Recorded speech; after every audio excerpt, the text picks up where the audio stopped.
Tuesday, July 16th, 2024. And we'll go ahead and go ahead and call the meeting to order and pass it to Clementine for roll call and sharing with the public on how you can participate in public comment. Councilmember Barber, Present. Councilmember Garcia, Here. Councilmember Hoffa, Here. Councilmember Smith, Present. and Mayor Williamson. Here. Information on participating in today's meeting and providing public comment, including remotely by Zoom or telephone, is available on the meeting's agenda, which is online at isearchmonterey.org. Remote commenters, you will be muted until it is your turn to speak, and a timer will be shown on the screen. If you're connected on Zoom, the timer is accurate with no delay. In the chamber, we recommend wearing masks and ask attendees to keep phones and devices muted to prevent audio interference with the meeting. Thank you for participating in your city government. Thank you, Clementine. And with that, we'll go ahead and start with our presentations. Item number 1 today is to recognize July as Parks and Recreation Month. So with that, I will pass it to Hans for staff introduction. Yes, thank you, Mr. Mayor. Our Parks and Recreation Director, Karen Larson, will give a brief presentation. But let me sum up in one word, what the Parks and Recreation Department does year in, year out, day after day with every participant in the programs. They provide one product, and that product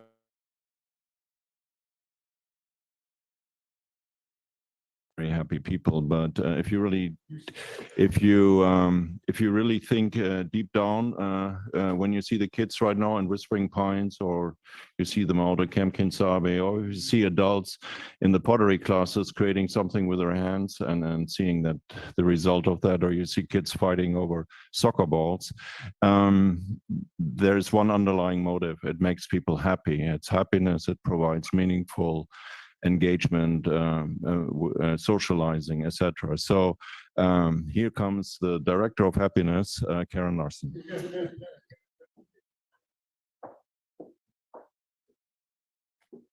Thank you very much for that kind introduction.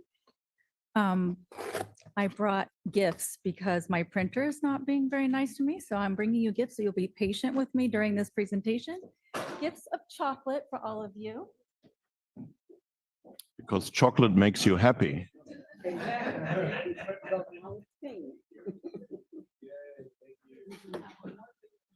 Oh, that's okay. I understand.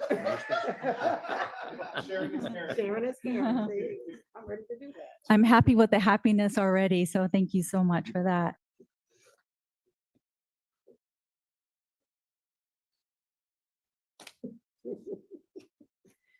Good afternoon, Mayor Williamson and council members.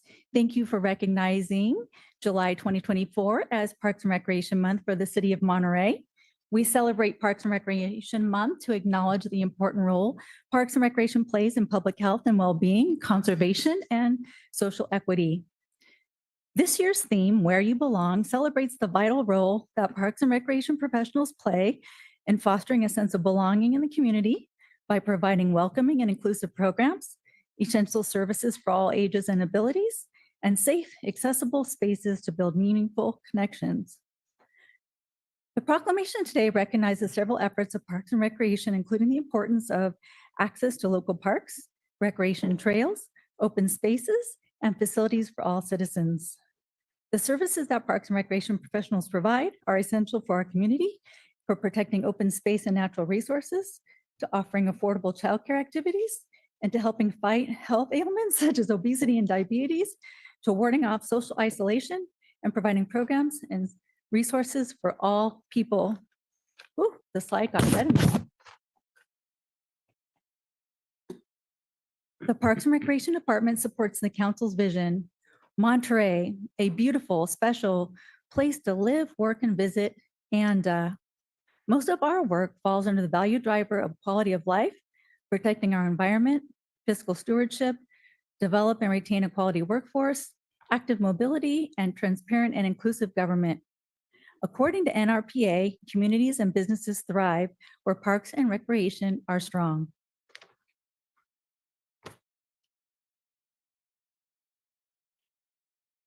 To complement council's vision, I'd like to share the Parks and Recreation Department plan vision. The City of Monterey Parks and Recreation System is essential to the quality of life and economic strength of the city.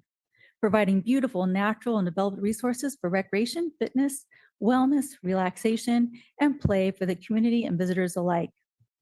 A couple of other main points of our plan is that it's generally considered important for a community member to walk to a park within 1/4 mile or about 5 minutes of their residence. The city of Monterey is so fortunate to have so many parks within residential areas to support this sentiment. Also, more and more parks and recreation services, programs, and facilities are being seen as the prescription for the prevention of poor health and support the overall wellness of our community. I think you will see the connection to this vision as I describe our department's efforts. Just to provide an overview of the department, the City of Monterey Parks and Recreation consists of 3 divisions, including the Monterey Sports Center, Parks Operations, and Recreation. I'll briefly describe each area in the upcoming slides.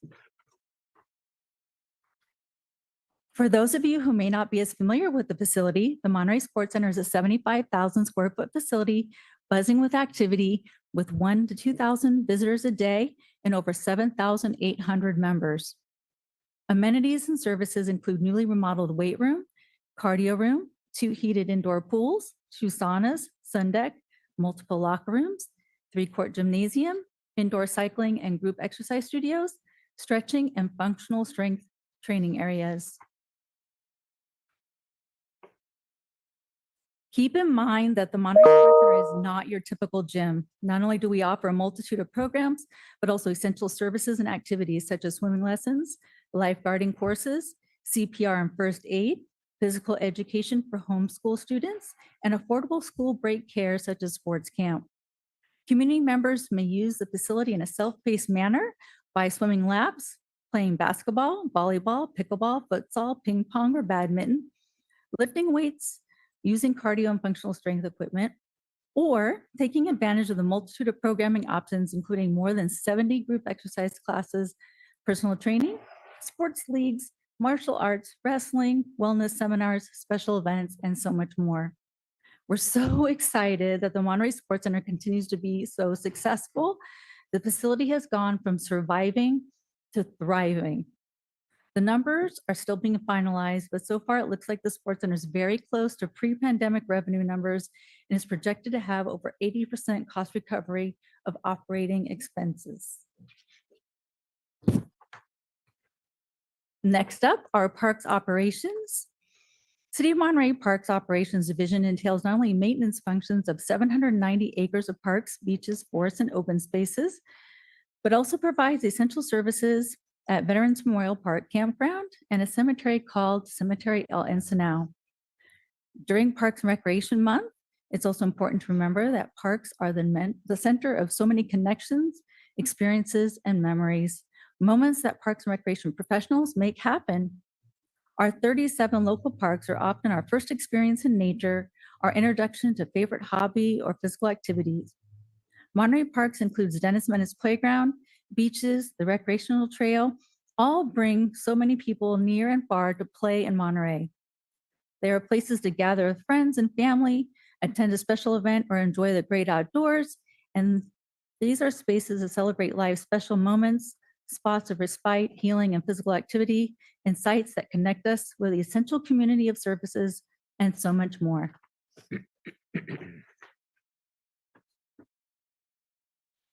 The Parks Division is also very involved in hosting special events such as the Horticulture and Cutting Day, Horticulture Fair and Cutting Day, and Parking Day, as well as completing many NCIP and grant projects for our parks.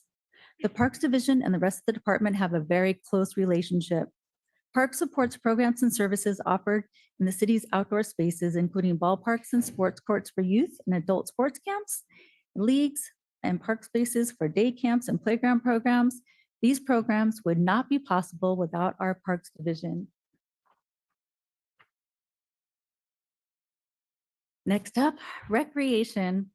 The Recreation Division consists of 4 community centers and 11 outdoor program sites, offering programs and services for all ages and needs from preschool, art, dance, music, gymnastics, exercise, and ceramics, to services for seniors providing socialization and support in navigating challenges of aging.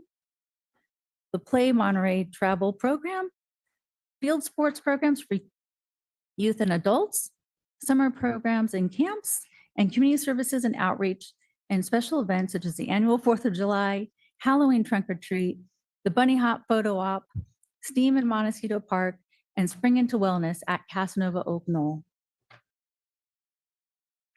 You guys still with me? We're in the home stretch. Okay.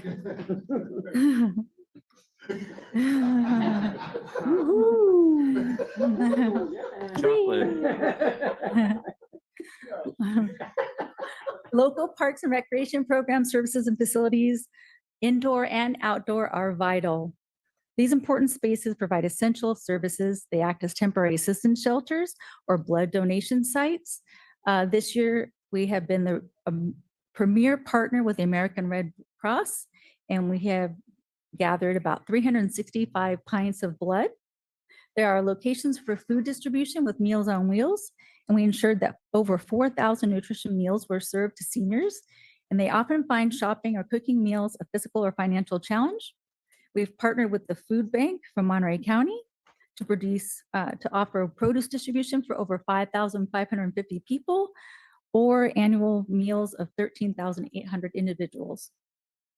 Recreation is also able to offer many programs and services through partnerships with nonprofits, such as Alliance on Aging, My Museum, Blue Zones, Montage, MST Senior Taxi Voucher Program, Monterey Peninsula Regional Park District, the County of Monterey, and other city departments and local businesses.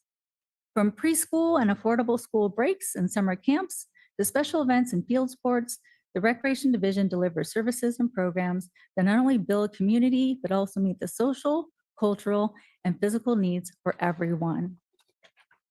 In the Recreation Division, the attendance continues to grow at Camp Quinsabe Youth Overnight Camp, Whispering Pines Day Camp, and 3 playground sites at Casanova Oak Knoll, Hilltop, and Via Paraiso Parks. So far, over 800 children have participated, and we still have a few weeks to go.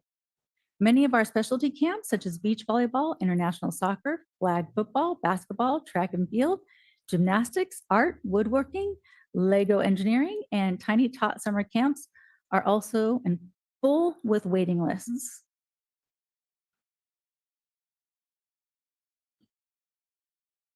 In conclusion, I'd like to extend my sincere appreciation for for the leadership of the City Council, the advocacy of the Parks and Recreation Commission, the entire city staff, as well as all the love and support of the community. Mostly, I'd like to also honor and thank all of our Parks and Recreation professionals who work so diligently year-round. Without you, the opportunity to grow community and a sense of belonging would not be possible. Parks and Recreation truly supports the council vision of making Monterey a great place to live, work, and visit. And I'd like to ask any Parks and Recreation staff to please stand up so we can give you a round of applause.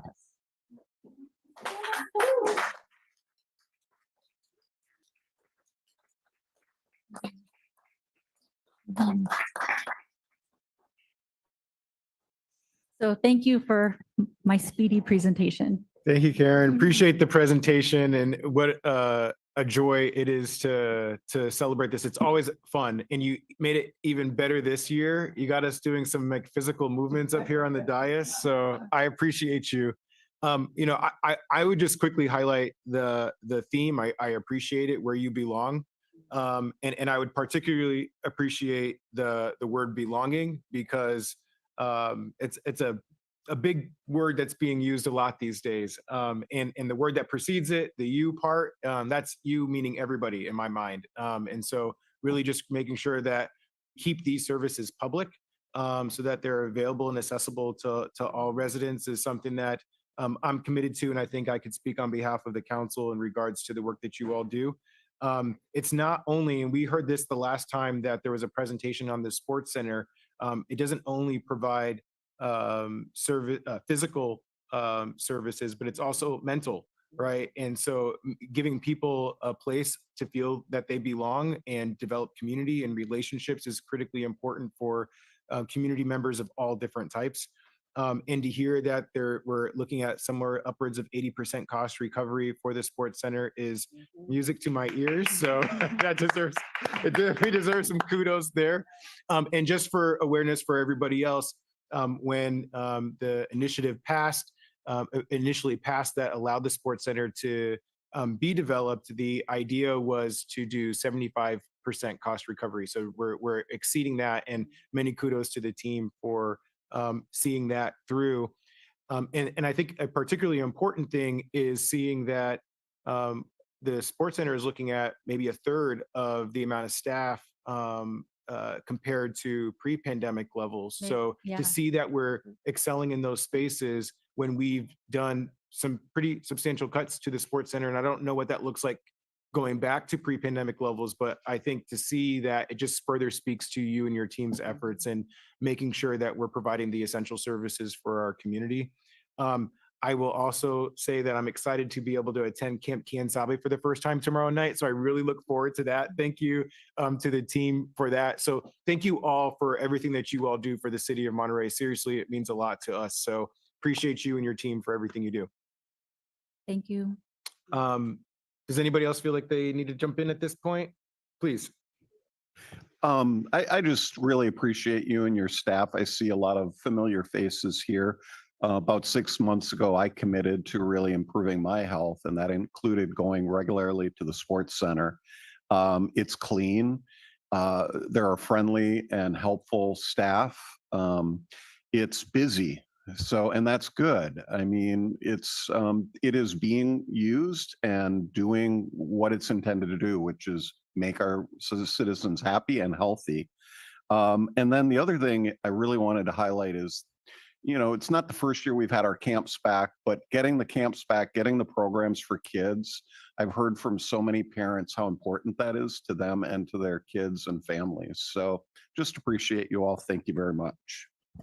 Anybody else? Yeah. Please, real quick. Yeah, for those of you that were at Camp Kibusabi the first week, thank you for putting up with my grandson. I think he was well behaved. The apprehension in his crowd at 15 years old was the separation from electronics. So if you've got parents that are watching this and they're worried about that experience, it went well. He actually appreciated it and came back, after a week of doing lots of new things and different things. So look forward to having the other grandkids come out when they're age appropriate to be able to attend the summer camps as well.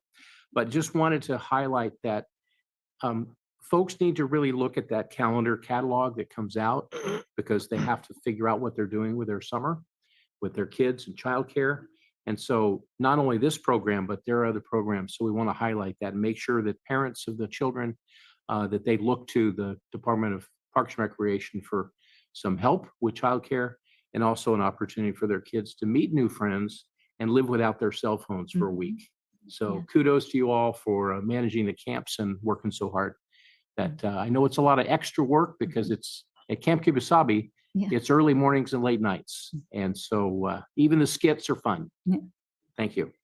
Okay. Thank you anybody for else? that. We've had some feedback from some parents at Camp Kinsabe that their kids come home with better manners than when they left. There So you we go. thought that was pretty neat. Good goal. Yeah, Yeah. definitely. Okay. Right. Thank you. Thank you. We'll go out to public comment. Anybody in the public wish to speak on this item? Just to grease the wheels for everybody in regards to how to participate in public comment. What we're going to do is capture everybody who wants to speak in advance. So if you're in the chamber, I will ask you to either stand to the left of the podium or raise your hand. And then I'll do the same online. Once we've identified everybody that wants to speak, we will close off the opportunity for folks to further sign up to participate in public comment. So I'm going to go ahead and ask in the chamber first. If anybody wants to speak on this item, please stand up to the left of the podium or identify yourself by raising your hand. And again, you want to highlight on this item. This item. On this item, this is for the Parks and Recs presentation. Nope. You do want to do Parks and Rec? Okay. Anybody else? Anybody else in the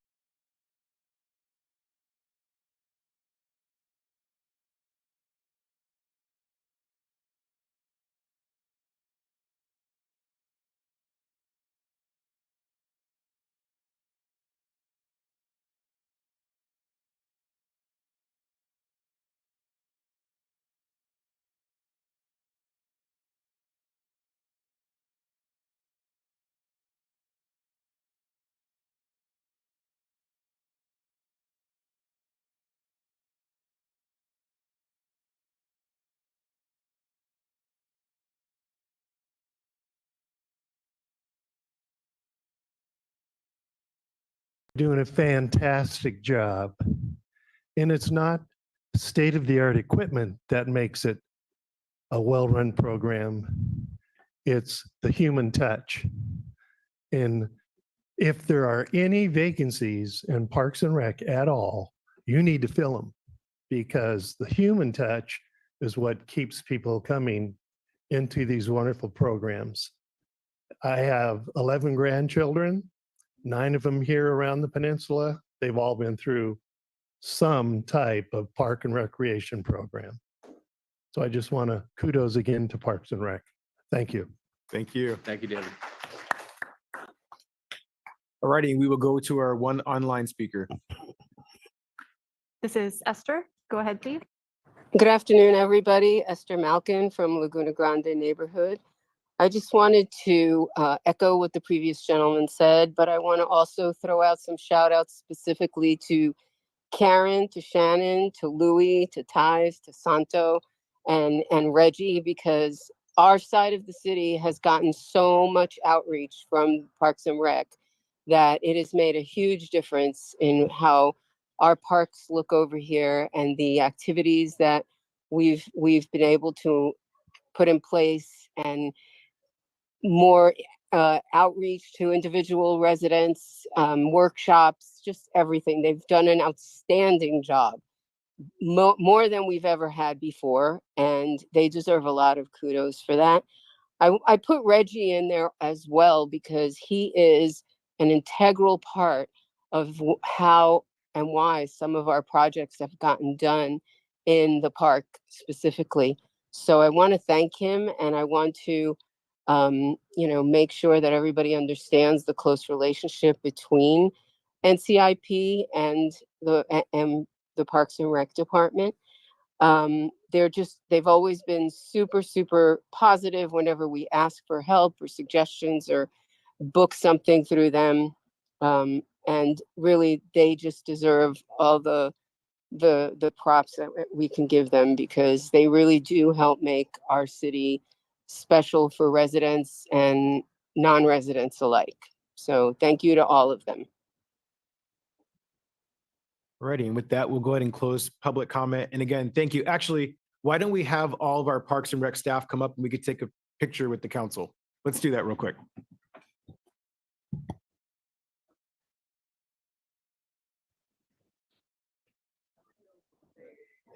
You were ready for it. Might need to get you a step stool. I thought one of our pictures. I think it was with your basketball.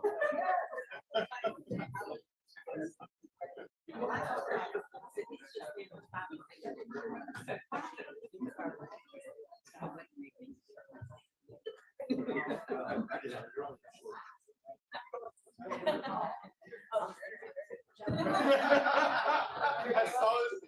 Keep telling yourself that.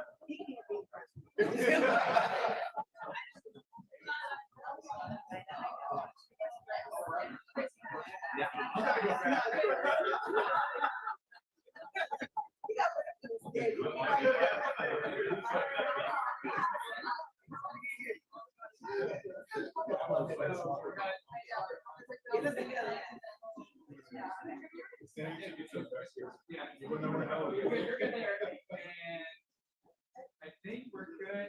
Let's see.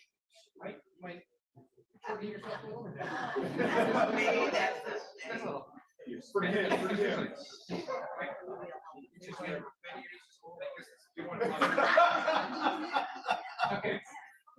All right. Here we go. Remember, it's where you belong. 1, 2, 3. We'll take a couple here. 1, 2, 3, and one more. There we go. Thank you. Thank you.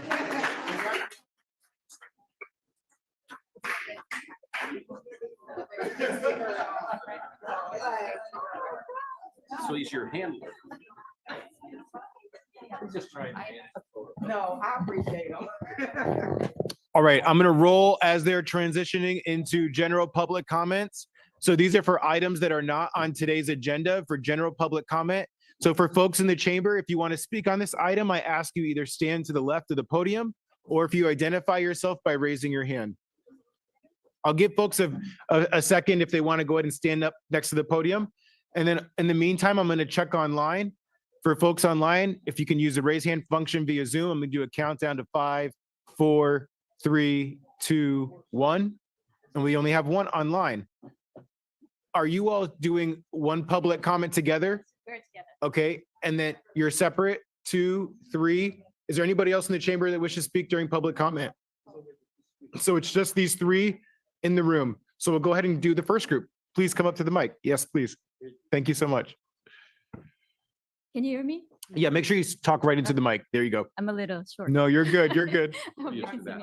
All right, good afternoon, everybody. Thank you for giving us the chance to present to you our great idea. Actually, we're members of the Friends City Development Committee among the local Korean residents in Monterey. Very cool. Actually, we've approached Ms. Lori Welga. Hilhika for some information. She's the manager from the communications and outreach program. And actually, some of us are from the city called Hwaseong in South Korea, which is right nearby Seoul, the capital city of South Korea. And knowing how that city was and having been the residents in this area for a long time, we always appreciated the beauty and the programs and a lot of benefits in the city. So we were hoping to create a good relationship between Hwaseong and Monterey as friend cities. I know you have already kind of a sister city kind of concept of many different cities. So I know that part may not be a good possibility, but we would like an opportunity to present to you later, maybe not, if not today, to further discuss the possibility of these ideas. So just to help you understand what kind of aspects we're looking into, what Monterey can benefit from being friend city with Hwaseong. Actually, physically speaking, geographically, Hwaseong is a lot bigger city than Monterey, but in its core, a lot of aspects are quite similar. That's what we noticed. And we have, Hwaseong has a lot of interest in tourism, and they're actually developing their city to be a kind of balanced city in Korea. Yes, they're much bigger than Monterey, but they're in a way taking some baby steps to become a more developed, well-rounded city. And Monterey gave a big impression on the residents for us, just like us, and we were hoping to kind of present you more information. So we kind of put it together here because I know our time is very limited. And tourism-wise, Monterey has great resources for tourism. And Koreans in general, they're very much interested in traveling, especially in this area. Excuse me. And some of us actually have traveled to Monterey, and they went back and spread good words. And the city Hwaseong also is very much interested in environment-friendly situation. So they're actually working a lot of programs to develop in that aspect. So basically, they're forming a new city in some sense, even though it's existed for a long time, but they're kind of taking a new shape and form to become a more modernized, more environment-friendly and nature-friendly city. So in that sense, we feel that a lot of similarities are there. And education-wise, Monterey is famous for great schools and everything. And a lot of Koreans actually send their children here for some education. So could you do a close-up sentence for us real quick? Right. Because you're out of time. Sorry about that. If the mayor and council members would allow us a further opportunity to look into this aspect and these possibilities, we'll be happy to come here with actually more information and all. And there are a lot of cultural aspects and Perfect. benefits that. Perfect. Thank you so much. Monterey can- I'm sorry, I don't mean to cut you off, but I just want to make sure that we respect everybody the time equally. If you wouldn't mind maybe sharing your contact information with staff, and we'll be sure to connect with you and figure out next steps. Thank you all so much for being here Thank you today. very much for the opportunity. Absolutely.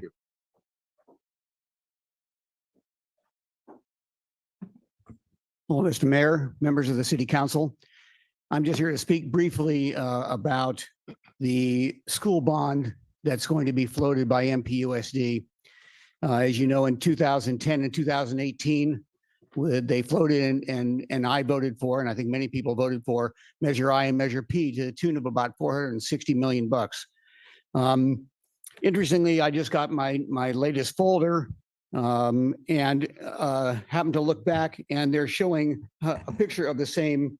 They want to repair their aging infrastructure, but the same picture was in the 2010 presentation 14 years ago.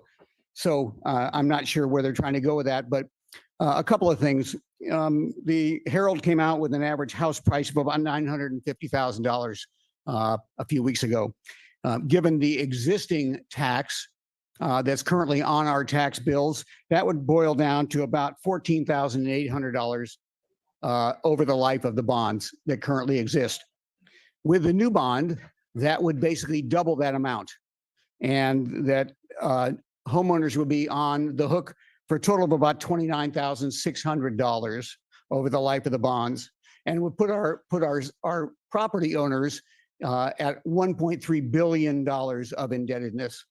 And I think that we've got some wonderful schools. I think that things they do a great job.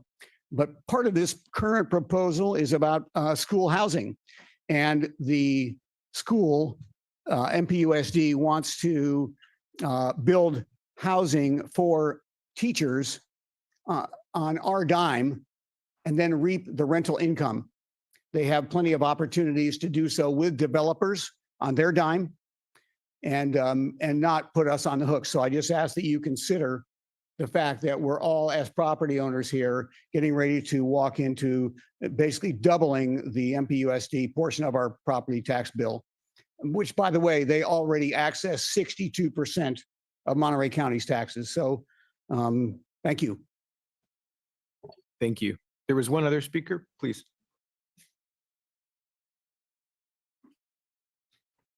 Hi, good afternoon, Mayor and Council.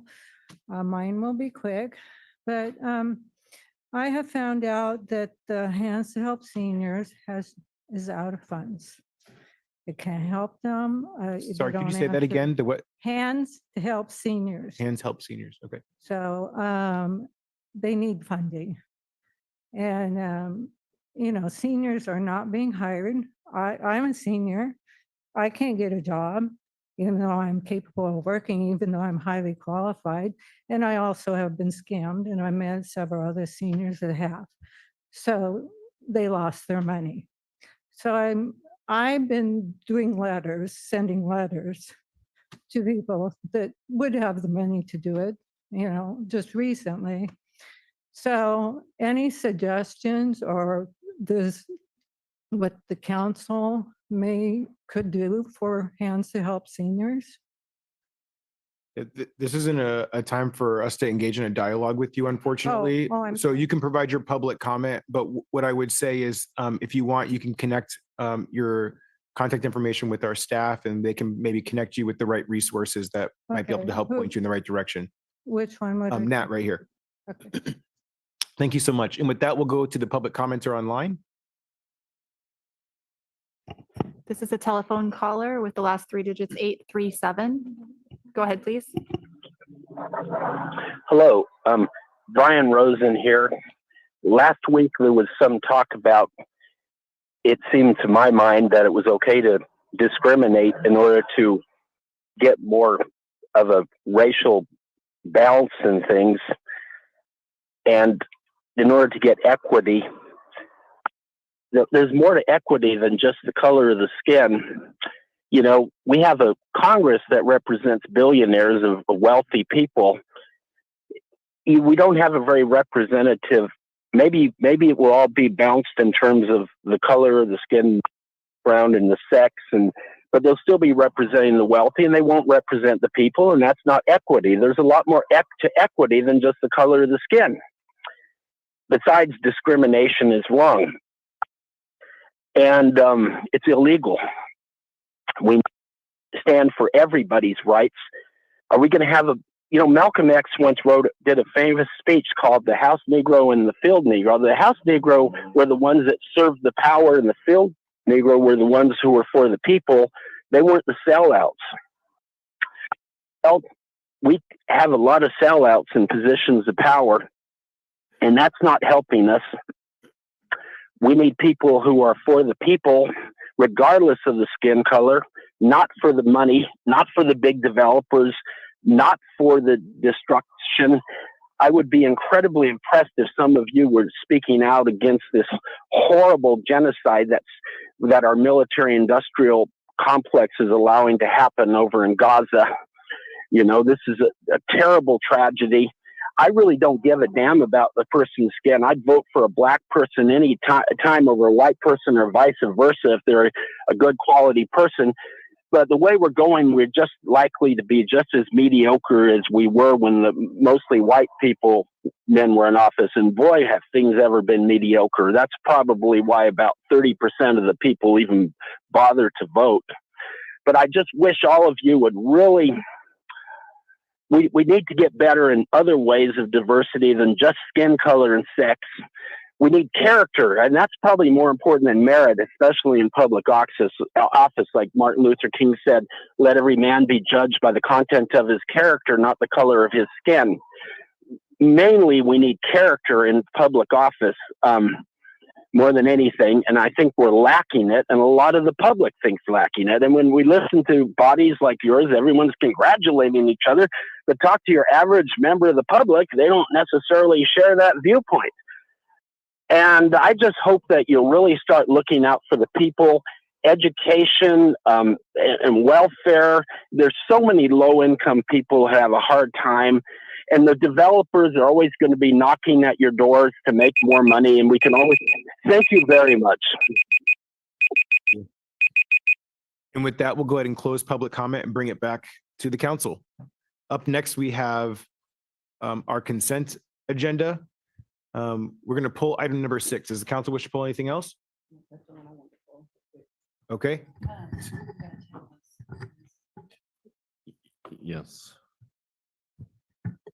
We're talking about consent right now. Okay. With that, we'll go out to the public. Anybody in the chamber wish to pull anything or speak on any of the consent agenda items?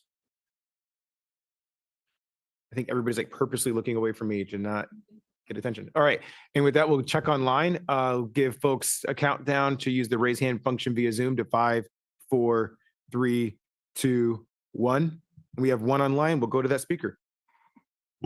Telephone caller ending in 902. Go ahead, please. Yes, this is Nina Beatty. I wanted to comment on item number 9, which is the quote fuel reduction contracts that are going out. I requested information when the legal notice was posted to the paper on the negative declaration. I haven't received any information yet, and a mitigated negative declaration is preposterous. The environmental impact is already extreme that's happening to this. We're getting birds in our yard we haven't seen for many years, and they're finding shelter anywhere they can, even in outside light fixtures versus the bushes and foliage that are their natural habitat. The pilot project on Viejo Road, apparently the old Capitol site as well, and elsewhere, is stripping the forest and killing reptiles like lizards, salamanders, and grass snakes, insects, including bees and spiders, and destroying habitat and harming and stressing trees. Anything that can flee is fleeing this destruction, like the birds. The erosion, when it rains on those steep slopes, will bring new problems, and resilient species will take root because the old ones can't survive there anymore. The plants will try and provide necessary cover as this new desert is being created by city plants. The city, this project also combines a rationale of risk reduction with killing non-native species with no justification for that. Humans are the invasive alien species taking away the rights of other species instead of creating healthy, mutually beneficial, fire-reducing collaboration. Humans have caused risk where little risk existed before, since we are not a lightning-prone area. People put their homes into the forested areas, making them with flammable building materials and with the fire risk of hazardous smart meters on each building. They overload utility poles in the streets while refusing to institute city rules, reducing instituting load tests and not undergrounding utilities. Humans assert a right to walk and bike and build anywhere they want without respect for the land and native inhabitants, causing stress, damage, and death for this ecosystem.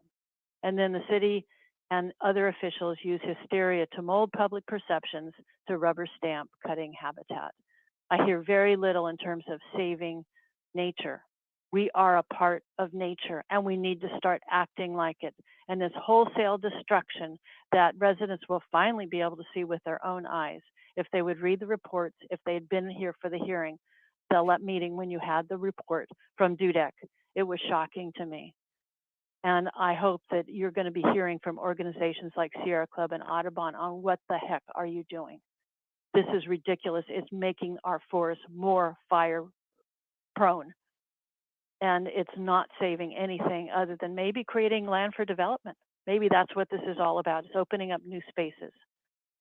I see healthy trees being taken down, and this is just, and it's going to get worse. I hope that. Sorry. No worries. Thank you for the public comment. We'll bring it back to the council. And I will just say fuel reduction is necessary in the city of Monterey. We live in a forested area. We're a highly dense community, highly densely populated. We're not going people aren't going anywhere. And we need to find a way of being able to manage that relationship between nature and community. And I think that the agenda report and the proposal is what we have been doing and will continue to do in order to maintain that appropriate balance. This doesn't mean that we're going to get everything right. And I think it's great to have the public comment, but we need to make sure that we have an appropriate balance to make sure that we don't create unnecessary harm to our community members as well. So with that, I will open it up to the council for deliberation. A motion, please. I would make a motion to approve the consent agenda minus item 6. Second. All right, moved and seconded. Any other discussion? All those in favor? Aye. Any opposed? Motion passes unanimously. With that, we will go on to public hearing. Item number 12, amend engineers. No. I apologize. Number 6. Doesn't it need to come after the hearings?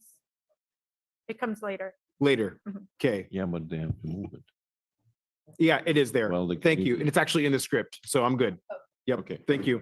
Good. Item number 12, amend engineers report and confirm Alvarado Street Maintenance District 85-1 area and the reduced assessment proposed in the amended engineers report for fiscal year 2024-2025. I have a quick question for staff real quick. I asked about this last week, but is it possible for us to connect the two items as far as a presentation and then vote on them items separately?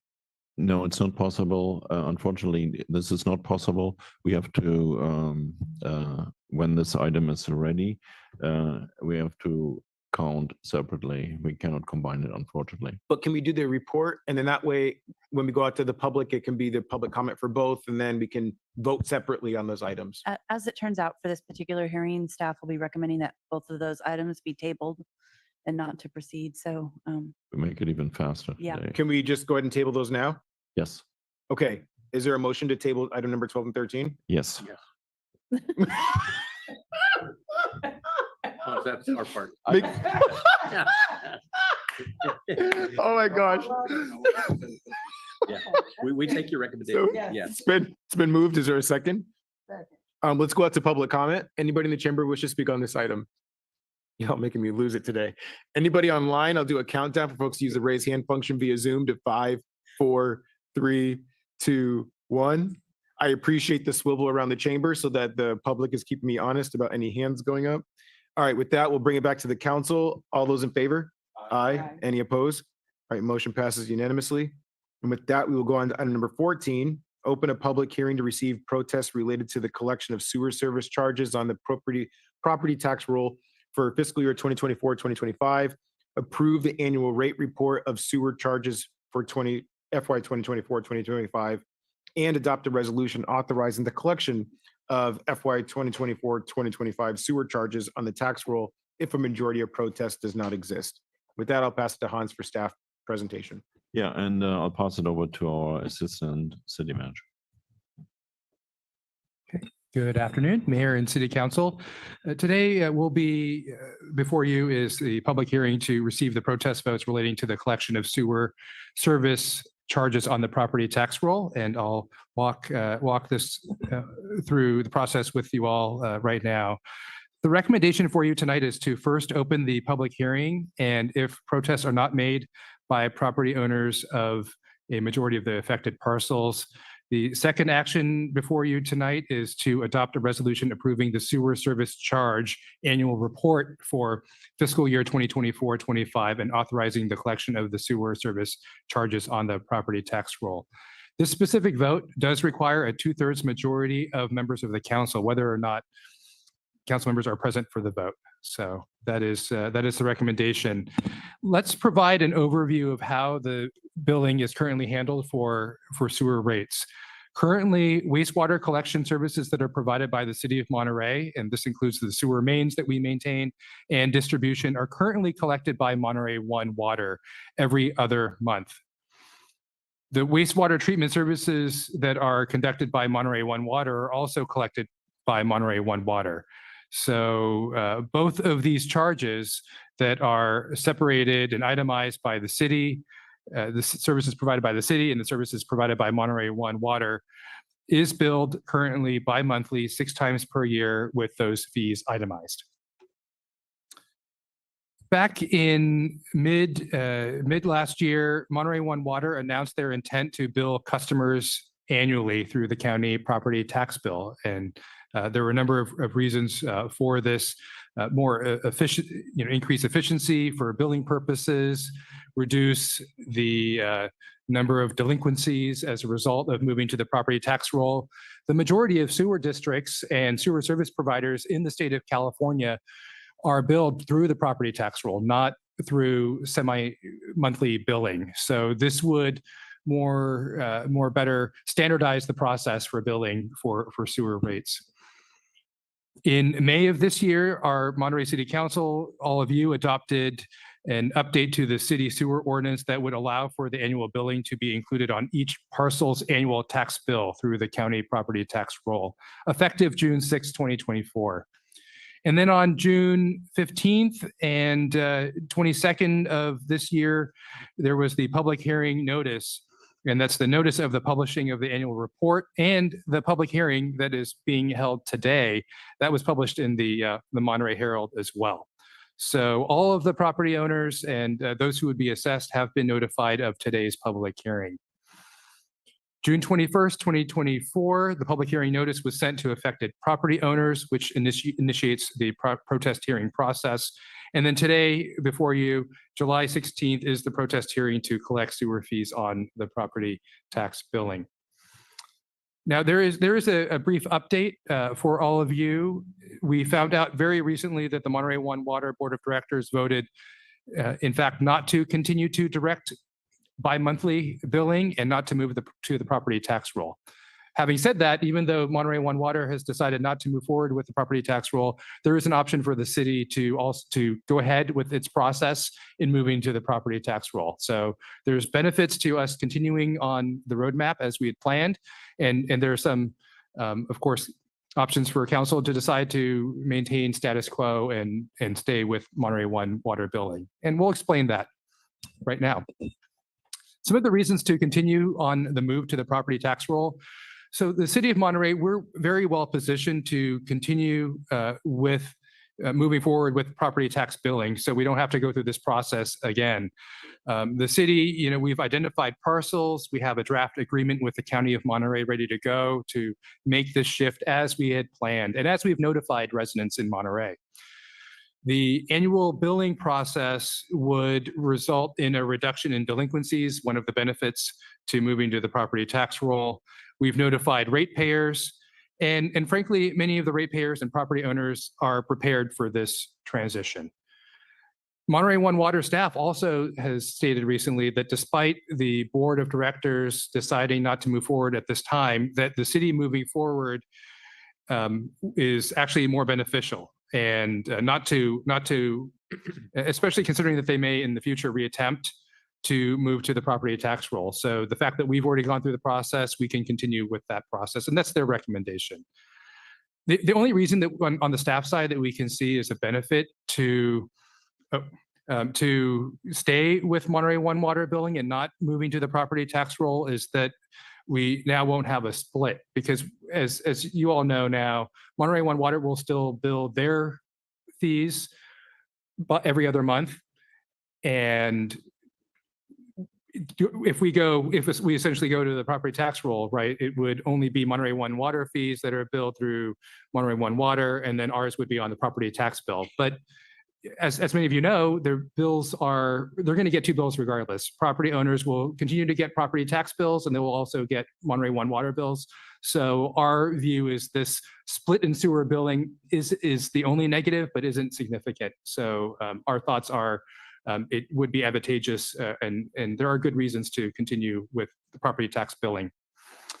There are some properties where we will continue to provide direct billing, and that would continue for some of the individual properties the city provides service to that are outside of the city limits. Some of the unincorporated areas such as Jocelyn Canyon, Sylvan Road are examples.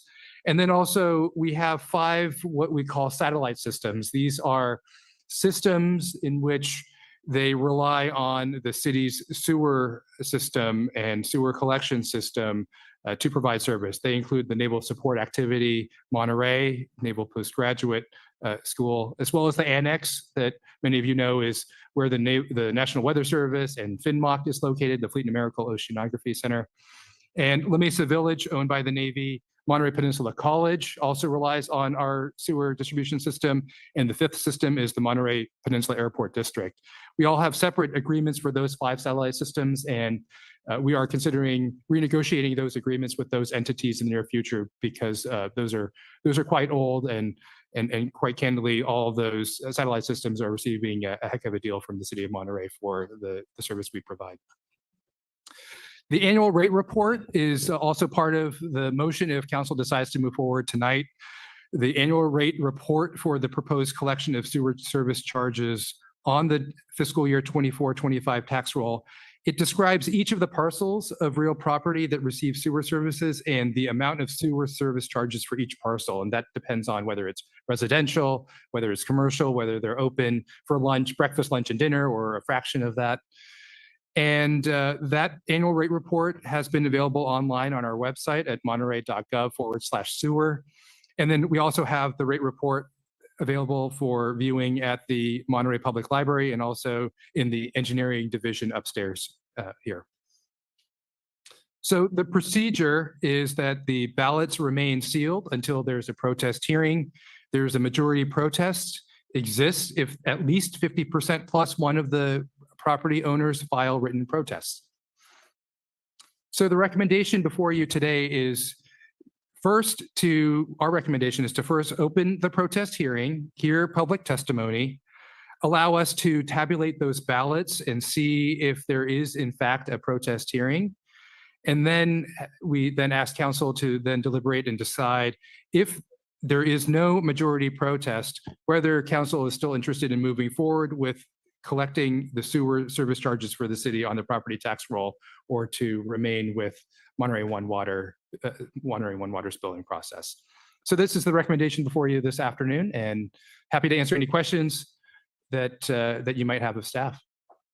Perfect. I just want to do a quick test. We don't need to give comment right now. I just wanted to check in with the council real quick before we go through the entire process. If there's not upfront a super majority on the council that wants to move forward, there's no point, I think, in engaging in the ballot counting, because we're not going to move forward. So I just kind of wanted to check in. Is there anybody that's already moving in a direction of not wanting to consider? Well, I've got a question. There are some people that are here to file a protest, and I think that's important for us to let them do that and not counting it. 100%. I think we'll definitely go to public comment, but I just wanted to do a litmus test of checking, because if there's 2 council members that are not willing to move forward at all at this point with the transition. I'm sorry to interrupt, but either way, the ballots need to be counted before the council makes its decision. So. Okay, yeah. perfect. All right. Thank you. No, thank you for the clarification. Let's go ahead and open the for protest hearing. So I'll go ahead and check in with folks in the chamber if they wish to speak on this item. Is there anybody? If you wouldn't mind standing up to the left of the podium or raising your hand. So we have 2 in the chamber. Is there anybody else? All right, we're gonna go ahead and check online. I'll give folks a countdown to use the raise hand function via Zoom to 5, 4, 3, 2, and 1. And we have one online. Sir, please. Hi again, City Council, Mayor Monterey, staff. I live at 2071 Marcella Circle in Monterey. I'm a homeowner there. Sorry, real quick. Give me 1 second. I just want to make sure. Thank you. All right. Thank you. You're good. I apologize for that. And I oppose this ruling for the simple reason it's a city fee going on a county tax bill. And I think government kept at the local level is best served for the citizens of that community. So I oppose this moving of the water fee or the sewer collection fee to the county tax bill. Thank you. Thank you, sir. All right, let's go to the Zoom caller and then we can come back to her once they finish. Calling on Lori. Go ahead, please. Good evening, council and mayor. Well, I oppose it and I did not get a letter. I'm kind of lost in confusion with this whole thing, and I'm sure I am not alone. And I have a feeling there's a lot of people that don't even know this is happening. So we got a notice for the last protest for Monterey One Water, but then they backed out. I didn't get another notice. It sounds like by Nat's presentation that I guess if you don't read the Monterey Herald, then you don't know, which I don't have time to do. So I did not get anything in the mail, did not know. Not that many people would get their act together and do yet another protest, but this has all been so confusing. I personally would rather keep all of the sewer charges together. I agree with the gentleman before that this is a county tax bill and these are city charges, so, and their utilities. And I'm also really confused about the math, and I've spent a number of times on the phone with the city sewer folks, and even they can't figure it out and they can't explain it to me. So maybe someone there can, but I just feel like to not even have the amount right or explainable, and there's maybe a discrepancy, then that's not fair. So I'd protest on that behalf. And that would be exactly, I'll try to lay it out. Like I'm a single family residence. It says I'm going to be charged $169.32. But yet when I do the math for fiscal year 24-25, based on those amounts for the stormwater and the collections, which is the city fee, or if I use this year's amount, 23-24, regardless of the amount comes out to be much more than this $169. And I wrote a letter. I don't know if you got it in time, but all those amounts are laid out. So that's a bit of a confusion. So it's all just so fuzzy. And this was all just done so poorly. I realize some of this was Monterey One Water's issue, but I just feel like if you and the Monterey One Water folks can get it together and start over, I still wouldn't approve it myself. I just want to keep it all separate, and none of us need anything more on our tax bills. Would appreciate it. So just would appreciate you considering that maybe this wasn't done very well, and it's not really fair to the rest of us out here who pay our bills on time. Okay, thank you very much. Thank you. Ma'am, did you want to speak on this item? Yes, so I received, she can, yes, if she would like. I did receive Ms. Sue Martinez's contact information, and she would like to learn more about this. And I offered to, through Indonesian translator, share more information with her about this. But you're welcome to speak if you like. Good afternoon. My name is Sue Martini. I am the first in 24 years I'm in the meeting because my husband is passed away already.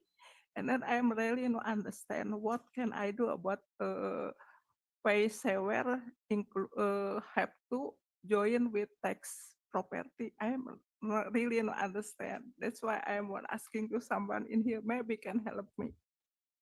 That's it. Thank you very much. Thank you. Thank you for being here today. And it seems like you're connected with staff, so we'll make sure that you get the information that you need to provide some clarity around that for you. Okay, thank you very much. Thank you.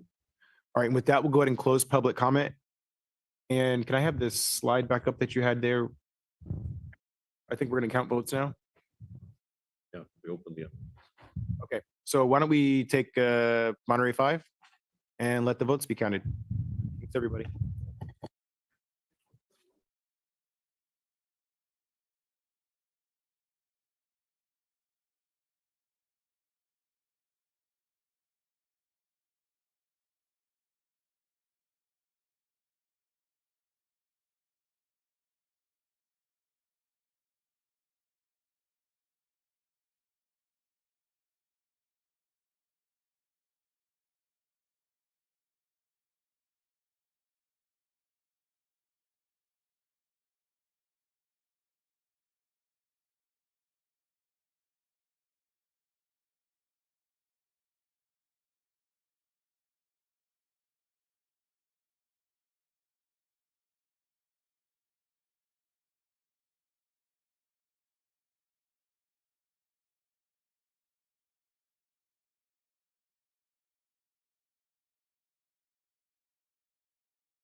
Okay. I think that meant we're good. Please, where are we at with the protest votes? A majority protest was not received. Okay, that is that. So with that, we will bring it to the council for deliberation. Please. So I know that when Monterey won, when the board changed their decision, that is going to cost their board a significant amount of money, or that's going to cost us a significant amount of money because of, kind of backtracking on the change. I know we've spent money educating our residents about the change. So I guess my question is to staff, if we were not to move forward, what does that look like in terms of cost? Like, what is the cost differential in terms of moving forward versus keeping the current system? For us, so we've spent a total in terms of hard dollars, $9,299 on mailings and notifications so far. We would have to consider whether or not we need to resubmit a mailing to let folks know we're not moving forward. In terms of other costs, I mean, we've spent dozens, if not hundreds of staff hours on this effort, coordinating with Monterey One Water to get ready to move to the property tax roll. Those are indirect costs, obviously. The Monterey One Water is going to cost them a lot more not moving forward. There was a report at the Budget and Finance Committee meeting when they met last Friday from staff. Over $1 million is the cost of not moving to the property tax roll because of all of the notices, the amount of staff time, website, and then the majority of the cost is moving to this new vendor and trying to figure out, okay, how is this new vendor going to work? Because they've told the vendor they're not moving forward with billing, and then now they're going back and having to renegotiate that. So it's a little complex for them. I mean, for us, we would have to now rely on Monterey One Water for billing again, and they say they can do it, but there are advantages for us to continue to moving forward. Well, and I would just clarify 2 points real quick. So one, that number didn't include the staff time, wasn't fully incorporated into their figures. And it also doesn't incorporate, and this is a little bit, I think, getting away from your question, but it also doesn't incorporate the cost savings that the agency would have brought in due to the change either. So. And then I guess related to that is, I mean, how confident are we that in such short order, Monterey One is going to be able to successfully contract with a vendor, and that we'd be able to, be sure that our billing would be uninterrupted and would be reliable? The staff at Monterey One Water says that they can resume. The current vendor they use in the past for billing, who they've said we don't want to work with you, has agreed to now work with them.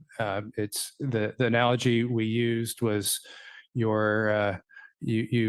you've called off the wedding and then now you've tried to call it back on, and so hopefully they're collaborative. We're mildly confident. I don't know if Hans has additional thoughts, but it's not 100% confidence. Let's just put it this way, that we're going to move forward. Mayor Williamson, who serves on the Monterey One Water Board, may have additional information that we don't know from Monterey One staff, but we do know that the county is willing and able to allow the city to move forward with property tax billing. We spend tens of thousands of dollars in staff time on this.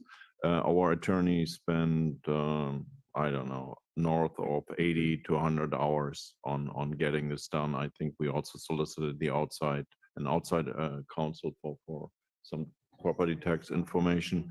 The staff spent, public works engineering staff spent a lot of time. You know how we are understaffed there. So that was basically coming from the sidelines. We had many, shall we say, robust conversations among staff to figure out who does what, when, and who screws up where what. And so this was a heavy lift for us. This was not something that we had planned on doing. And so that it comes attached with a price tag, because not just was staff time invested in that, we couldn't invest time into city projects, into other things that were important part of your work program. This was nowhere in your work program. So we were equally surprised and very, very much frustrated by the decision of Monterey One Water in the 11th hour to pull that one on us. So we're not trusting right now the peace. Who knows if they come back a year from now, then we have to restart the whole caboodle. The rulings have changed. The letter of the legal ramification will be different, have to be researched again. You cannot just dust it off and use all that. So we will start almost practically at zero again. So the last time we had this in front of you, you recommended going forward with moving into the property tax roll, believing that Monterey One Water would deliver. They have not done that. We leave it open to you how you want to do this. As a city manager, I cannot give you a simple black or white decision or recommendation or not do it not. I tell you, this was born with a lot of work, hard work on our team. We had opportunity cost on not doing things that we otherwise would have done for the benefit of the city.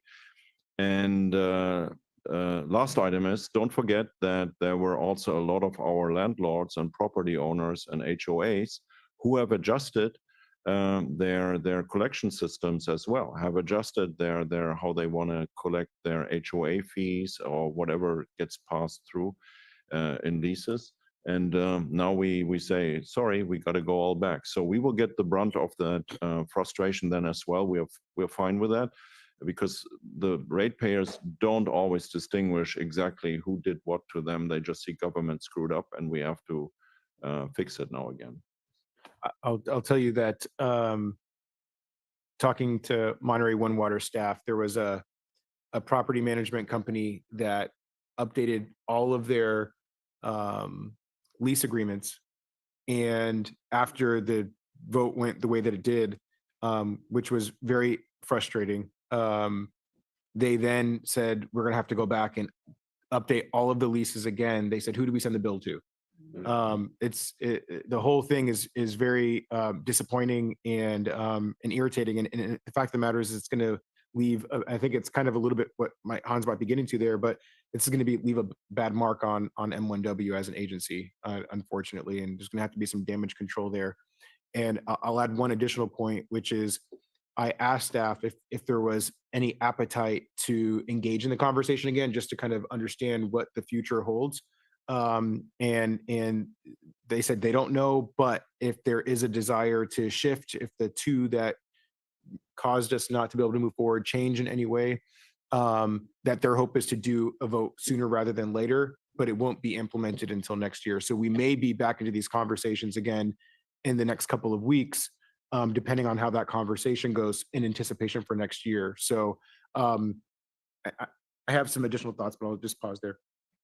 So, I mean, this was not a change I would have sought out, and I supported it because Monterey One was doing it, so we needed to make a change.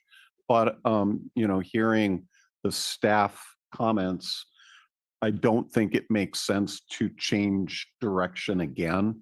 I think it's going to be confusing. I think I hadn't even considered the fact that people may have changed leases and all of the work entailed in, again, kind of redoing that.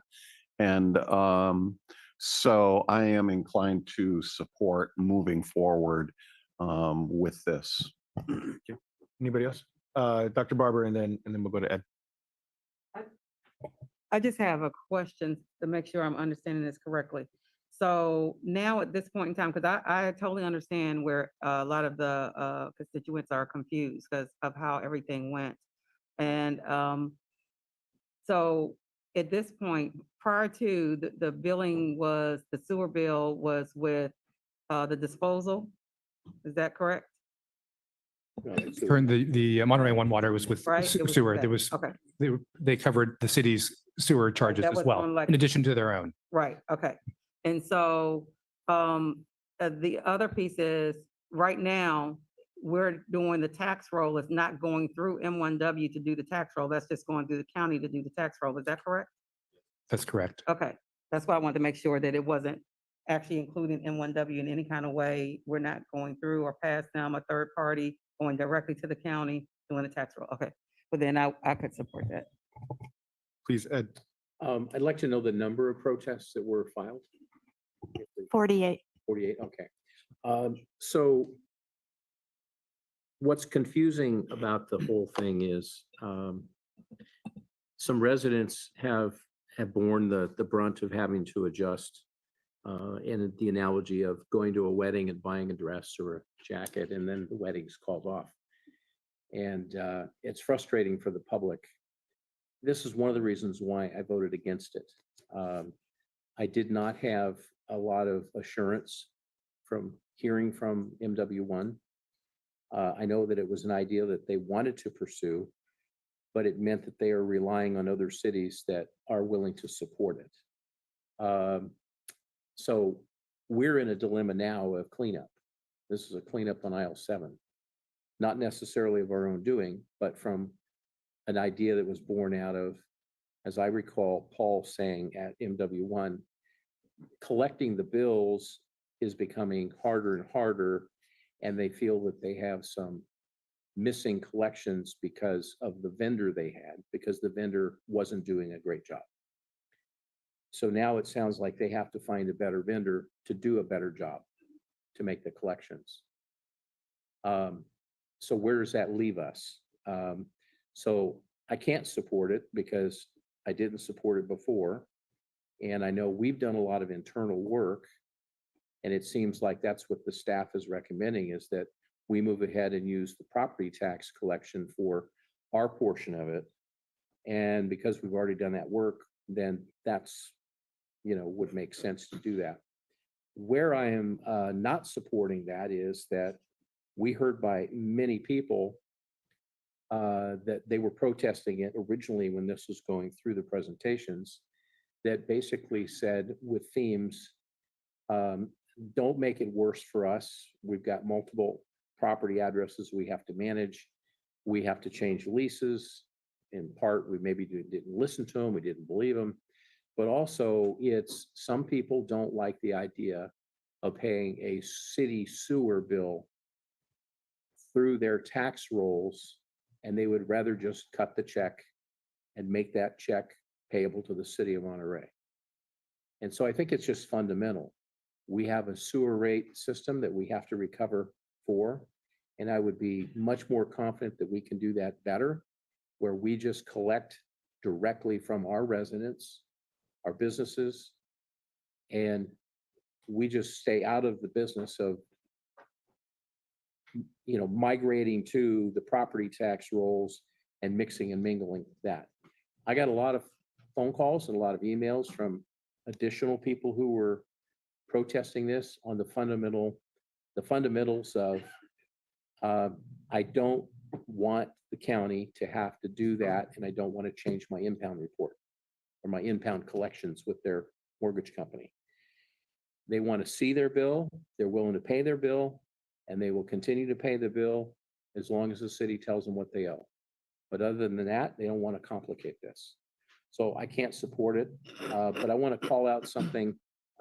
If you could put the page back up, because I'm going to ask that we separate these, because part of this is an ask for the rate. Let's see. What do we call it? There's nothing to do with rates on this. So it was the annual rate that was part of this, wasn't it? No, we already did that. This is just whether we're moving forward with tax rolls. That's all this is. So I thought I saw a line in there that was. There's the rate report that needs to, so Okay. there's that piece. Okay, approving of the annual rate report. Okay, I just want to make sure that I was not. I'm going to support that, but I also not going to support moving towards having the tax rolls be involved in our business. So I don't see any reason I have to separate this then. A straight up no vote will deliver my protest. There you go.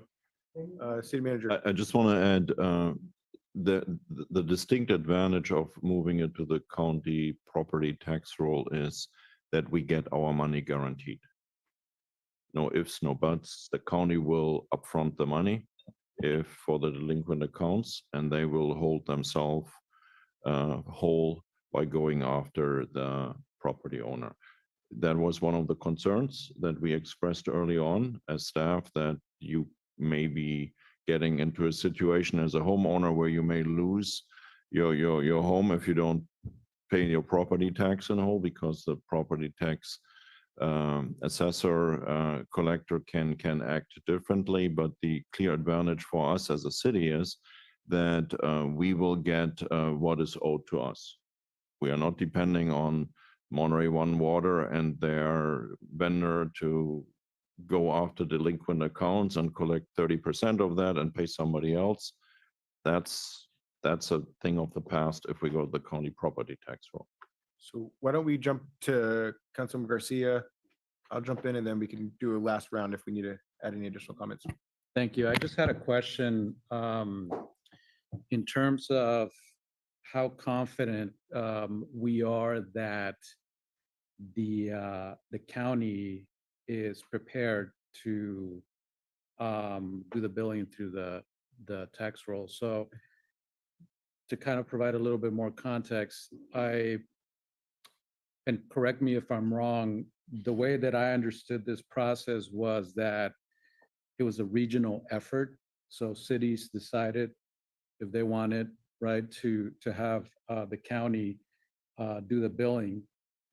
But now that it's really not a regional effort and maybe less cities are deciding whether or not to do it this way, how confident is the county that they'll be able to manage that system? We're much more confident that the county will be able to collect the property tax, this on the property tax roll, because we already have that mechanism through a number of assessment districts and agreements with the county. Our finance department is very used to working with the county's tax collector, and we have those agreements ready to go and in place. The regionalism piece is a good point. You mentioned, Councilmember Garcia, the intent was that all of the member agencies who currently go through billing with Monterey One Water transition to the property tax roll so that Monterey One Water doesn't have to do billing individually every other month. Now that Monterey One Water itself has decided not to move forward, it has fractured the region a little bit, but still cities and special districts can move forward with moving their bills to the property tax roll without having that regional approach. And as we've shared earlier, Monterey One Water may very well 1 year from now decide to move forward to the property tax roll again, and then we would have to start over from square one, as our city manager mentioned. Yeah, and let me add to that a little bit more. The regional thing still required every city to enter into an agreement with the county property tax roll, because now Monterey One Water is out of the picture completely, and every city was doing what we are doing, is submitting our AP addresses and all the other things for the proper invoicing. So it always required that each individual city, like Pacific Grove, etc., have to do what we are doing right now. So yes, that was a regional approach, but the work still ended up on each individual city to enter into a specific agreement. There was no umbrella agreement. Every city had to contract with that. The tax assessor has stated that they are able to do that. They also, interesting enough, switched to a third-party vendor a couple of months ago, I think actually a year ago. So they say they are fine with that. So, Godspeed. Are you good? Okay. I just have a quick question for Chrissy. I know that one of the things that we were looking into was gaining clarity on whether or not the M1W portion for City of Monterey residents, how do I say this? The M1W rate was the M1Ws are deciding to keep that in the bi-monthly billing cycle, but whether there was implications on if the M1, if the city of Monterey rep on M1W decided that we didn't want to keep our bills with M1W, but we wanted the entire thing to come into the city of Monterey. I know that was one thing that we were trying to look into. And I'm not sure if there was any update in regards to the implications of that. I'm not sure if that made full sense. If I'm understanding correctly, you're wondering about the Monterey One water charges on City of Monterey properties? That's correct. Okay, so those are not, to my knowledge, any charges that the city would have control over how it's billed or what methodology is used. So we just have control over The city. our sewer rates. Okay. Yeah. Okay. All right. Thank you for that clarity. Mhm. I just wanted to provide some additional insight because I know that the idea of the vendor came up during the discussion around one of the reasons why we were making the transition, but there were many reasons, but just to highlight a few other, the idea of placing liens on individuals' properties, that list is long every single year. And so as opposed to the M1W agency spending a lot of capacity on placing liens on properties and all the steps that it takes before we even get there, that was one of the other benefits. And then the efficiency that was created in making the transition as well. So I just kind of wanted to provide a little bit of additional context there. And then my last thought is there was the public comment that was provided earlier, and you had reaffirmed the concern around folks have around the county managing it. But the fact of the matter is that the city doesn't currently manage it either, which is what I heard in the comment. A regional agency manages those. So I would say that it's somewhat the same. We don't have really much control over it. We have a control over the rate, but whether it's the county or M1W, I feel like there is some efficiency created there. I will share, and I talked about this with staff in private, I was advocating for us to make the transition back to the bi-monthly billing because I felt it was going to create more confusion. But I'm compelled for all the reasons that Councilmember Hoffa just stated to move. This is a messy situation. And for whatever it's worth, I just want to give an apology to the public because it's been a little bit of a headache dealing with all the back and forth associated with this. And the people that are going to be most affected are low-income, vulnerable communities that aren't paying attention to what's going on and the implications associated with that. So this is not a good situation at all. And at this point, it's just trying to play cleanup and trying to figure out how we move forward in the best way possible. So I appreciate staff's efforts in trying to shine some light on this and giving us some guidance in regards to how best to move forward. Any additional comments? And I'll also entertain a motion, please. Yeah, just the only thing I would say is that there's no way to collect anything back from MW1 for starting this mess, is there? Maybe it's a legal question.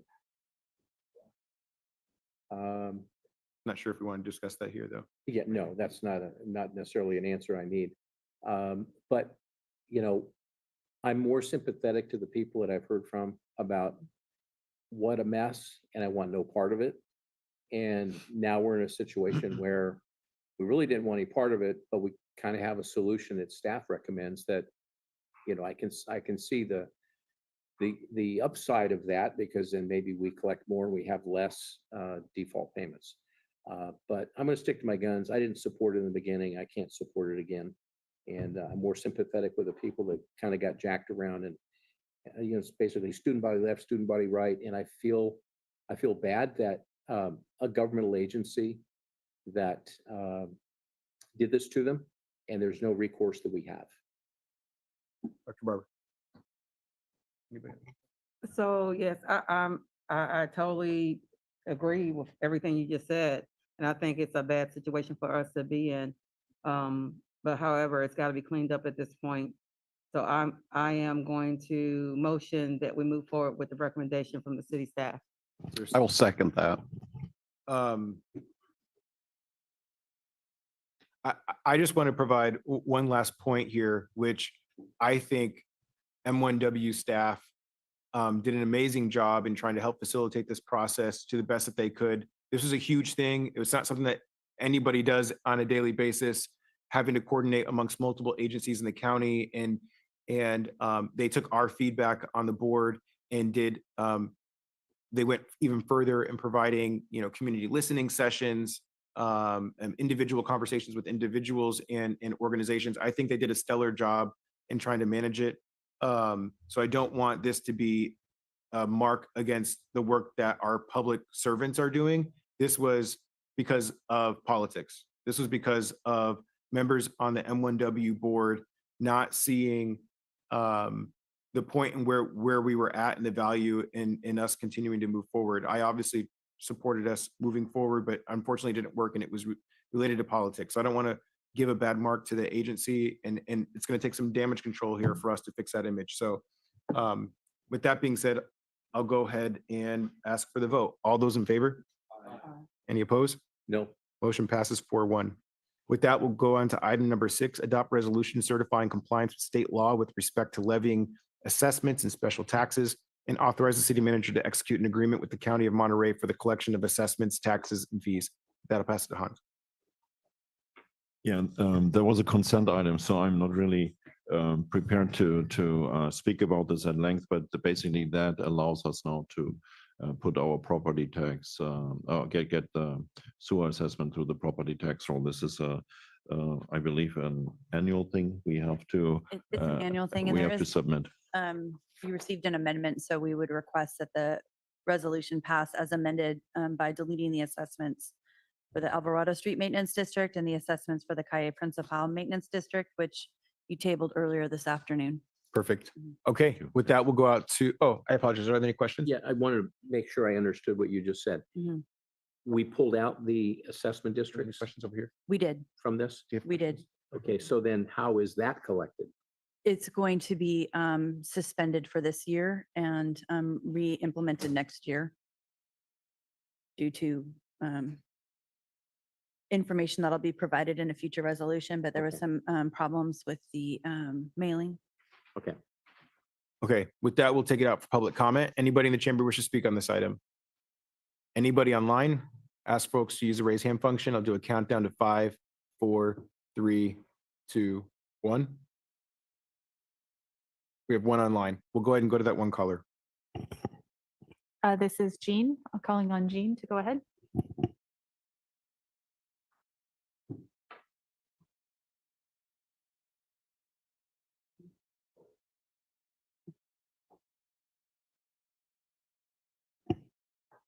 Jean, go ahead, please.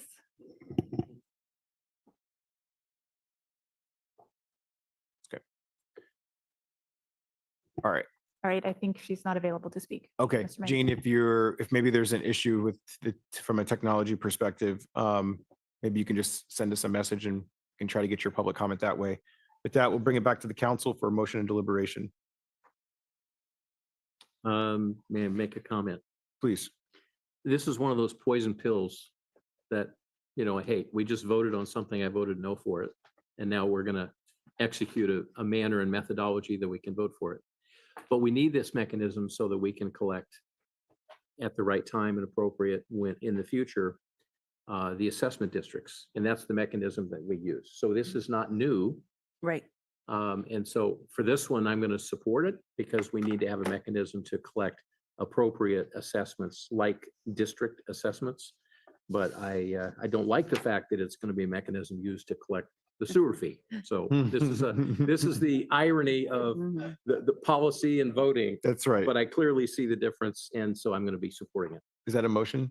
I will make a motion that we approve item 6. All righty. All right, motion and seconded. Any other discussion? All right, all those in favor? Aye. Anybody opposed? Motion passes unanimously. With that, we will go to public comments for closed session items. There are 2 items. The first is conference with agency labor negotiators pursuant to government code section 8495 7.6 for labor negotiations. Agency negotiators Brett Neal, Gina Rousseau, employee organizations GEM and MFCOA. COA, yeah, I said that right. The second item is the closed session conference with real property negotiators pursuant to government code section 5495.68 for Wharf 2 North Pump House. Anybody in the chamber wish to speak on this item, on either of these items? Okay, anybody online? I'll do a countdown to 5, 4, 3, 2, and 1. We have 2 online, so we'll go ahead and go to those callers. First, I'll try Jean. I believe maybe this could be the item she had raised her hand for. Jean, can you unmute yourself, please? Hi, I'm sorry, we're having problems. And I don't have a comment to make. Thank you. All right, thank you. And then the next speaker is Jen and Ken. Go ahead, please. We're Monterey Fish, so we're just waiting for the council, I guess, to review. Okay, did you have any public comment that you wanted to provide during open session? No, sorry. No worries, no worries. All righty, thank you. Are they going to be going into closed session with us? No, okay. Yeah. You can come back during the evening session at 7 o'clock. We'll do a report out from the closed session at that time. Oh, perfect. Okay, with that, we will go ahead and bring it back to the council, and we're gonna recess for dinner break and see you back at 7 o'clock, some of you at least. Thank you, everybody.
Recording in progress. Everybody to the council evening session today. We're going to go ahead and reconvene. And I'm going to ask Mr. Dawson, as the chair of the planning commission, to lead us off in the Pledge of Allegiance. Thanks for that. I pledge allegiance to the flag of the United States of America and to the republic for which it stands, one nation, under God, indivisible, with liberty and justice for all. Aye, aye. All right, and we're going to go to continue general public comments. So this is for items that are not on today's agenda. So I'm just going to describe how to participate in public comment for folks that may have not attended a recent meeting. We're going to ask everybody to identify themselves at the beginning. And then once we capture those folks, we're going to cut it off. So only those folks that were identified will be able to speak. So I'm going to start in the chamber. For folks that are in the chamber who want to speak for general public comment, I ask that you stand to the left of the podium, or you identify yourself by raising your hand. And again, this is for general public comments. This is for items that are not on today's agenda. Okay, so we have 2, 4, 6, 7. Ma'am, with the hat, you're in line there? Perfect. So we have the 7 that are standing. Nobody else? All right, we're going to check online. For folks on Zoom, you can use the raise hand function. I'm going to do a countdown to 5, 4, 3, 2, 1. And we have nobody online. So we'll go ahead and start in the chat. Wait, are we good with time? Yeah, let's just do it. We're good. Please. Mayor, Council, my name is Nelson Big, as you know, and I just want to reiterate some things that I was here about 2 or 3 weeks ago, maybe 4 weeks ago, regarding the cost of that is happening to apartment complexes for landlords. My daughter just recently ran some numbers, and you would be shocked out of a $1,700 or $1,800 rent that we get for a 1-bedroom, that on David Avenue, 267 goes back to utilities that they use. On Wainwright, $261 that they use. Larkin, $234. Now these are just garbage, electricity, sewer, water, insurance, and these are very basic to every property that we own. We have to pay these every month. So what's left over based on the value of what we have gives us a return somewhere to 4 or 5%. And you guys are talking about doing rent control for 5%, which is a CPI, or 3%, 4% over CPI. CPI only keeps us at even with what the costs already are. These aren't, this is extreme that you guys are going to, that I understand it might be 3 or 4, is not possible without having problems with the property. And then when I say the problem, when the tenant calls me, I say, instead on the weekend having some guy come there and fix that leak on Saturday, you're going to have to wait till Tuesday or Wednesday of next week. When the gardens aren't taken care of, because instead of going there once a week, we go there once a month, that comes out of the tenants. It reflects on the property, it reflects on Monterey, it reflects on everything. I really, really suggest that you, before you go down that road, understand what landlords go through with the extreme pressure that we're under. Right now, the insurance market, as you know, is gone through the roof. I'm sure Hans knows that because he probably has properties that they insure here on your housing. Insurance is something that we can't control. Cost of money. If we have to refinance to fix something, it's no longer 3.5%, 4%. It's 7.5% and 8%. It's expensive. Probably 70% of all the units in Monterey are over 30 years old. When they become 30 years old, those apartments run about 40 to 50% in costs to maintain them, with all the costs, if you're going to do it correctly. It's just a reality. And I really need the council to understand that before they go down the primrose path, like we just heard the president, who's probably never owned a rental property in his property, and say, we're only going to go 5%, when the CPI is probably going to be 5 or 6 at the way he's going. I really need you guys to understand, we're not here to take advantage of tenants. We're here to get a reasonable return on our investments. Some of these things are $300,000, $400,000, $500,000 per unit. And at the end of the day, we are not getting a fair return.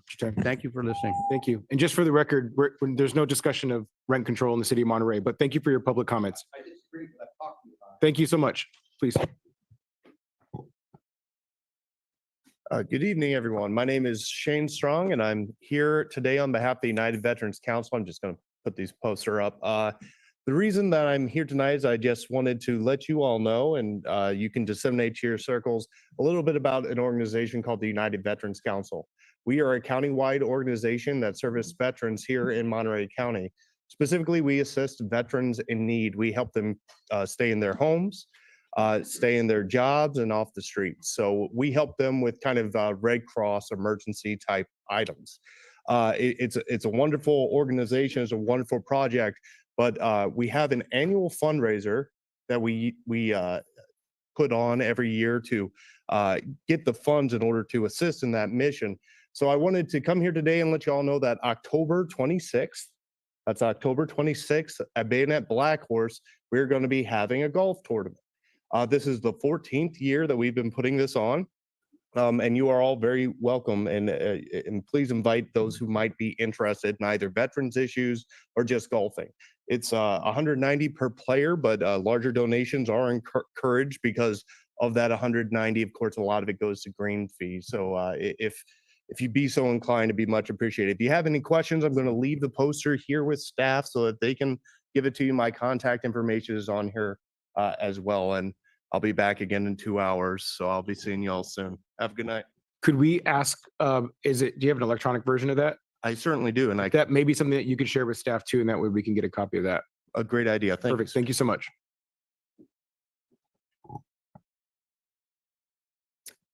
Mayor, City Council, staff, and members of the public. My name is Philip Bazuska, and I'm the Vice President of Monterey Firefighters Local 3707. Our union president, Ross Pounds, had planned to be here to speak, but he's currently battling a wildfire in Siskiyou County, along with 3 other Monterey firefighters. I'm very happy to report that morale has drastically improved in recent months. Fire Chief Andrew Miller truly hit the ground running by promptly creating a strategic planning committee. Incredibly, almost every single short-term and medium-term goal has either been completed or is in progress. I'd also like to offer our appreciation for the City Council and City staff's recent attention to decaying city infrastructure, planned improvements to our existing fire stations, and commitment to maintaining a healthy fleet of emergency vehicles. You are all tasked with some tough decisions, and we thank you for your calculated, rational approach. After our derailed 2022 negotiations, which saw Monterey firefighters work without a contract for nearly 2 years, we met with Hans, HR Director Brett Neal, and Chief Miller to debrief. And we came away feeling like both sides were able to offer constructive feedback and begin a healing process. In our most recent contract negotiations, we were able to reach a tentative agreement prior to contract expiration. I firmly believe that we were able to achieve this timely outcome due to our direct communication with HR. Looking back at the previous 2022 negotiations, the city's contracted lawyer was not at all helpful, and we believe that he played a major role in dividing the two sides rather than bringing us together. I'd like to express our sincere gratitude for the work of HR Director Brett Neal and Assistant Director Gina Russo. In what has to be a thankless job, they have both been extremely pleasant and professional in every interaction. Thank you both. All of this progress should be celebrated, and we believe that our fire department is on a positive trajectory. But by no means are we satisfied, nor should we ever be. As public servants, we fervently believe in constant, never-ending improvement. This pursuit of improvement brings me to the underserved areas of the Highway 68 corridor. We urge the city to focus on this next goal, a fire station positioned to serve the 68 corridor. It is no small task and will no doubt take years to complete. We are encouraged that the city has acknowledged the need for a new fire station, but talk is cheap. Now is the time for real definitive action. I ask the council to begin taking real concrete steps towards building a fire station to serve the Highway 68 corridor. Your firefighters remain optimistic. We are very much looking forward to being actively engaged in this process, just as we have been in every other positive change that I'm so proud to be able to tell you about here today. Thank you.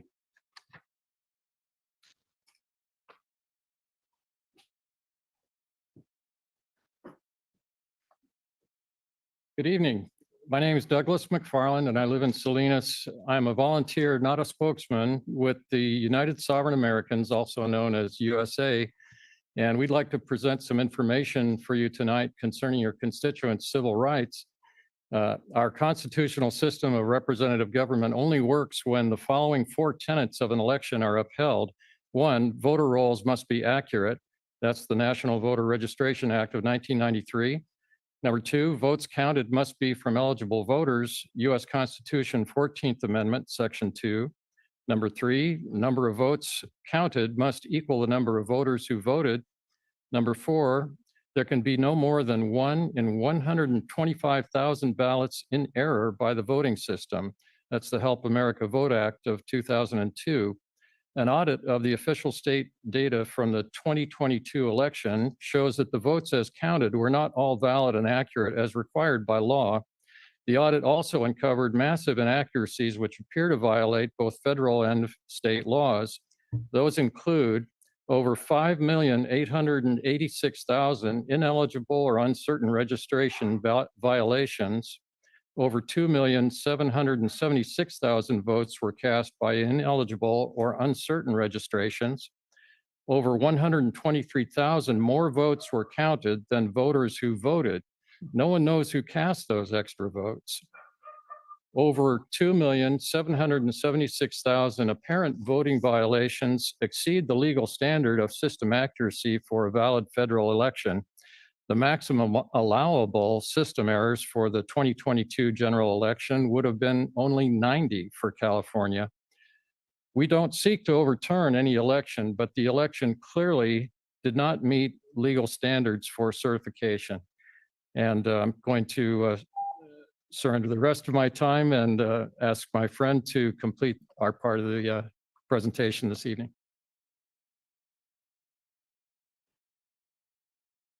Good evening. I'm Frank Troya. I have lived in Monterey County for 43 years.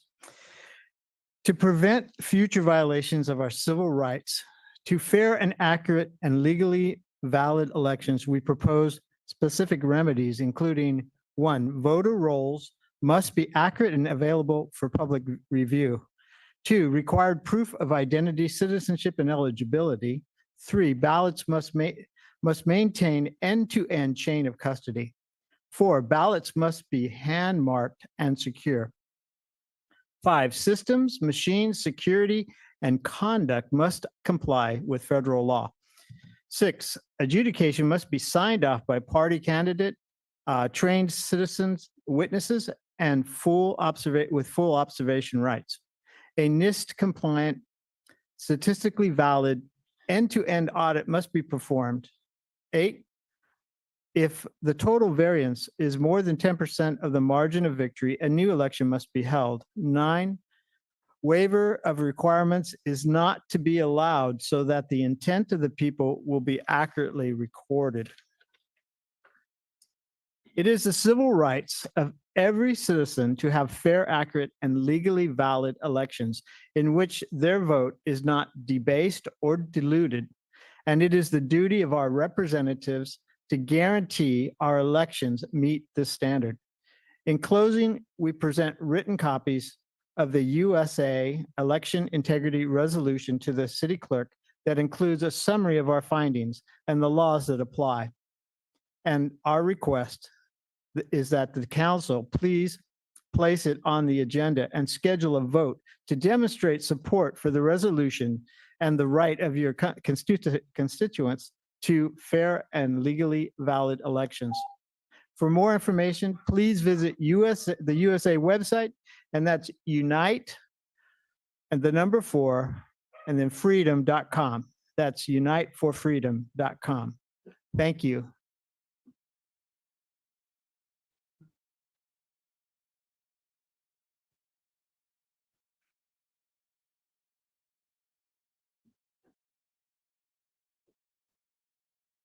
Good evening, Mayor and City Council. My name's Amy Meegan, and I've lived in this neighborhood for quite a while. I've lived in Monterey for 36 years. And we really enjoy this park very much, as you can hear. And the one bathroom down here in the corridor, all the other public bathrooms in Monterey are open 7 a.m. to 7 p.m., 7 days a week. But on weekends, lots of times this bathroom is not available. And we've taken families with 3 kids under 10 years old and had to walk them over to Miss to use that bathroom. So I was just requesting to see if this bathroom could have the same hours as all the other public bathrooms. And so everybody in the park can really enjoy it too. Thank you. Thank you for your public comment. And I would just recommend maybe connecting with city staff and they can get back to you in regards to your request. All right, with that, we'll go ahead and close general public comment and we will we will adjourn to a special joint meeting with our planning commission. Oh, thank you. Thank you. I skipped this section. I apologize. It's not here, but we'll make announcements from closed session, please. Awesome. On the first item, conference with agency labor negotiators pursuant to Government Code Section 54957.6. Agency negotiators Brett Neal and Gina Russo and employee organizations, General Employees of Monterey. Actually, first, I'm going to start with the Monterey Fire Chief Officers Association, since I have that information up first. A tentative agreement was reached and ratified for a 3-year term, a wage increase of 4% each year for 3 years, a 1.3% market adjustment for the assistant fire chief, a 2.5% certification pay for the fire chief marshal. Medical insurance remains status quo. Deferred compensation has increased by the employer matching by $50 per month. Management leave has increased from 40 hours to 80 hours. And for a 40-hour shift and 40 hours to 48 hours for a 56-hour shift. And there's also special assignment language added to receive between 2% and 20% for special assignments. And next, I'll read the announcement for the general employees of Monterey bargaining unit. A tentative agreement was ratified for a 3-year term, also 4% wage adjustment each year. There were market adjustments made to particular positions to bring them within 5% of the total compensation median. A deferred compensation increase, employer matched by $50 per month. Tuition reimbursement increase from $1,000 per year to $2,000 per year.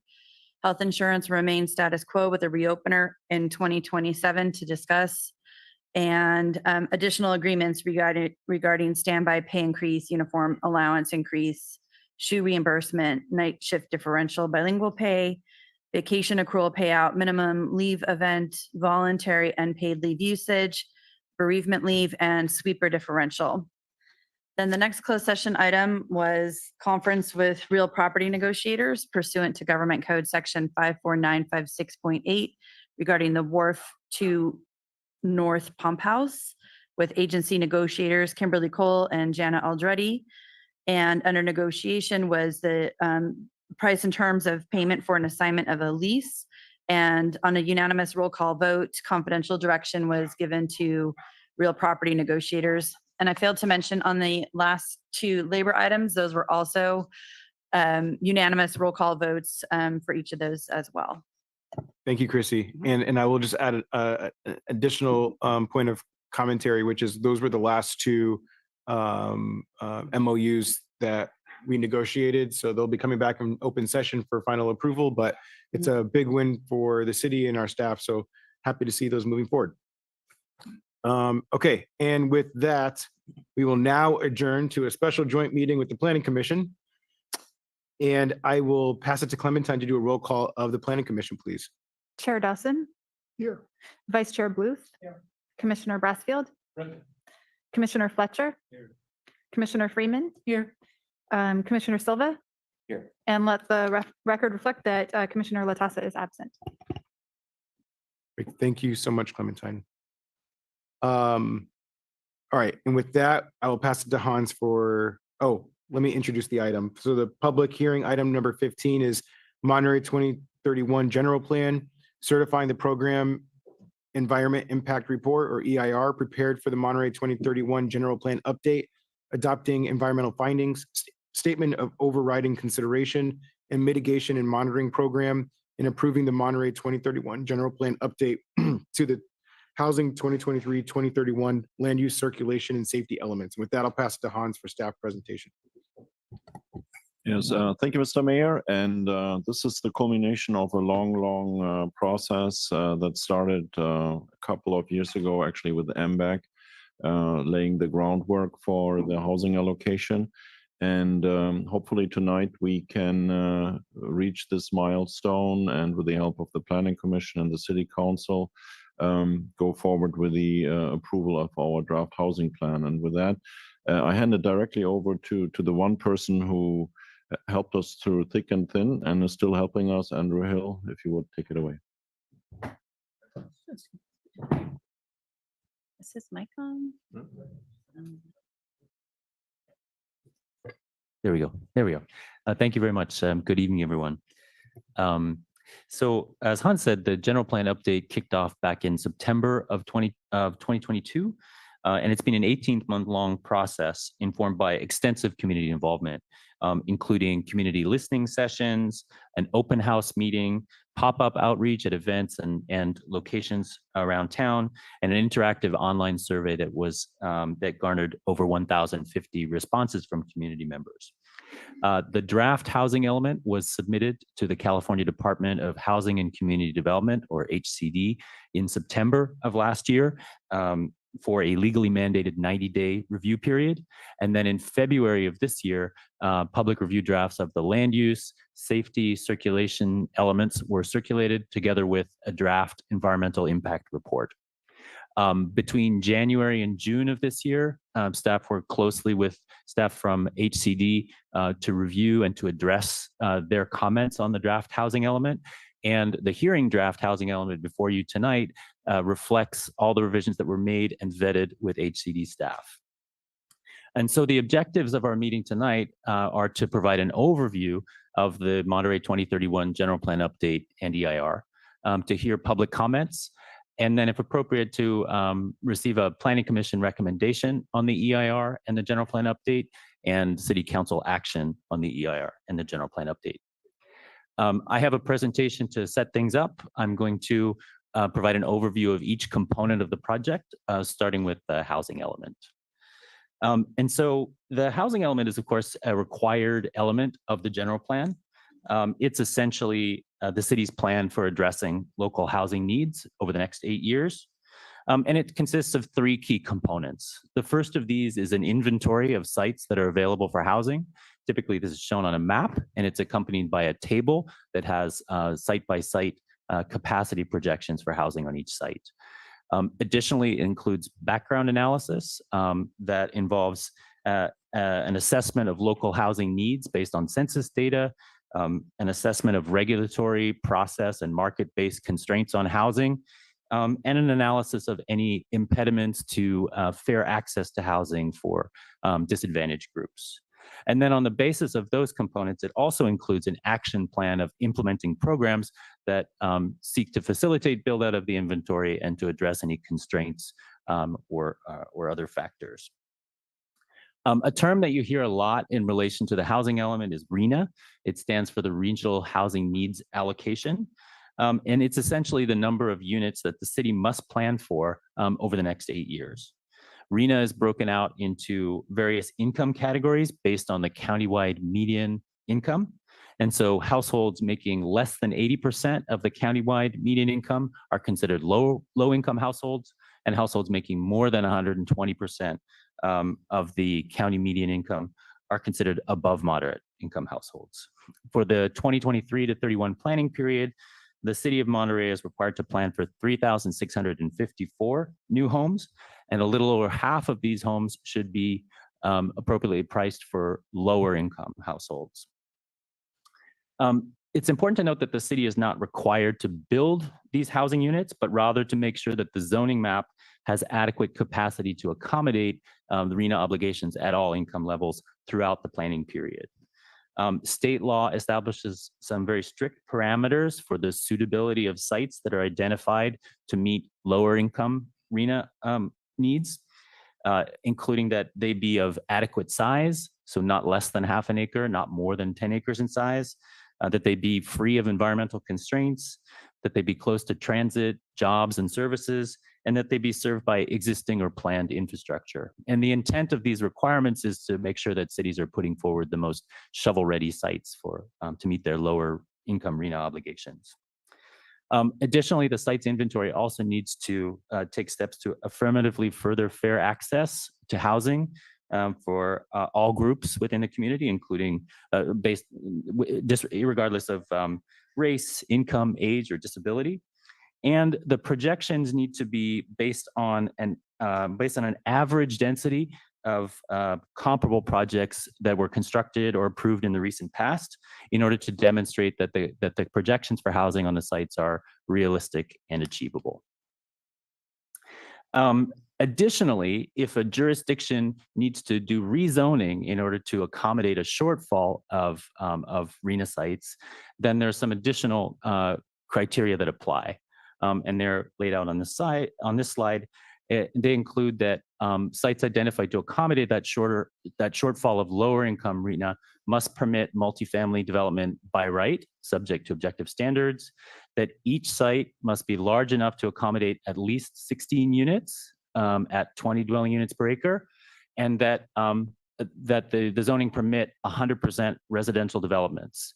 Additionally, if mixed use is permitted on the site, the requirement for these particular sites is that at least 50% of the floor area in a mixed use development must be given over towards residential uses. And so in order to support our realistic capacity projections, we did a survey of recently approved and constructed projects, higher density projects in the city of Monterey, but also in surrounding communities on the Monterey Peninsula. And on the basis of that survey, we used an average density in a downtown or a high density setting of about 56 dwelling units per acre. And on commercial corridors, we used a factor of about 29 dwelling units per acre. And so these survey results were the basis for our projections. This map shows the sites that are identified on the inventory.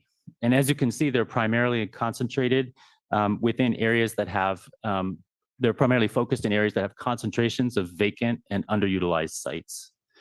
The inventory was developed and vetted with extensive community input, including, as I mentioned, a community-wide survey that garnered over 1,050 responses. I wanted to point out that survey respondents indicated strong support for housing development in all of the opportunity areas identified. As you can see here, it's at least 60% for all of the opportunity areas. And it's interesting that on the basis of a cumulative score, actually was Fort Ord that was the number one top ranked area for new housing. Now, support was not unanimous for housing in this area, but in general, people favored an approach that would foster a mixed-use neighborhood in the Fort Ord area with a range of different housing types, while also preserving large areas of open space on the site. And commenters throughout the process supported the idea of putting housing near jobs at Ryan Ranch, and also supporting a variety of housing types, including multifamily, townhomes, and also starter homes that are very difficult to find in the community today. So under current zoning, the current zoning map our projections indicate that the current zoning map can accommodate 1,873 new units. And that gets us about halfway to the RENA obligation of 3,654 units. This accounts for pipeline projects, so projects that have been recently approved or are currently under construction. It accounts for housing on vacant sites that currently have residential zoning.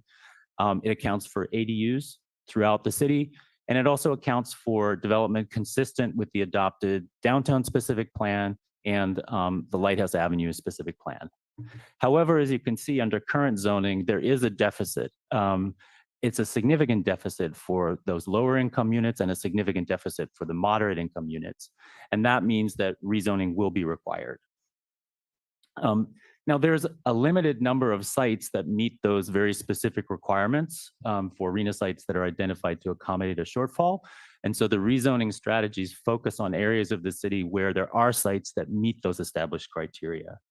The first strategy involves amendments to the city's multifamily residential housing overlay. Currently, that overlay applies in the Garden Road area, and it allows for development at up to 30 dwelling units per acre. Through this program, the city would increase the maximum permitted density in the overlay to 60 dwelling units per acre, and also apply it in the Pacific Munoz Cas area adjacent to downtown. Consistent with state law, any projects in the overlay that come forward proposing to make at least 20% of their units affordable to lower income households would be eligible for a by right approval. Then additionally, the North Fremont specific plan area, has a number of sites that meet those established criteria as well. And so through program 1C, the city would increase the maximum permitted density in the North Fremont specific plan area to 60 dwelling units per acre with revisions to standards to accommodate that level of development. And consistent with state law, if a project proposes to make at least 20% of the units affordable to lower income households, the development would be allowed by right. And then the third rezoning strategy applies to the county courthouse site. The base zoning would be changed to R3, and the multifamily overlay would be applied on top of it to allow for up to 60 dwelling units per acre on that site as well. And when you account for all of these rezonings together with what you can get under the current zoning map, we do get to meeting the RENA obligations at all income levels. However, with only a very razor thin margin. So in fact, there's just a buffer of 6 lower income units and a buffer of just 3 moderate income units. State guidance recommends that cities have a buffer of at least 15%. And the reason for the buffer is to make sure that the city can comply with no net loss requirements of state law. So for example, with a buffer of just 6 lower income units, that means if just one of the sites on the inventory develops with fewer units than we have in the inventory, then immediately the city would be out of compliance. The housing element would be out of compliance with state law, and the city would need to rezone other properties to make up that shortfall. So that's why the buffer is very important. It's important, I think, not to consider the buffer as optional, but it provides the flexibility to make sure that the city can maintain compliance throughout the period, even if sites don't develop at the densities assumed in the inventory. And so we have included 3 buffer strategies. The first strategy involves adopting an educational workforce housing overlay. This would apply to Monterey Unified School District sites in established residential neighborhoods as shown on this map. And it would permit the school district to build multifamily housing for teachers and staff on their sites. The second rezoning strategy involves the preparation of a specific plan for the Fort Ord and Ryan Ranch area. As I mentioned, this would integrate a variety of housing types and foster the creation of a mixed-use neighborhood on the site while also preserving large areas of open space. And then the third strategy involves updating the Highway 68 area plan. Of course, this plan has already been adopted by the city, and the plan currently envisions development of 300 housing units for moderate and lower income households on a 50-acre property owned by the school district. Through this program, the city would update the Highway 68 plan to increase the number of units planned on that site. Again, it would be context sensitive. The existing standards in the plan related to preserving visual resources and biological resources would be maintained or enhanced. And the intent would be to integrate housing on the site while also preserving some area of the 50-acre site for open space as well. And so on the basis of these rezoning strategies, or these buffer strategies, in combination with the rezoning strategies and in combination with what can be obtained under current zoning, now we have sufficient capacity to meet RENA obligations at all levels with at least a 14% buffer. We have a 14% buffer of lower, a 33% buffer of moderate, and a larger buffer of above moderate. So additionally, as I mentioned, the state also requires that the inventory affirmatively further fair housing conditions in the city. Portions of the city shown on this map in the south are classified as racially concentrated areas of affluence. This means that they have higher concentrations of predominantly white residents with higher incomes. And state guidance requires that the city take action to expand opportunities for lower income households and minorities in these areas.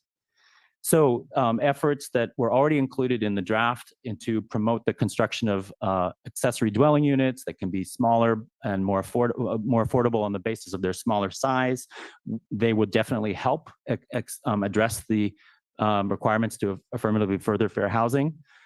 Development pursuant to a specific plan at Fort Ord, which would introduce a range of housing types in the south of the city, would also help to affirmatively further fair housing, as would those amendments to the Highway 68 area plan. However, in their review of the draft housing element, HCD staff recognized that these steps had been taken, but they requested that the city take further action. And so we've included 2 new programs that have been vetted with HCD staff. The first of them involves adopting an SB 9 ordinance. And so the SB 9 is a state law that permits single family homeowners to subdivide their property and create up to 4 units over the total area of what was formerly a single family site. This program would go a step further, and if the owner makes a commitment to make at least one of those housing units available to lower income households through deed restriction, they would have the option to build up to 6 units on those sites. Again, this is a strategy to try and diversify the housing types in single family neighborhoods and affirmatively further fair housing. And then a second strategy that was added based on discussions with HCD was the idea of adopting a co-housing overlay that would apply in single family areas of Monterey. This would allow for clusters of 4 to 6 units on sites that are over 1 acre in size. Co-housing is a strategy that involves private homes organized around shared spaces and common spaces. It can be good for intergenerational living. It can offer economies of scale and more affordable housing types. The action plan really focuses a lot on strategies to increase housing production and remove constraints. But I wanted to point out as well that it also includes programs that address the needs of special needs groups. We have a local density program, which provides bonus density for developers who offer moderate income households, and also housing with large units for families, so 3-bedroom units. We have a rental assistance pilot program that the city's already begun to implement to take action to prevent people from eviction or prevent homelessness before it happens. We have a program to continue the successful multidisciplinary outreach team MDOT approach that's been very successful in reducing homelessness in Monterey. And additionally, there's a program under which the city would develop an anti-displacement strategy designed to preserve existing subsidized housing units in the city and to provide protections for tenants. Overall, since the release of the draft housing element in the spring and really right up to today, the city has received comment letters from a range of voices in the community. Really, there's 2 key themes that have emerged from those comments. The first has to do with concerns about housing development in the south of the city. There's Monterey County, Monterey area residents who've expressed a concern for the cumulative impacts of housing in the south of the city with housing that the Monterey County is planning in adjacent unincorporated areas. The Native Plant Society and Big Sur Land Trust, which recently acquired a property directly to the north of the 50-acre school site in the Highway 68 plan area, have expressed concerns about effects on biological resources and habitat and migration corridors. And Landwatch has expressed opposition really to housing development at Fort Ord. And then additionally, there have been some letters received more recently expressing concerns about waterfront development It seems that there might have been some misinformation circulating in the community about what was proposed in the housing element. There was concerns that there were proposals to rezone areas north of Del Monte Avenue to allow for higher density housing. That's not actually included in the housing element. Perhaps one of the things that might have led to confusion was the fact that on some of the maps, there was a rough outline of the downtown opportunity area, which you can see here in blue. The dotted line extends north of Del Monte Boulevard. None of the housing sites, which are in the colors there, are north of Del Monte, and there was no plan to change any zoning there. But to avoid confusion, we're proposing to redraw the line to clarify that the limit does not extend north of Del Monte. And then, so the Monterey County Airport Land Use Commission reviewed the housing element and found it consistent with the Airport Land Use Compatibility Plan in December of 2023. And then additionally, as I've mentioned, we've taken steps to iteratively review and approve revisions to the housing element with staff from HCD between January and June of this year. At the end of June, HCD submitted a formal letter to the city finding that if the current iteration before you tonight of the housing element is adopted, all of the comments previously submitted will be will have been addressed adequately. There's just one item that remains outstanding, and it relates to the question of whether a 5-story height limit in the Alvarado district downtown is a constraint on developing at up to 100 dwelling units per acre. I want to be clear that HCD's comment does not take any issue with the sites that have been identified downtown and doesn't take any issue with the capacity projections for downtown. The issue is really the question of whether theoretically, if someone wanted to build up to 100 dwelling units per acre, whether that could be done under the proposed standards in the Alvarado district. To help flesh out this issue, we've done some additional analysis for HCD. Their most recent comment letter requested that we use 1,000 square foot average unit size, and also requested that or suggested that we used maybe overly relied on smaller units in our analysis because we'd actually done specific site testing. We chose 3 representative sites, different sites and conditions downtown, and did some project prototypes to demonstrate that 100 dwelling units per acre is achievable at 5 stories. However, there is a condition, perhaps. We have a local density program, as I mentioned, that offers incentives for people to provide larger three-bedroom units. And it could be the case that if a developer wanted to propose a high share of 3-bedroom units, it may be challenging to achieve 100 dwelling units per acre at 5 stories. And so our proposal would be to make an amendment to this local density program to, in that specific case, if a developer meeting the requirements for the local density bonus wanted to propose a higher share of family size units, that in addition to density bonus, they would also get a height bonus. And so that is not currently in the element, but if the commission and the council think it's appropriate, we could incorporate this amendment into the element and send it back to HCD. And we think that might resolve the final issue and get them to issue a letter of substantial compliance. So that was a lot. I'm happy to come back and answer any questions that you may have before we take public comment, but let me move through quickly the other elements as well. And so the state law requires that every element of the general plan be internally consistent. And so updates have been made to the land use element to ensure that it's consistent with the housing element and the new homes that are envisioned as part of that. Additionally, the land use element needs to be synchronized with the airport land use consistency plan that was recently adopted in 2019. And so the 2005 land use element envisions the creation of a series of distinctive, walkable mixed-use neighborhoods. This vision is maintained in the current land use element, but a new vision for a mixed-use neighborhood at Fort Ord and Ryan Ranch has been added, consistent with the proposals in the housing element. Overall, this is a snapshot of the proposed general plan land use map, which includes the new mixed-use neighborhood designation in areas where there is a specific plan or where there would be a specific plan for Fort Ord and Ryan Ranch. It also includes the creation of a new visitor accommodating facility land use designation that matches the underlying zoning. And it involves the creation of a new airport compatibility overlay.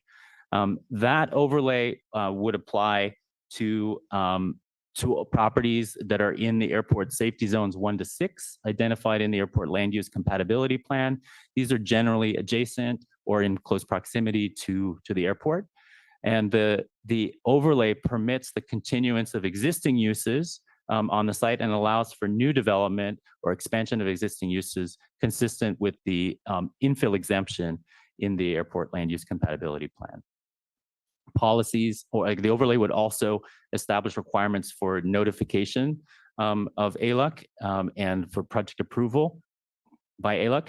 And it incorporates new mitigation requirements for interior noise levels by use type. Additionally, another requirement for the land use element that's come online since 2005 is to consider the effect of the general plan on military readiness. And so a new goal has been incorporated around promoting compatibility with military uses that involve, and there's policies that call for a checklist for projects developed within 1,000 square feet of a military installation to ensure that compatibility, and to continue to pursue mutually beneficial collaborations with the military. This element was also reviewed by the Monterey County Airport Land Use Commission and found consistent with the Airport Land Use Compatibility Plan in February. It was also shared with the various military installations here in Monterey for comment. The NSA Monterey provided comments primarily around some notations and on the maps, but also around the availability of funding for projects that are mutually beneficial to military and community. And so those edits have been reflected in the hearing draft that's before you tonight. The safety element, updating the housing element triggers the need to update the safety element to address a new state law. The updated safety element is organized around 4 key goals involving protection of property and life from natural environment and human-made hazards, providing effective emergency response to disasters, building community resilience to natural disasters and climate change, and providing responsive police and fire services. The section around natural and human-made hazards involves a comprehensive update to the maps and data to document hazard risk areas. It also involved incorporation of new policies reflecting best practices for flooding and fire and geological hazards in particular. We've incorporated a new emergency management goal with supporting policies based on an emergency evacuation analysis that was done. And this also involves review by CAL FIRE as well. There's a new goal around community resilience that responds to state requirements of Senate Bill 379 for addressing climate change and incorporating resilience strategies. So policies focus really on resilient infrastructure and bolstering community preparedness. And then finally, a goal around public safety services, which incorporates best practices. And really, the policies here emphasize cooperation with other agencies also tasked with public safety. This element was also reviewed and found compliant with the Airport Land Use Consistency Plan in February of 2024, and it was reviewed and approved by the CAL FIRE Board of Directors in April of this year. A circulation element has also been updated as part of the process. It incorporates new strategies for balanced multimodal transportation network that meets the needs of all residents. It establishes vehicle miles traveled as the metric to measure transportation environmental impacts, and it outlines a framework for effectively managing parking supply while encouraging reduced auto travel. Like the other elements, the circulation element was found consistent with the airport land use consistency plan. And the hearing draft before you tonight reflects some comments that were received from Monterey Salinas Transit and from Caltrans. And so the final component of the project is environmental review pursuant to the California Environmental Quality Act. Updating the general plan could result in one or more significant impacts. And so an environmental impact report, or EIR, was prepared. The purpose of an EIR is to inform the public and decision makers about significant environmental effects from the proposed plan, to identify ways to minimize those effects, and to describe a reasonable range of alternatives that could reduce or avoid those effects. I think it's important to note that the general plan EIR is a programmatic EIR. That means that it considers the impacts of implementing the policies and standards in the general plan, but it doesn't necessarily analyze the impacts of any specific project on any specific site. That's because the general plan doesn't currently propose to build, and there's a lot of details that cannot be known at this time. But in the future, when subsequent projects come forward and the specifics of which uses and what densities and where on a site development is actually proposed, if that project would result in impacts that are not identified and mitigated in the general plan EIR, then subsequent environmental review may be required. This is a snapshot of the overall process for the EIR. As you can see, there's multiple points for public input. Right at the start of the process, we issued a notice of preparation and held a scoping meeting, inviting public agencies and interested members of the community to provide comments on the scope of issues to be analyzed and the range of alternatives to analyze. Based on that feedback, we went ahead, completed the environmental analysis, and we released a draft environmental impact report in February of this year. That was available for public comment for 45 days. And then following the close of that public comment period, we went away and prepared a final EIR with responses to the comments that were received. That brings us to the public hearings tonight. And the question before city decision makers is whether to certify the EIR as complete. The EIR covers the full range of categories defined in state law. So that includes everything from aesthetics and visual resources, biological resources, geology, but also noise, traffic, utilities, and wildfire. In summary, the EIR concluded that the majority of impacts related to those categories would be less than significant with compliance with existing regulations and city policies. 10 significant impacts were identified, which could be reduced to a less than significant level with additional mitigation. And so those impacts relate to biological resources, cultural and tribal cultural resources, geology, soils and seismicity, hazards and hazardous materials, public services and recreation, and also wildfire. However, even after all feasible mitigation measures, it was determined that implementing the project would result in significant and unavoidable impacts related to agricultural resources. This relates to the loss of grazing land on the 50-acre school site in the Highway 68 plan area, overall cumulative air quality and GHG emissions impacts, employee-related vehicle miles traveled, and water supply and emergency evacuation due to hazards or wildfire.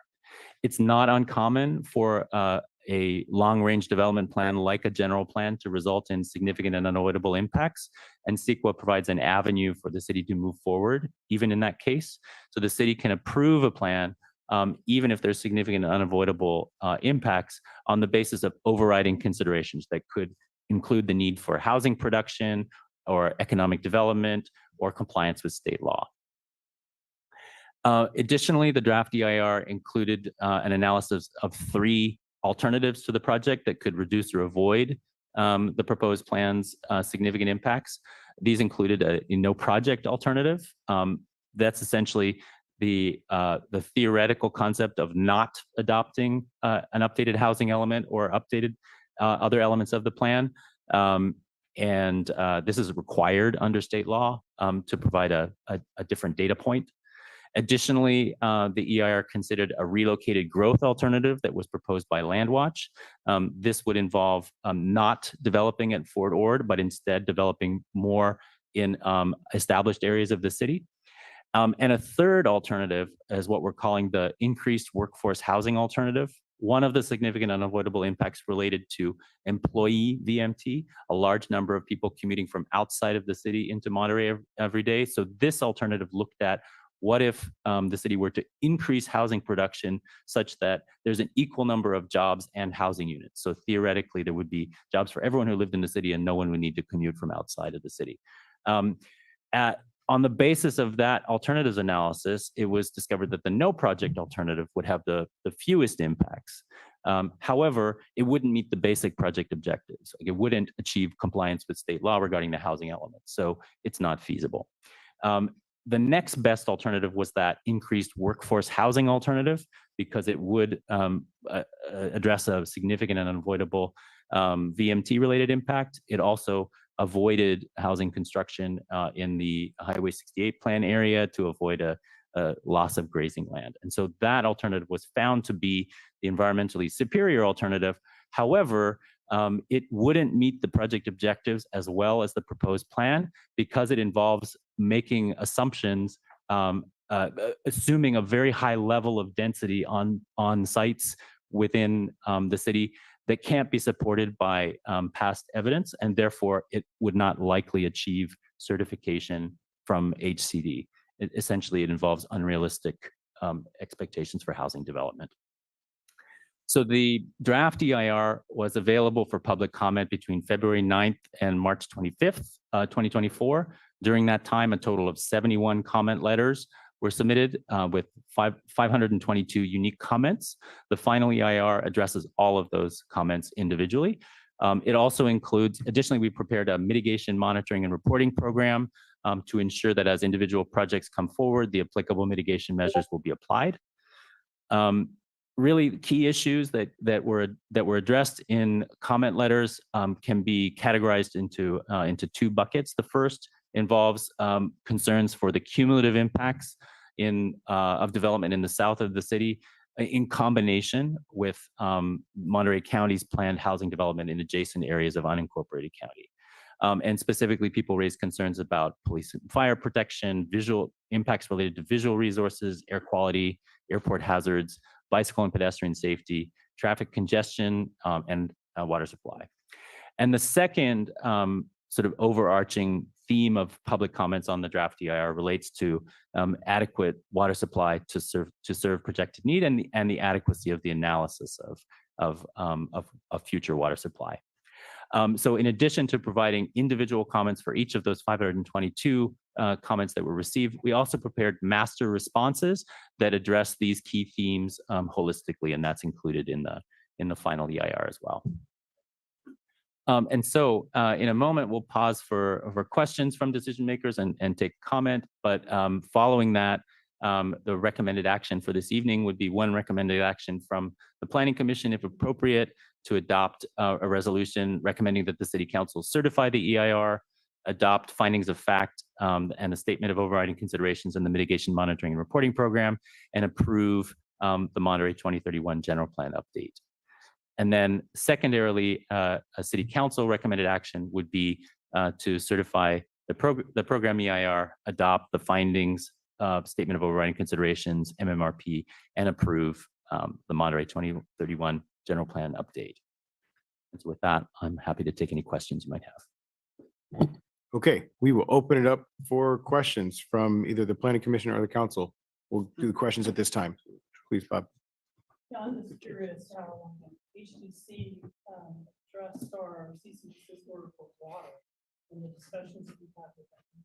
How did that interaction go regarding that issue? So we had. Oh, sorry about that. Can you grab a mic and say that again to the mic? We'll have to make sure we pass the mic around for planning commissioners. Yeah, I'm just curious about in your discussions with HTC, how did they react to the cease and desist order for the water issue that we're facing, and how did that interaction go back and forth between them and you? The senior reviewer is actually one of the most senior people at HCD who's been working on housing elements for several cycles, and he was very familiar with the particular constraints in Monterey. So even right off the bat from our first conversation, he knew about the water constraints. We do have a couple of programs in the housing action plan specifically targeting water supply. And so he reviewed those in particular and made some suggestions about moving forward, but they're included in the housing element. He recognized it as the overarching constraint, and he thinks that the programs we put forward are the best that can be done, and recognizes that again recognizing that it's the single largest constraint to housing development, not only in Monterey but on the peninsula. Other questions, please. Thank you so much for changing the outline of the waterfront. Mike. Mike's right here. Mic check. Mic check. Because a few of us have been going around in circles, and we decided offhand that changing the boundary was the way to go, and that really is a big help. Good. Thank you. Mm-hmm.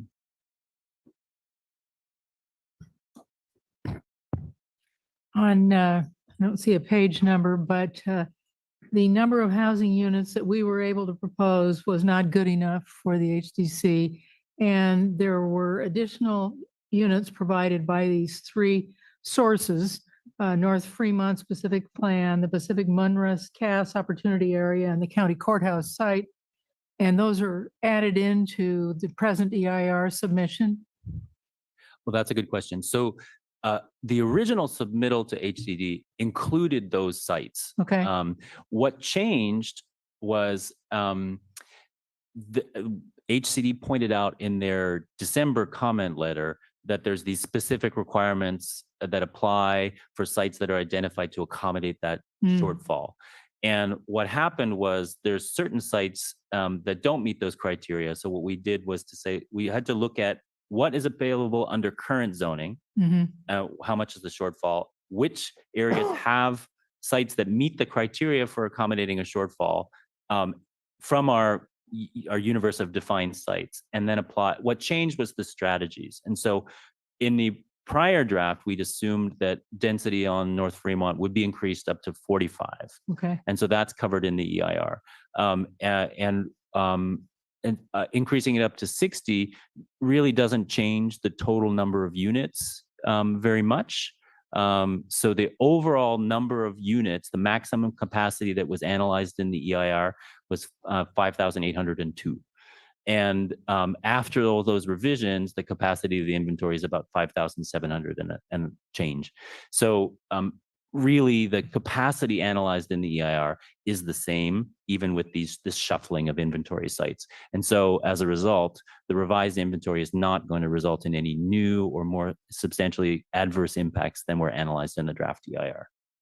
All right. So the follow-up question then is, you submit the EIR as it is. What are the odds of approval? Well, HCD doesn't need to approve the EIR. That's purely a local decision. It's the decision for the Planning Commission and for the City Council to certify the EIR, whether it's full and complete. Okay. Yeah. I have some questions.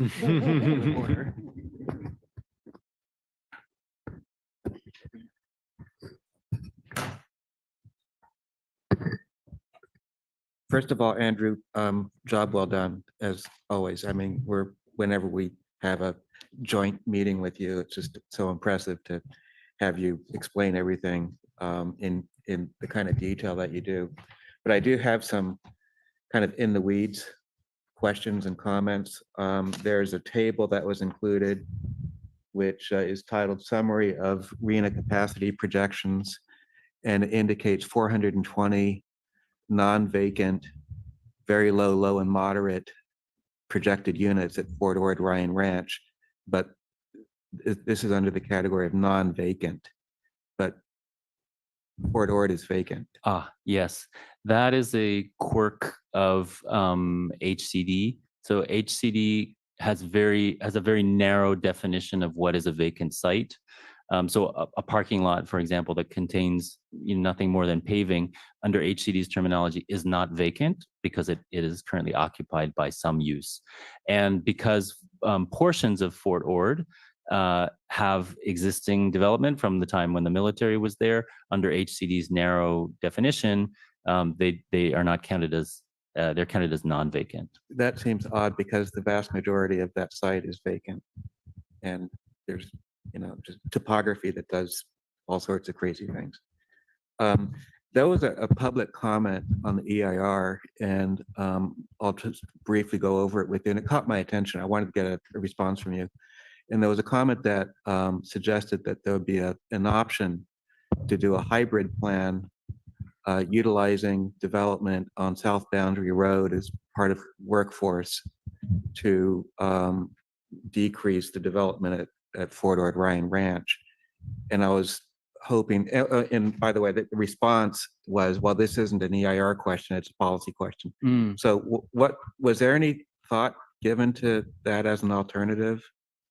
So if I'm understanding correctly, I think the comment is asking to, I guess it's asking for a consideration of where within the Fort Ord opportunity area housing would go as part of the specific plan? I'm sorry, maybe I didn't phrase it correctly. It's suggesting, however, that there'd be a hybrid plan utilizing land on South Boundary Road, which is kind of in that area. But was that ever looked at? And if so, was there issues with ordinance and hazmat or something? So right now, the housing element doesn't say exactly where in the Fort Ord area housing development or any mixed use development would go. That is a decision that would be made with community input in the process of developing a specific plan. It's kind of a 30,000 foot look at the area that establishes sort of goals or parameters, if you will, for a future specific plan. The goal would be to integrate a certain number of units with a mix of incomes in a way that fosters, sort of a walkable mixed use neighborhood on a part of the site, while also preserving larger areas for open space, providing connections to the jobs that, but it's just parameters, planning parameters that would be a starting point for the specific plan, if the decision is to move forward. And so that suggestion of focusing housing, closer to South Boundary Road or avoiding certain areas is certainly something that we can take on board as the specific plan moves forward, if it does. Okay. And if I may add, South Boundary Road and Fort Ord properties are mutually inclusive.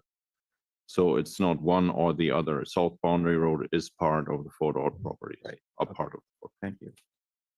I'm going to try to give you a gotcha question. I don't want to embarrass you, but on packet page 344, there is a description in a city response, and it describes something that I've never heard of before. It's called Euclidean zoning. And I was hoping you can elaborate on what that means. Sure. It means conventional zoning, where you establish zones that, a zone for single family residential, a zone for multifamily residential, a zone for commercial uses. And it's different than a newer concept called form-based code. So form-based code would be rather than would be to allow a mix of uses at any density, but only to define the form of the building as opposed to the density. So one is really use-based and the other is physically based. Yes. But they're not really interchangeable. They're different concepts. Correct. On the same page, there is a suggestion by one of the commenters to extend the 3-year sunset on the permit streamlining program. And the response by the city was, the council has the policy option to adopt this recommendation. But basically but they prefer to wait until the build out has started, and then they can come and revisit it to determine whether it's working or not. And so I guess my question on that is, given the fact that the water situation is probably not going to get resolved until 2030 or 2031, 3 years out is going to be premature to come back and revisit this. And so it seems to me that the city ought to reconsider extending this sunset program to make it actually workable, because theoretically, yeah, we can come back in 3 years, but there's not going to be any permits. Right, right. And I think that suggestion is actually maybe addressed in the staff report. I know MBEP, I think, made a similar sort of suggestion about expanding permit streamlining. I think one thing to keep in mind is that, as I say, all of the content of the housing element has been vetted with HCD, and they've approved everything in there, including very specific review of timelines.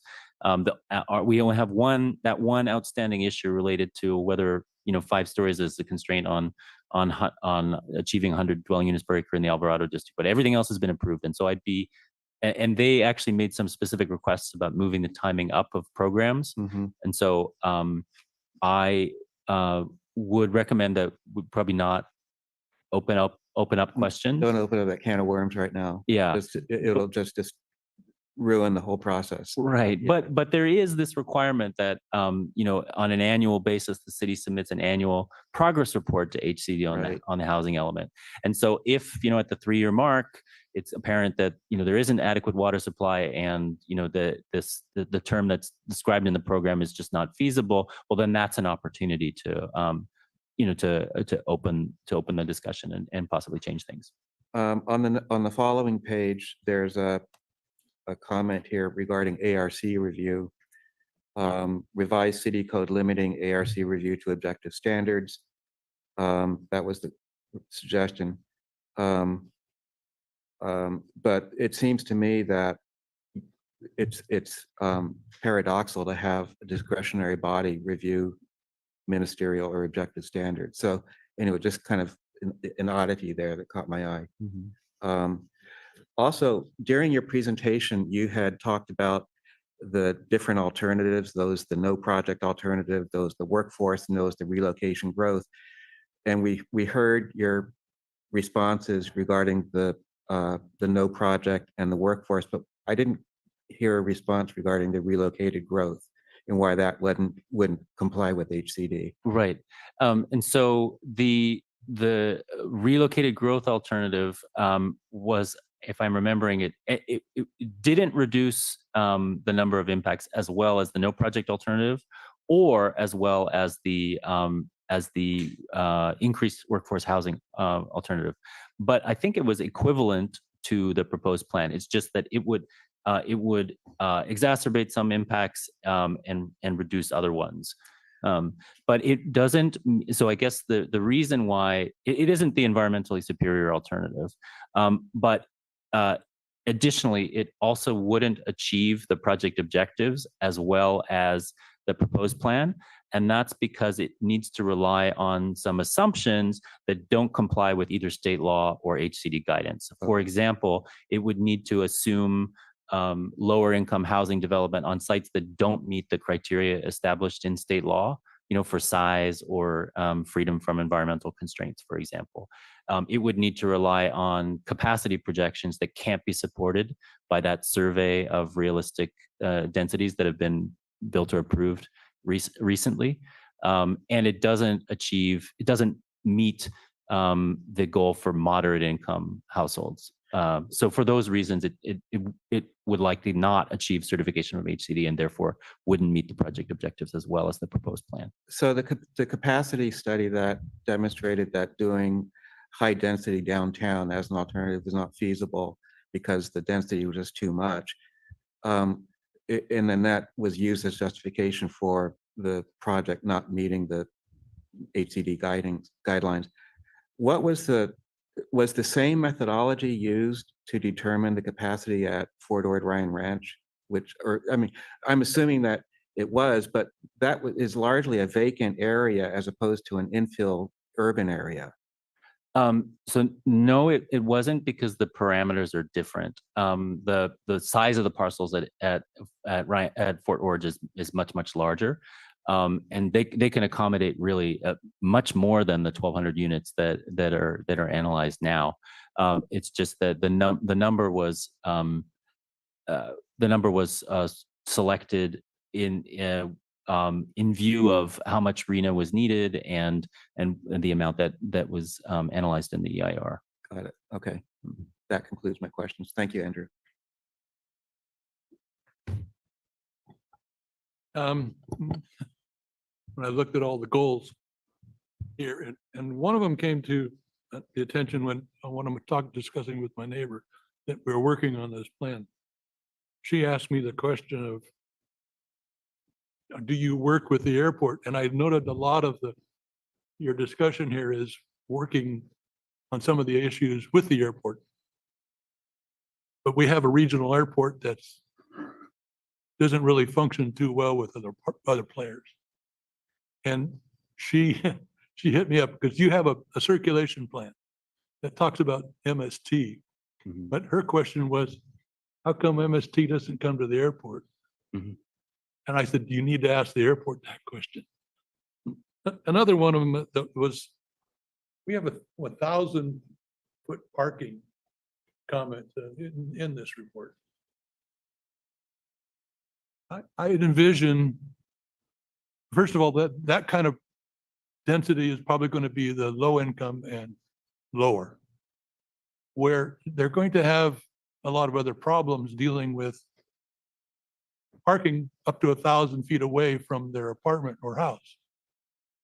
And I envision a young mother with 2 kids. It's raining and she has a week's worth of groceries. How does she get it into her house? But there are alternatives examined on this 1,000-foot rule. Even half of that would be better than the 1,000. Yeah, so I think what you're referring to is we have a program in the housing element that allows for certain projects over a certain size that are within 1,000 feet of a city parking structure or a lot to have a shared parking agreement. I think as part of that, you're raising a good planning issue, right? The housing development would need to have space, temporary parking space in front of the building, for example, where a family could unload their groceries for 15 minutes and then take it to the shared parking that's in the structure, for example. And there are other components involved here. I recall the project we had on Garden Road.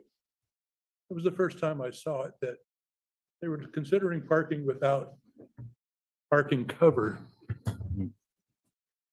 People that live in those kind of density areas are typically, and up to 40%, as I recall,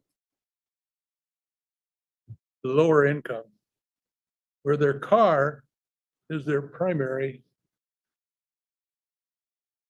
item of purchase and requirement for work. So they tend to rely on that more than some of us who have 2 cars and a bicycle, oh, by the way. And if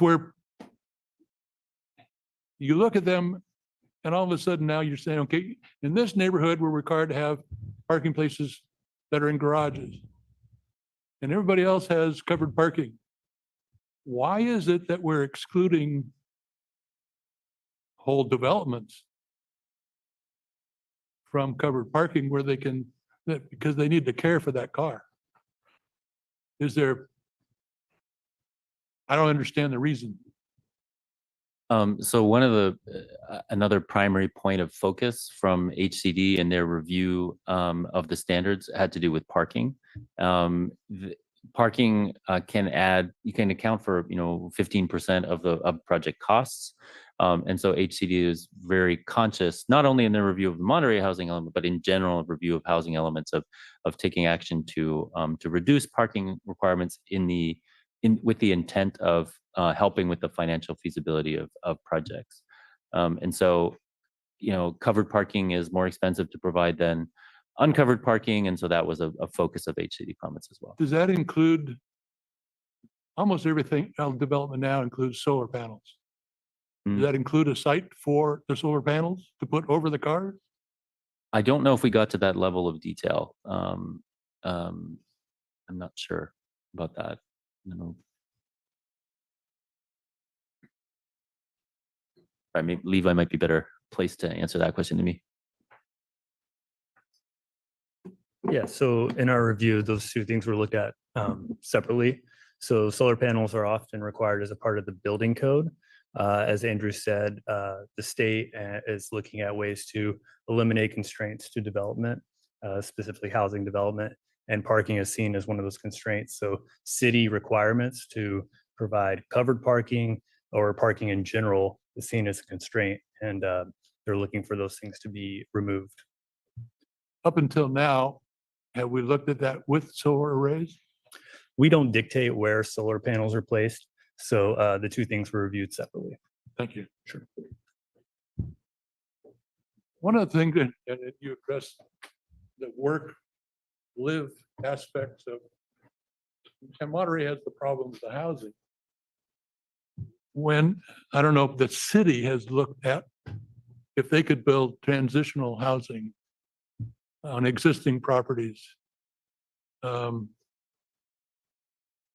one of the things that came up in my discussion with my two neighbors down was that he's having a hard time maintaining an apartment. He works for a company that is discussing purchasing property for employees. Well, Monterey has its own problems with the employee and housing. We have property that has 18,400 square feet of current covered property that would make a lot of condos. Have the city examined that for the plan part? I'm not sure which property exactly you're referring to, but we did look at, for example, there is a program about making trying to provide a public-private partnership with an affordable housing developer to redevelop the KIP structure and lot 14. So city-owned properties were looked at there. I was thinking of Hilltop. Oh, Hilltop. I will say we've been working on, we did an evaluation of all city-owned property and where we thought there's possibly an excess of city property and we could develop affordable housing. And we're really excited, the project behind City Hall. We're looking at 42 low-income units with a range of bedroom size from 1 to 3 bedrooms. And so that's one location. We're always also looking at the Cali P principal parking garage site, as well as I think the Adams Street site. The new Monterey site with the Hilltop was, it's a park, and we didn't consider conversion of a park for that upper area into housing. So it wasn't as high priority as maybe parking lots. Thank you. That's another consideration, but excuse me, reading this and it talks about the city of Monterey has too many parks. A lot of them, I won't say it's too many, but a lot of them. I disagree with that concept, that the idea that we take, there's an awful lot of land there, it's 2 odd acres at Hilltop, but could it be transitional? Sometimes even with engineers, we're having problems finding places for them to live. We have other employees, and not just the city, but other governmental employees that need transitional housing.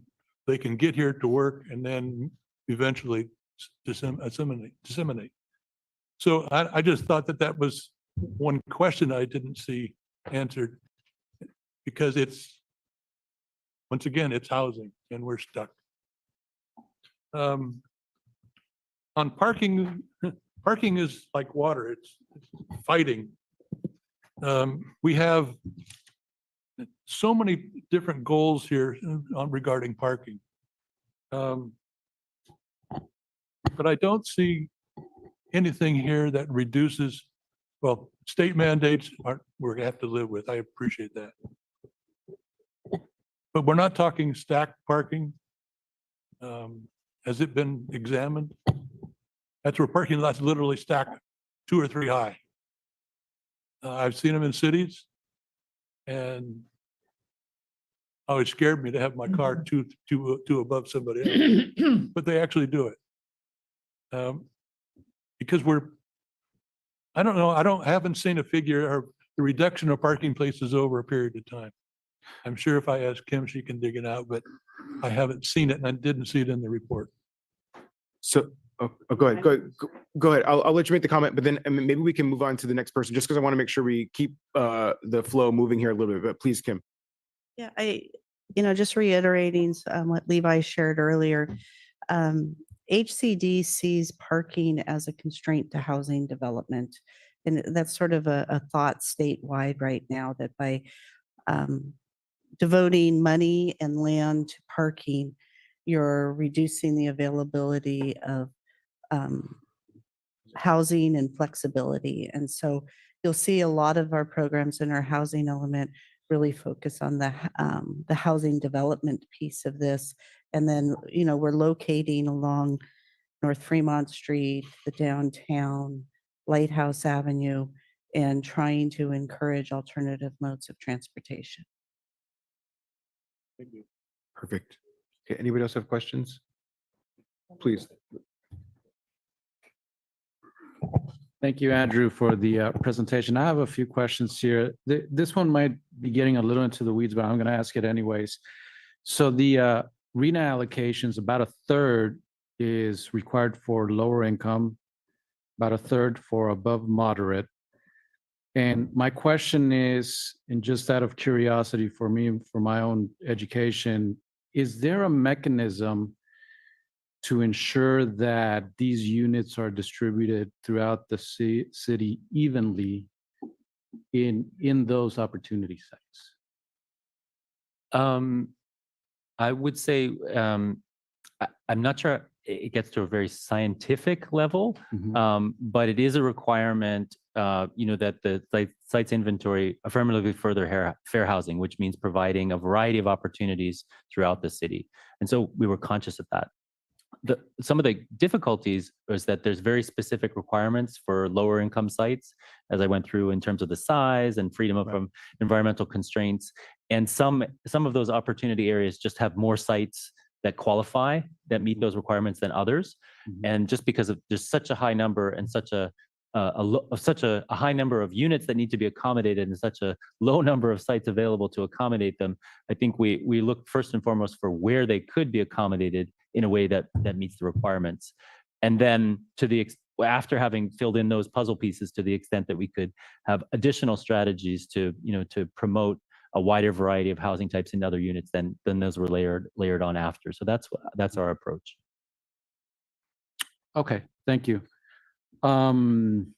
You covered some information about exceptions for properties near the airport. Could you briefly touch on that again? Sure.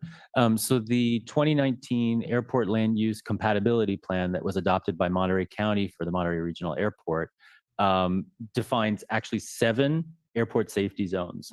1 through 6 are really immediately adjacent or in close proximity to the airport or the flight path.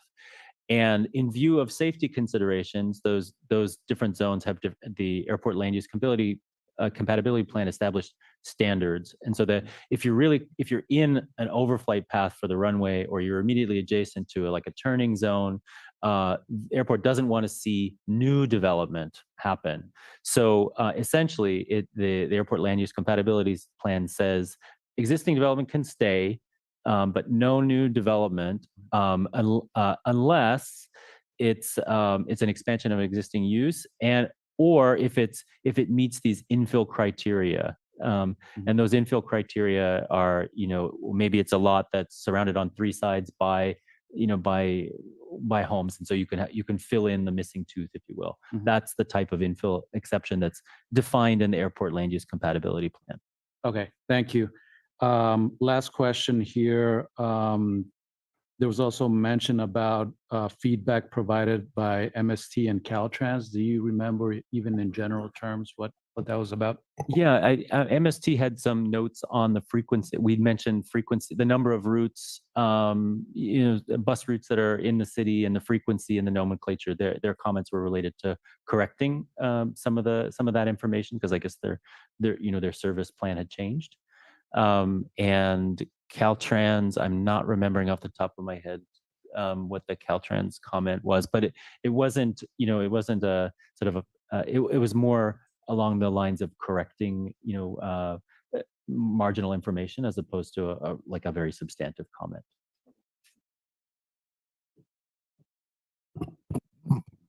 Yeah, thank you very much.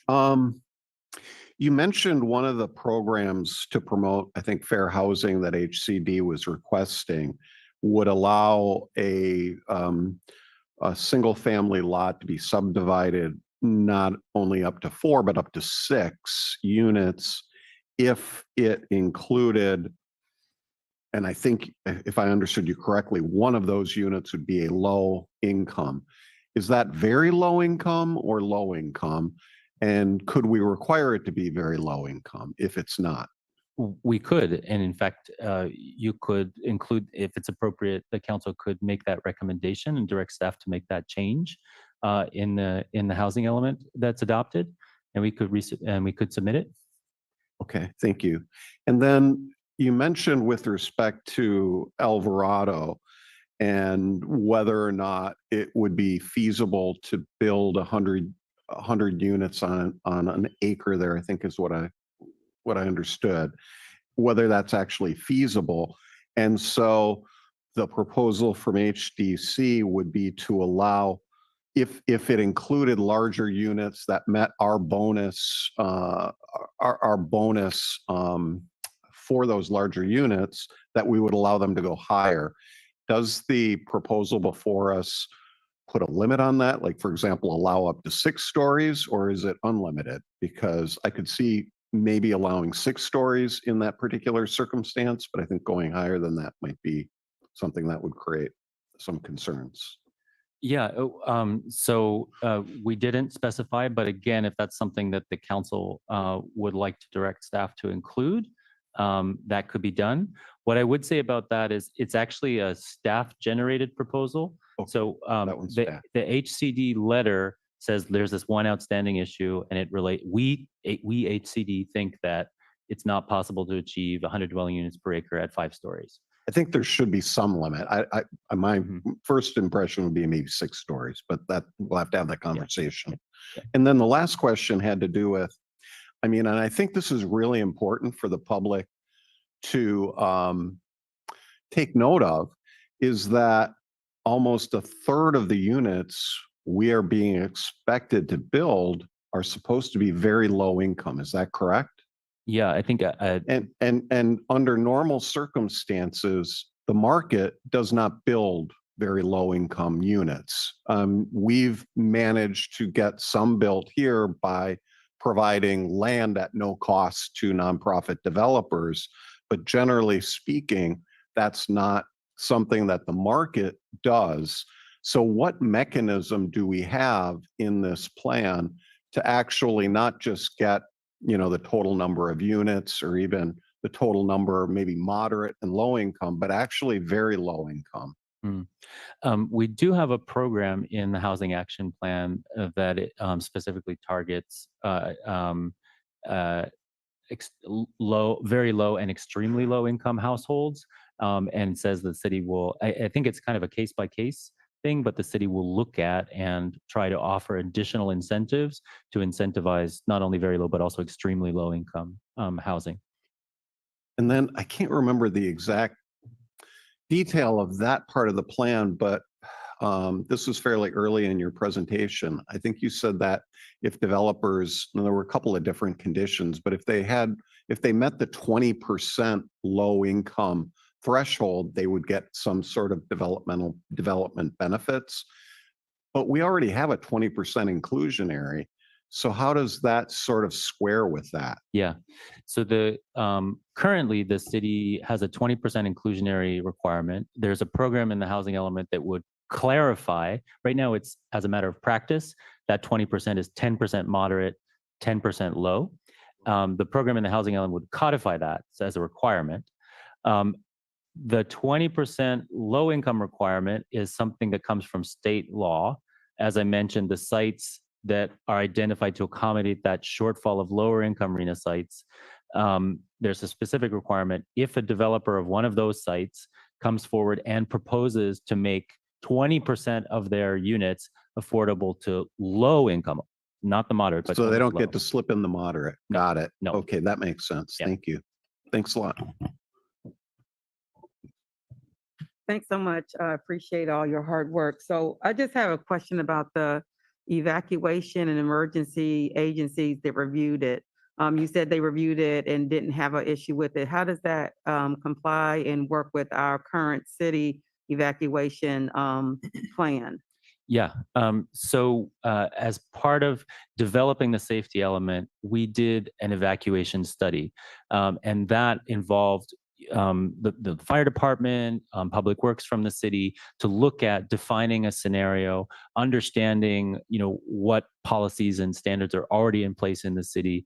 And then on the basis of all of that, running a model to look at a multi-hazard scenario. So, a fire and a flood, and looking at areas of the city that were, most difficult to evacuate under those different circumstances, and then developing a set of policies that, that would guide improvements to facilitate, evacuation under those scenarios. So from the get-go, we involved city staff and the fire department in developing that, developing that study and refining the policies and programs to implement the findings. And then separately, as a requirement of general plan law, the California Board of Forestry and Fire Prevention needs to review the safety element. And so we also reviewed it with that outside agency, and they have their own expertise from the perspective of wildfire and evacuation.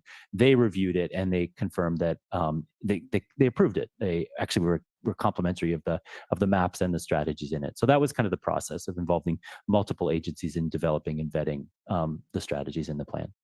Okay, so if this is adopted, then those new updated evacuation and emergency type of plans would be shared with cities so that other communities and neighborhoods would be aware. Okay, thank you. So I want to go back to the topic of lot splits. Wasn't there a recent Supreme Court decision? And am I confusing it with SB 9? So refresh my memory on what is permissible with a charter city on lot splits. Ah, I'm happy to address that. So there was a Superior Court ruling out of Los Angeles that found that SB 9 was unconstitutional as applied to charter cities.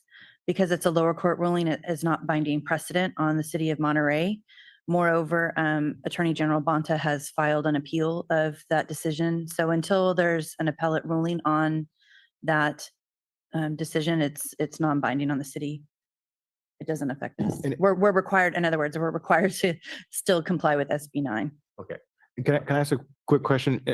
I think where you're going with it, because the policy that you spoke to earlier was us establishing that internally within the city as one of the changes that we made. But that stands alone. I wonder if that stands alone separate from what happens with SB 9 at the state level versus what's in our housing element. Essentially what the challenge was is that requiring compliance with SB 9 shouldn't be forced on charter cities is the argument that Huntington Beach made. Right. And but as far as the city of Monterey having to apply SB 9, we do need to until an appellate court maybe rules otherwise, and then you might have a policy choice. What's being suggested in the housing element is to beef up actually SB 9 and take it a step further than what the basics of the law require and allow additional lot splits with affordability requirements. Or the other option would be we add in this housing element that the law is, well, we have to reference what the law is currently. But the path forward with a charter city on future appeals is unknown. So once we know it, then we would come back and we would develop a policy that aligns with whatever the 5 council members choose to align. But we don't have to do the housing element all over again because it changes. Right. And I'm not remembering so each of these programs has an implementation timing. And I don't think the SB9 was particularly early in the planning period. So that's one thing. And another point to make is this SB9 isn't for the purposes of meeting RENA obligations, right? It's not being counted towards our number of units. And so there's no net loss implications for not proceeding with that. The reason for that SB9 program was to satisfy the requirements for forwarding fair housing, if that makes sense. Yeah, and I would just say that it's a future policy decision. Mhm. As I analyze this right now, we don't need to change the housing element as it's a draft.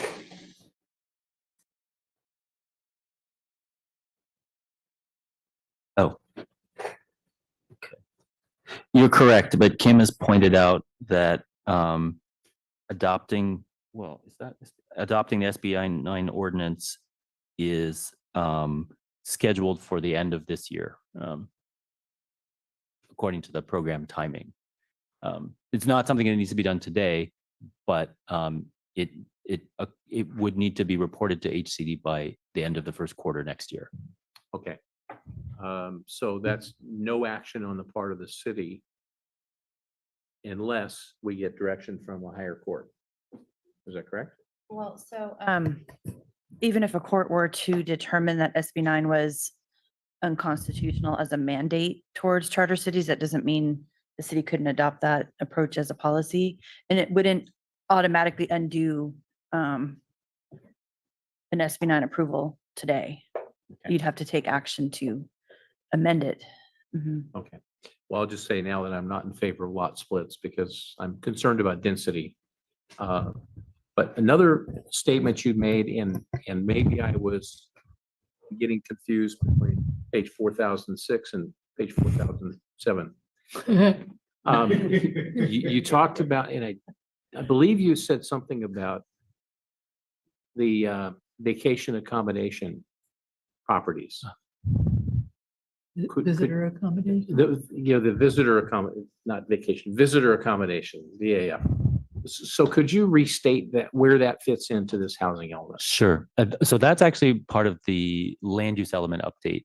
On the new land use map, the proposed land use map, we created a new visitor accommodating facility land use designation that isn't on the map today. Okay. And it specifies that within those specific plan areas, portions of them are envisioned for mixed use with residential, and portions of them are called out for visitor accommodating facilities, and that's consistent with the underlying zoning. The idea is that we didn't want to have a land use designation that would suggest that you can build housing in those visitor accommodating areas because it would take a vote of the people to change the charter to allow for housing in those areas. So it's a point of clarification to make sure that there's a alignment between the general plan land use map and the zoning. Okay. Okay. So to clarify, this document does not create new locations. Correct.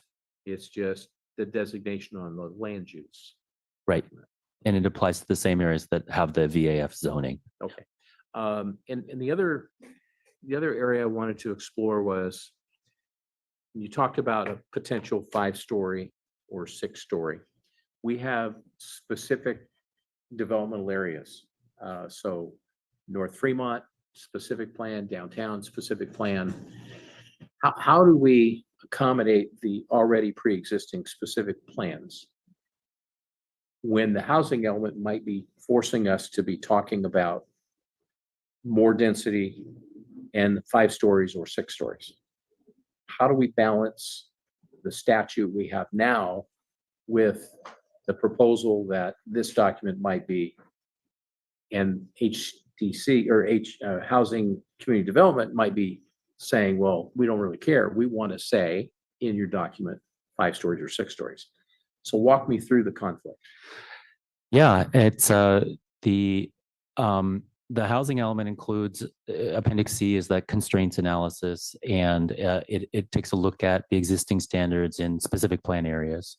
And on the basis of the analysis, if the current standards would not permit housing at the number of housing units projected on sites, for example, downtown or in the North Fremont specific plan area, then there's programs in the housing element that say update the specific plans to change these standards to allow what's the number of units envisioned and the densities envisioned in the housing element.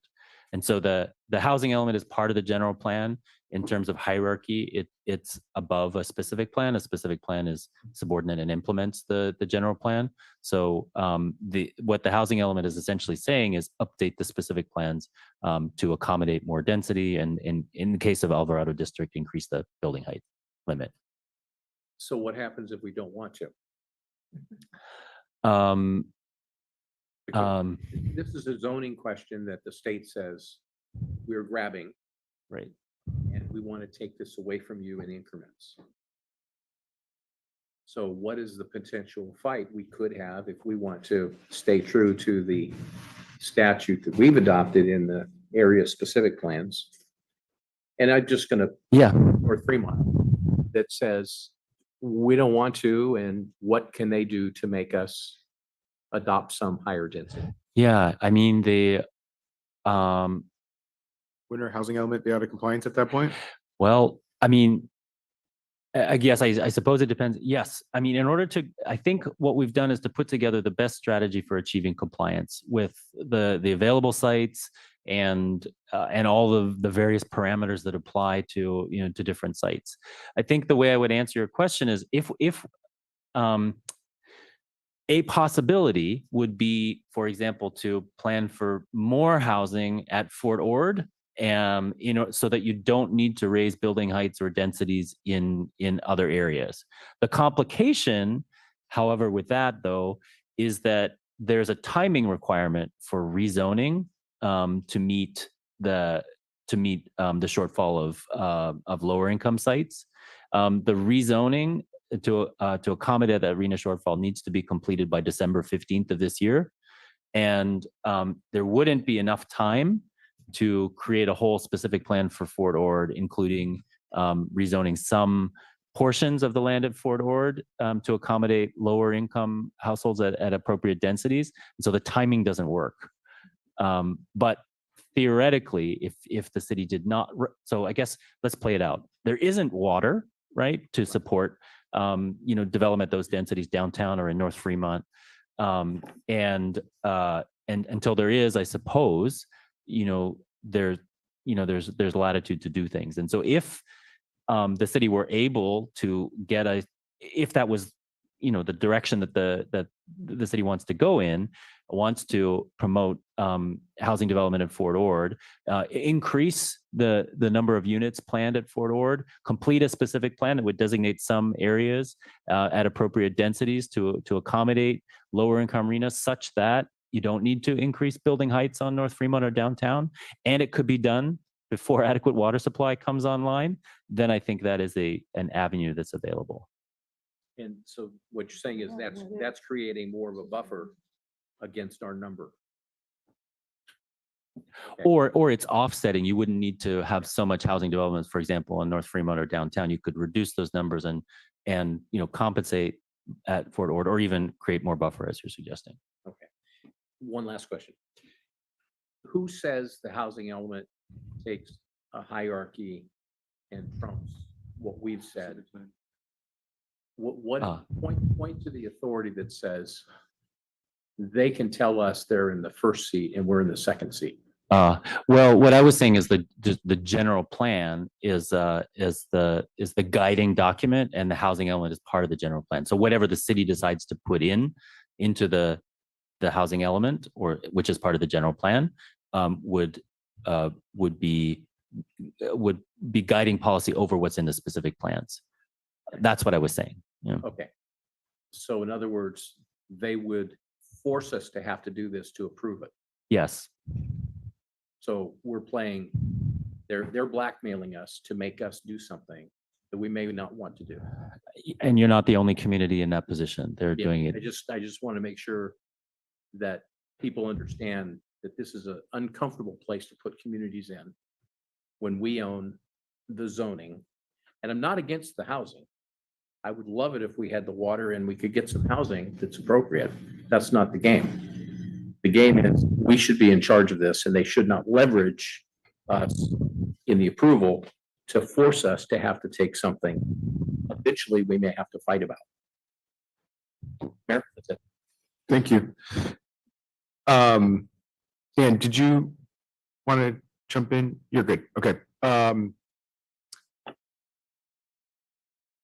So for Ord, so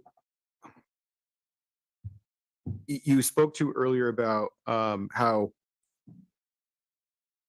moving the units that we have in Fort Ord, let's say to downtown, we would increase the density, but it can't be supported by any evidence that it would show it actually get done. So could you speak, I guess, a little bit more to that? Because I imagine that Landwatch is on the call and they're going to chime in with some of their thoughts. There's not an option for us to remove the units that exist in Fort Ord in our housing element somewhere else in the city. And I guess maybe it asked another way, what if our number was higher? Are we saying that there would be no way that we could comply with the state in order to get done what we need to get done in order to have a implementable housing element? Yeah, I would say that it's a couple of factors, but downtown, just looking at downtown, for example, there's a limited number of parcels. Within that universe of parcels, there's only a select subset that meet the requirements for lower income RENA, right? In terms of having to be at least a half acre in size. Most of the parcels downtown are much smaller than that. So right off the bat, just on the basis of size, they don't meet the established requirements in state law for lower income RENA. And then there's portions of downtown that are subject to flooding and sea level rise. So they also don't, even if they were to meet the size requirements, those parcels would be excluded. So there's these very stringent parameters, which, as I say, the state has decided apply to all cities throughout Sacramento, from Sacramento throughout the state. You know, with the intention of trying to force cities to put forward the most shovel-ready sites. It's just that, particularly in Monterey or older communities with smaller sites, it presents a very significant challenge. So that's the first one. Then secondarily, you know, the city has already zoned for up to 100 dwelling units per acre in the Alvarado district downtown. But no project has ever been built at 100 dwelling units per acre in Monterey, probably because of water, but that being the case, there is no track record for that, nor is there a track record in any comparable city on the peninsula or even in the AMBAG region at 100 dwelling units per acre that we can point to. Because there's this requirement in state law that the projections be based on what they call past performance, so an average density, you know, on comparable sites that have been approved or constructed in recent years. And so that's why we did that survey. And the most we can project is 56 dwelling units per acre based on the survey results. So even though the city allows for 100 dwelling units per acre in the Alvarado district, we can only project, according to their realistic capacity requirements, 56 dwelling units per acre. So even if the rest of the downtown were upzoned to 100 dwelling units per acre, yeah, we could still we're only nibbling at the edges, only getting a few more units. And the same thing, even if you upzone North Fremont or Lighthouse to you can only project 56, and because of the size of the parcels, there's only a limited number that meet the requirements for lower income RENA. So there's really, these requirements are a straitjacket that make it difficult to find sites. And then additionally, because there isn't capacity under current zoning to accommodate RENA, there's these other requirements for sites identified to accommodate a shortfall of lower income sites that add another level of complexity, right? Each individual site identified to accommodate a shortfall must accommodate at least 16 units. You know, so there's just adds to it. Layers upon layers of constraints that make it very difficult to identify adequate sites in established areas of the city. Yeah. Thank you for that. And then let's say we approve the housing element tonight, when do we need to have all the policies in the housing element implemented by? Yeah, so that's a good question. We actually have developed a timeline that's included at the end of Chapter 4, which is the action plan that sort of goes program by program with a start and a finish date. There's a number of these programs that can be done sort of as part of what we're calling like an omnibus code cleanup.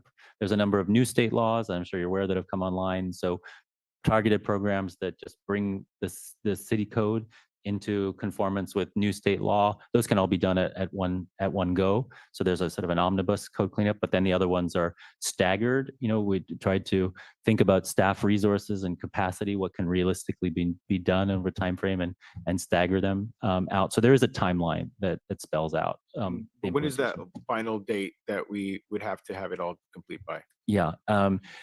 I think the later programs are maybe 2028 was like the last, but it was a significant discussion with HCD. They are pushing the city to move the timing of those programs up, and in particular, any programs that involve facilitating build out of the inventory. They want to see those programs completed as early in the stage as possible, so that the program can be completed and the housing can actually be built before the cycle ends in 2031.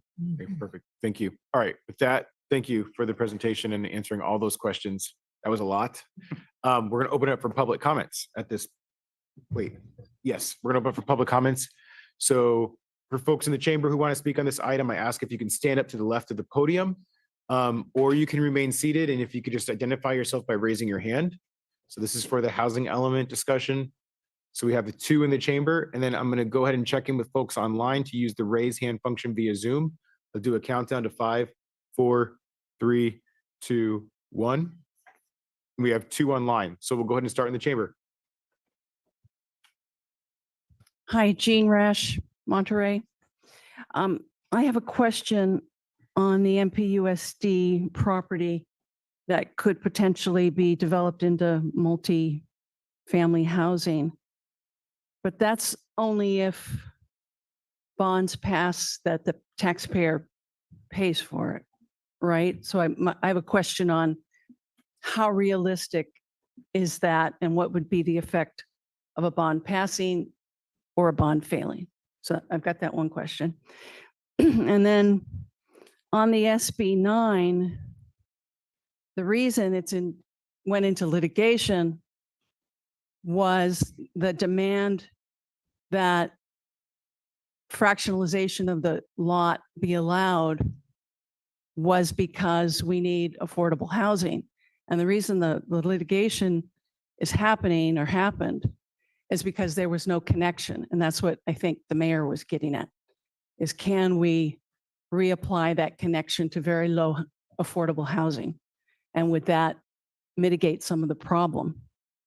And yes, it's going into appeal, but the writer of SB 9, Atkins, save me at any time, Chrissy.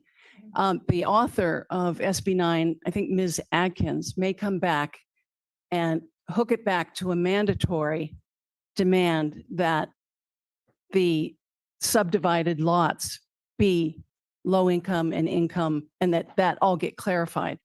So that may be happening. And my question would be, I think you indicated that we are nimble enough to respond to that. If SB 9 gets amended and passed so that it's mandatory that all these sub allocations are affordable, let's just say, are we ready to respond to that in our plan? So those are my 2 questions. Oh, no, we'll do that after. Sorry, I was next speaker. My name is Laura Davis. I'm the Deputy Director of Landwatch, and I will be providing comments on Landwatch's behalf. When certifying the EIR today, the city should adopt the environmentally superior relocated housing growth alternative, which does not include four-doored units. The relocated housing growth alternative is the best option because it meets the state's RHNA allocation, encourages infill, prevents sprawl, avoids biological resource impacts, and reduces greenhouse gas emissions. We dispute the city's claim that a relocated housing alternative cannot meet the city's RHNA. Indeed, why would the city have formulated a CEQA alternative that is not feasible? If the alternatives evaluated in the EIR are not feasible, the council should direct staff to formulate and evaluate alternatives that are feasible. A major purpose of CEQA is to prevent significant avoidable damage to the environment by requiring agencies to make changes in projects, including the approval of alternatives to the project. In fact, it is the preferred project that will not meet the RENA obligation because it is unrealistic to count on any actual development in Fort Ord during this cycle. First, there is no committed plan for sufficient water supply, which violates the housing element law. And the EIR fails adequately to assess or mitigate water supply impacts, which violates CEQA and SB 610. Second, there is also no evidence the city can clear contamination to site 1,200 homes in the next 8 years. Third, as for biological impacts, the city either misclassifies them as less than significant or fails to identify ways to mitigate the significant impacts to sensitive species. Fourth, counting Fort Ord sites toward lower income RENA solely on the basis of the inclusionary housing ordinance violates HCD guidance for site inventories. All of these issues make Fort Ord development an unrealistic and short-sighted option. Including Fort Ord will create a distraction when the city should be focusing its attention and limited resources on actually creating infill housing. We call on the city to act responsibly and avoid unnecessary development on Fort Ord by adopting an environmentally superior alternative that does not rely on development in Fort Ord. Thank you. Thank you, Laura. All right, we'll go to online, and there was a correction. There was 4 people that had their hands up before the mark closed. So we're gonna go ahead and go to those 4 speakers online. Calling first on a telephone, caller with the last 3 digits, 902. Good evening, this is Nina Beatty. This resolution and update needs changes, and the EIR is flawed. As it is, it won't fix anything. There's no guarantees that new homes or rentals would go to residents. Things that are missing are the city ordinance that prohibits hotel and motel conversions into housing. The city must rescind this, and the charter must be changed to allow housing in VAF zones. The city must confront the military impacts, creating an affordable housing shortage. Military compatibility doesn't exist. And how much are private equity firms converting housing into rentals, reducing availability? The state requires lower income development to be free of environmental constraints, and that's impossible at Fort Ord. Fort Ord is a Superfund site. There is no, quote, natural open space and habitat. Hundreds of chemicals and toxic substances were used there, which cannot be reduced or mitigated. Apparently, though, only 12 chemicals were sampled for due to the land development rush. Monterey's allocation is next to the most polluted area, Site 39. Only 1 sampling was done there, and it was done on the edge of the site. Agent Orange, chemical weapons, depleted uranium, white phosphorus, PFAS compounds, and other deadly substances were used, and munitions are in the ground. Controlled burns there spread toxins further and make people sick. Veterans and their families are filing legal claims for injuries, illnesses, and deaths from the Army's contamination there. The Seaside Basin, where peninsula drinking water comes from, underlies this area. That's bad enough. You cannot put people in harm's way by allowing development of this dangerous site that would be immoral, unreasonable, and could bankrupt the city with liability claims. Monterey Bay Economic Partnership supports streamlined permitting, and that due diligence must always be allowed to run its full course. Increased density in multiple family zoning, increased height limits. MBEP wants those who work the hardest in our community to get the least space, the worst locations, and the most noise and pollution. Reduce parking requirements, strongly supports reducing the minimum parking requirements to 1 space per unit, and transit proximity. Who gets to drive and who doesn't get to drive? And if you work long hours at a restaurant or hotel or delivery service or cleaning or multiple jobs to keep a roof over your head, if you and your children want to attend college and advance yourself, you don't get to drive. If you're upper income, you get to drive and you get to have garages. MBEP board members proposing this would never live this way. Burbank Housing in Sonoma County has built many different housing projects, especially for low-income people. Why isn't that happening here? Why don't we have the partnerships that make that happen here?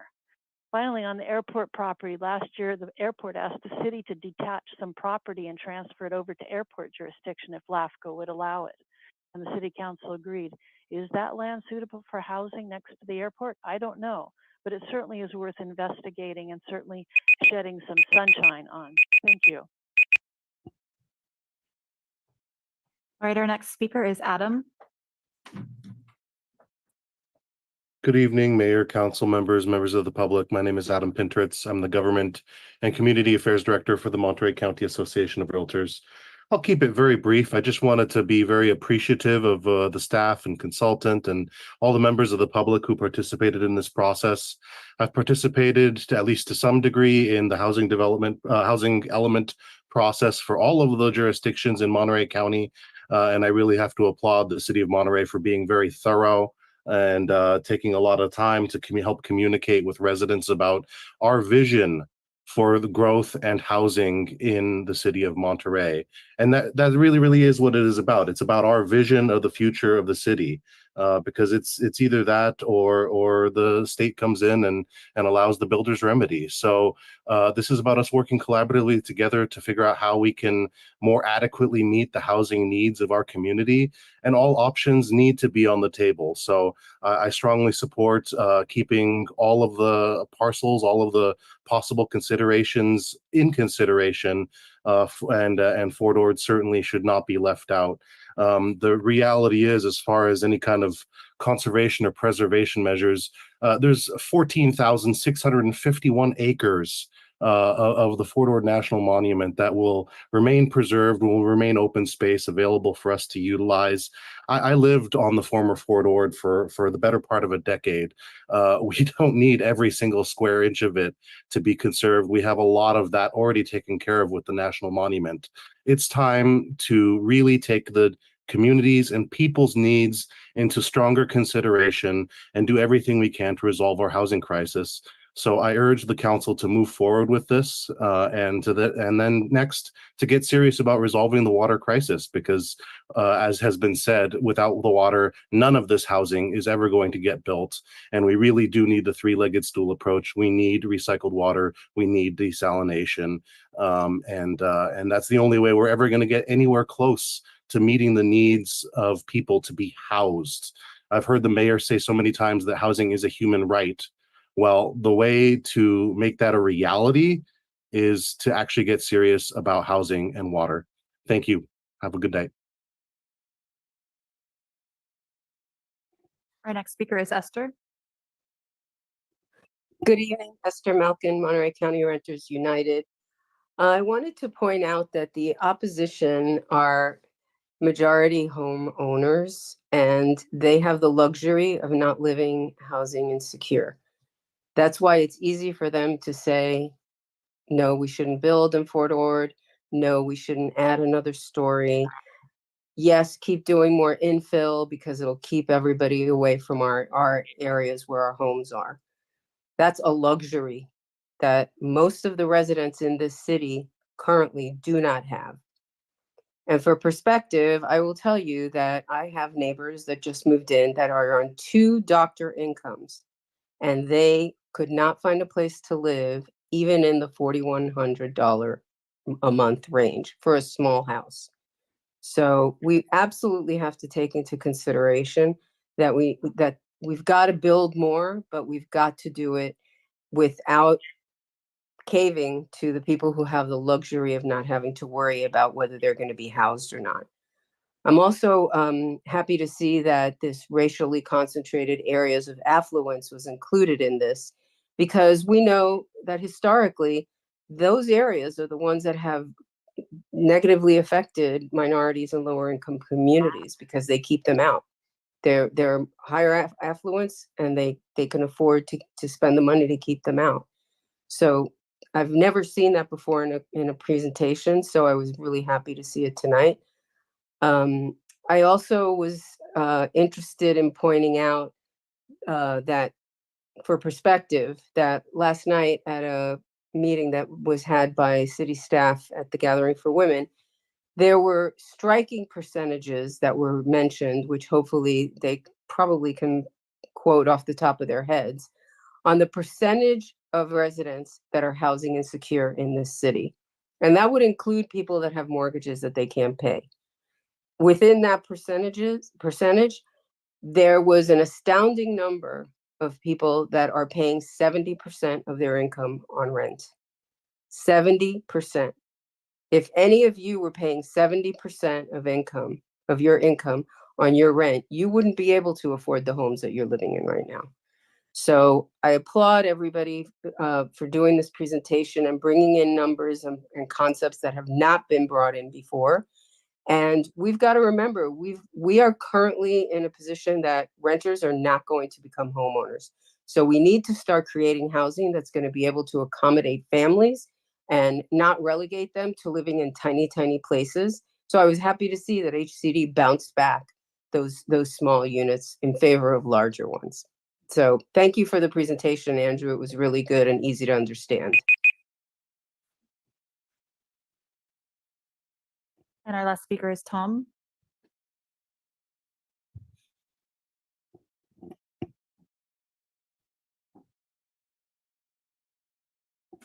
Tom, go ahead, please.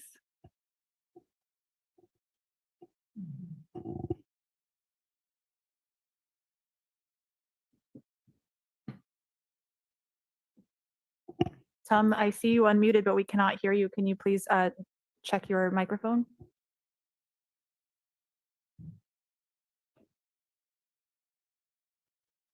We still cannot hear Tom. All right, we're going to go ahead and bring it back unless we can figure something out in the next few seconds here. And with that, we're going to go ahead and adjourn from the joint meeting to the Planning Commission meeting. So I'm going to hand it to Mr. Dawson to take over a discussion in the developing consensus on the EIR, and then development and consensus around findings and mitigation and monitoring program. And then you'll go through, does he have the script? You have the script, Mike, to go through? Because you guys are gonna have to walk out one at a time here. Okay, perfect. All right, so I'll go ahead and adjourn. I'll pass it to you to take it over at this point. Make sure you have a mic there, though. When it comes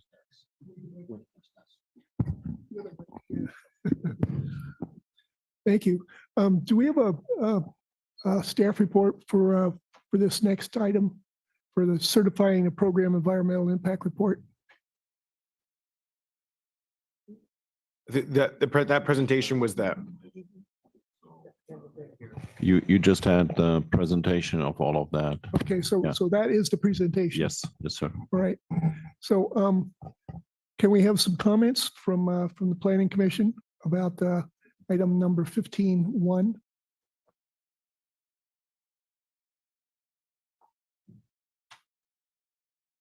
Dan, you look like you're interested.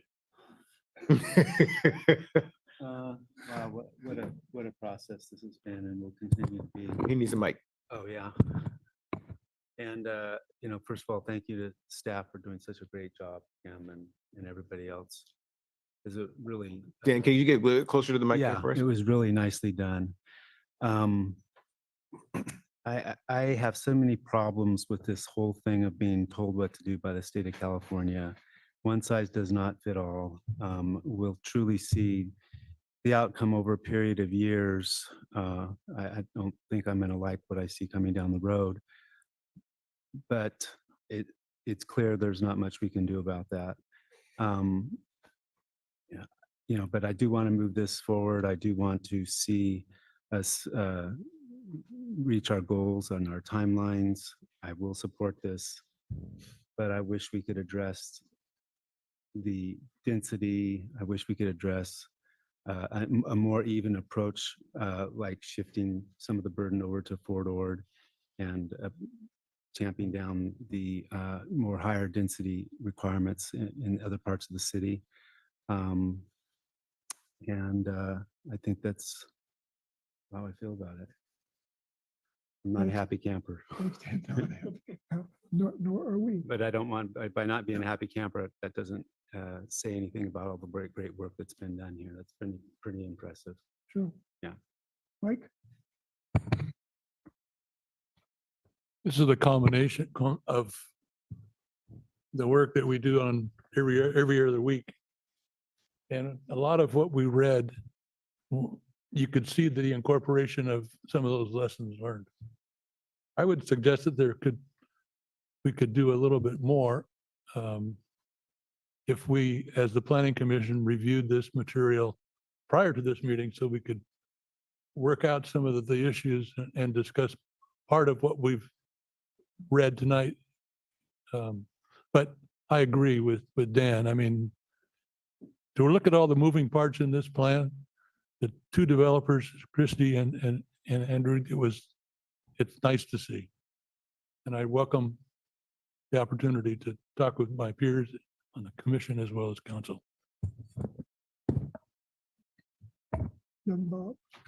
There's been an enormous amount of work done on this, and I think we should be really grateful for that. But in the same thought, I mean, it's almost an impossible problem that we're looking at solving. And I don't think we should let our community misrepresent the success in terms of this plan and what we've done with realistic solutions. I do feel that the forward approach is probably the only one that has some meaningful potential, even though it's basically an open area. But how are we going to get affordable housing? And I think Gino mentioned it. It's how are we going to get somebody to build it and pay for it? And those are the people who really need the housing the most. So there's so much that needs to be done to really make the ideas of this implementable. And I think it's a lot of work in the future to make that happen.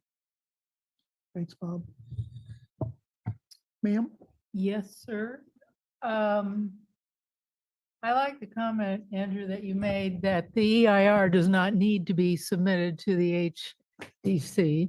This is our document for our city and contributes to the general plan. And so approving the EIR tonight is just one step in the process, right? Okay.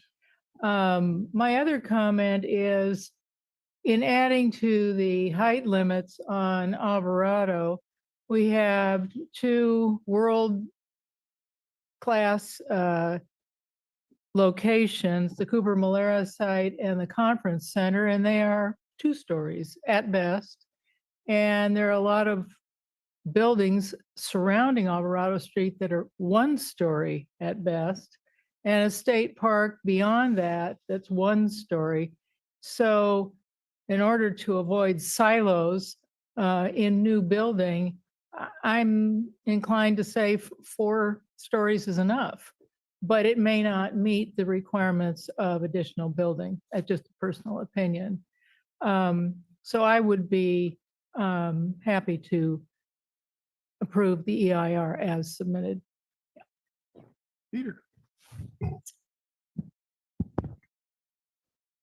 Once again, thank you, Andrew, for the excellent work, and with city staff as well, Christy and Kim, Levi.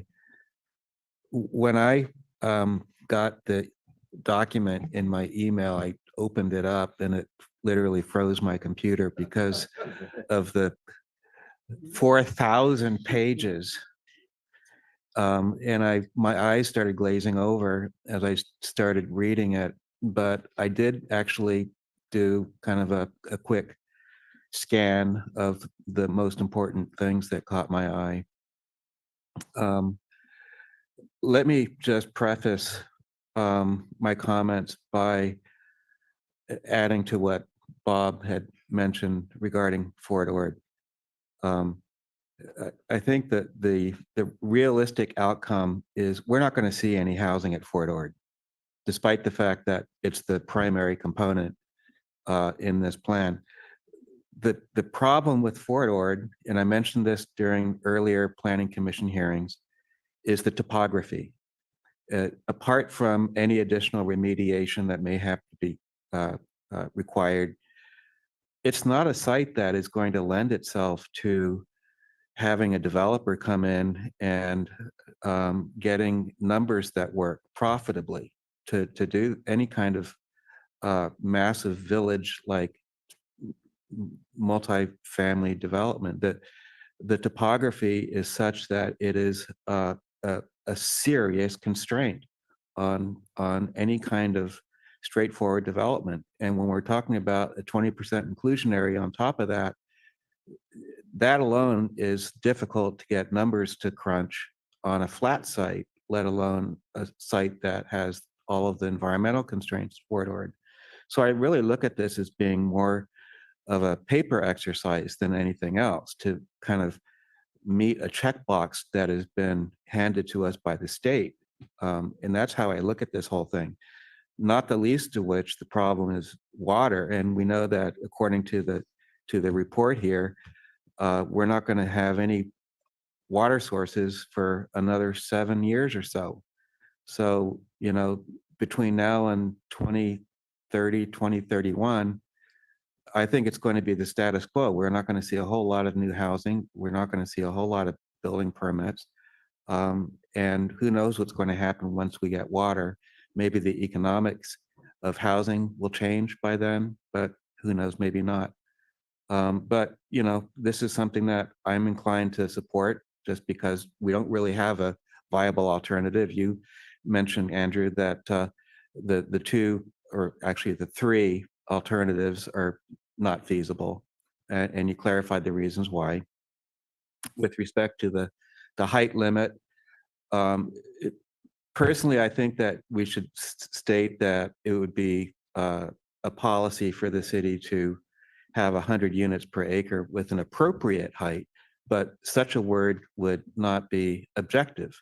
So we're kind of handcuffed by the state in coming up with some kind of a artificial number to make 100 units an acre work on an urban infill site. And I don't know what that number is.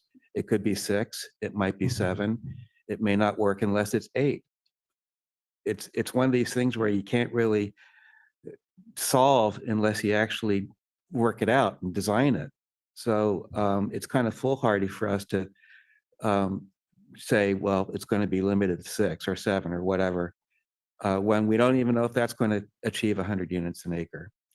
So with that, I'm going to just say 6 for now, because it sounds like a good number to me. And Euclidean. it is Euclidean. So there you go. Those are my comments. Chair Dawson. We're going to vote on each of the 3 items, starting with A. Chair Dawson, if I may just say something for the record, which is important. Sure. Just this once. Thank you. Commissioner Silver spoke about the Fort Ord property as the primary element of the housing plan, and nothing will going to happen there. That's factual wrong. Fort Ord properties are used as a buffer.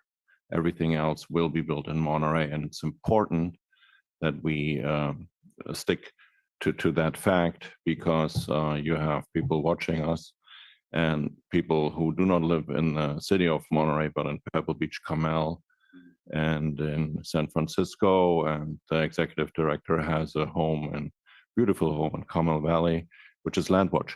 And if you start off on the wrong foot, you're creating challenges. So I just want to say Fort Ord is not the primary housing site, it's a buffer zone. Thank you, Mr. Rensselaer. Okay, so A, certify the program environmental impact report, EIR, prepare for the Monterey 2031 general plan update in accordance with CEQA Article 7, Section 15090. Can we have a roll call vote on this? Oh, yeah. Hi. Yeah, so it's a little bit of a different procedure, and I apologize. So the Planning Commission is going to develop a consensus. It doesn't have to be a vote on the EIR, and then also develop a consensus on the findings and mitigation monitoring program. And what you're doing is saying, are you recommending that the City Council, when it reconvenes, certify the EIR and adopt those resolutions? Then we have to go through what I'll call adult musical chairs, except it's not as much fun as like the real one. And we'll have to excuse you each individually for your conflicts of interest for housing opportunity sites that are within either 500 feet or 1,000 feet of real property that you own. And so we have here, I have a schedule on who's I gonna, hope you have that record. I do have this ready to go. Thank you So very much. if you like, I'm happy to just shepherd that along after you go through the, Okay, let's do the first two items perfect. and then we'll come back and you can chase us around. Okay, sounds good. Commissioner Silva also spoke about the sixth floor. And so I was wondering, Kim, where would that come in? If he wants to make a motion for that and gets a second. It would come in. So I think first they're going to try to reach consensus on the environmental impact report. The second thing they're going to reach consensus on is the statement of overriding considerations, the findings of fact, and the mitigation and monitoring report. So you're not going to take a vote, you're going to reach consensus. Then we'll do the musical chairs. At the end of the musical chairs where you won't vote on sites that are within 5 and 100, as part of your final motion in the resolution, you can add that you recommend a 6th-story in the Alvarado district, if that's what your recommendation is. Does that make sense? I know this is an unusual one. Well, normally you would say, do I hear a motion? And so is the language, do we have consensus? So the final motion Yeah. will be on all of these things encompassed. It's just we're doing it in a brief little chunks because we have so many conflicts that we have to get through on the housing component. And technically speaking, you need to go through the EIR first. So that's why at the end there will be a motion and a second and a vote on the whole package. On the whole package. Okay, so is there anyone not in favor of certifying a program of environmental impact? Nobody? Okay, so I guess everyone is then on board. I think you can For- declare consensus. Are we declaring consensus? Okay. Yeah. I think you can. Okay, so next item, adopt environmental findings, statement of overriding consideration and mitigation and monitoring program. Okay, so we're looking for consensus on this one. Is there anyone radically in oppose? Fine. Okay, great. So it seems there's a consensus on both the recommending the EIR and recommending the findings and mitigation monitoring program It'll be a rumble later. to the city council. And so now we're going to move on to the housing element component. And so just so the public understands, the commissioners are going to be excusing themselves one at a time. And I'll announce the properties that they have a conflict on. And once they leave the city council chambers, then the remaining commissioners can vote on the properties that I announce. And then we'll rotate in and out, but you don't have to really worry about it too much. I'll just help So just call. shepherd it along if you're okay with that. Okay, so we're going to start with Commissioner Silva. Commissioner Silva has conflicts of interest on Seafoam Avenue, 136 Tide Avenue, and 132 Tide. And so Commissioner Silva will leave the city council chambers just briefly. Okay, let's not talk about him when he's gone.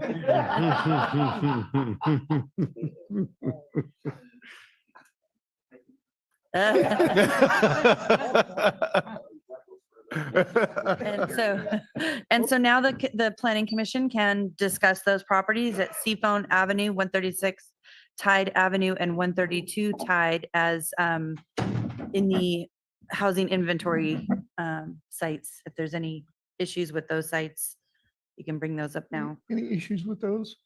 No. I don't know what would be an issue in this case. Really? I'm not familiar with the properties, so Seafoam? I understand the area, but I'm saying we broke down those that we'd have conflict with, but I don't recognize the property. What's the conflict? That's my point. I don't Oh, recognize the so conflict. the conflict is just with Commissioner Silva, not with anyone else.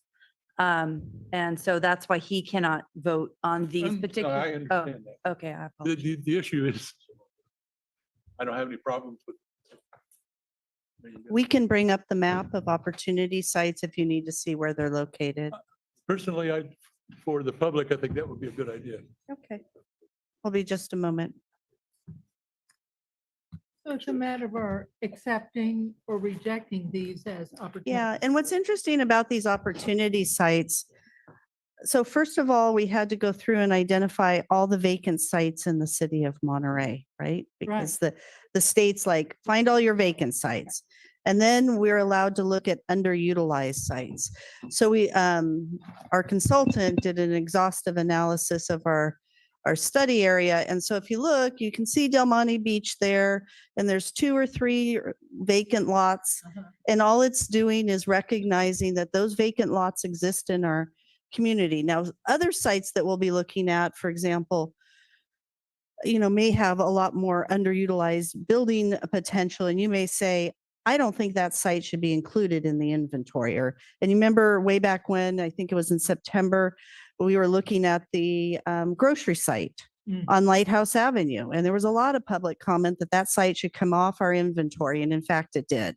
So if we can go, we'll just pull that up. I guess the question is, those sites in Del Monte Beach that are basically for the majority vacant lots, do you have any objections for those to be shown on the site inventory? Not at all.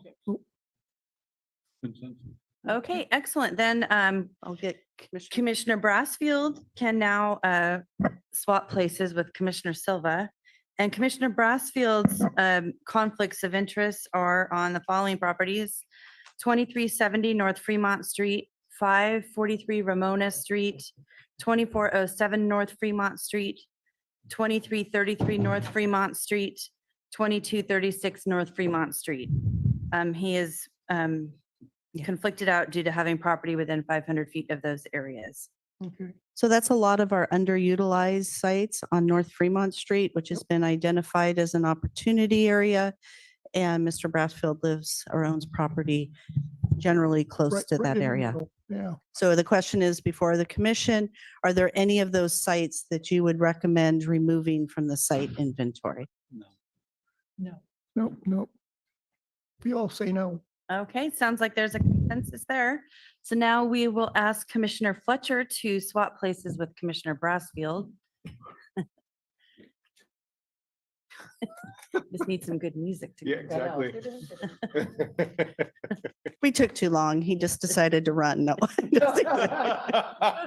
He's coming back.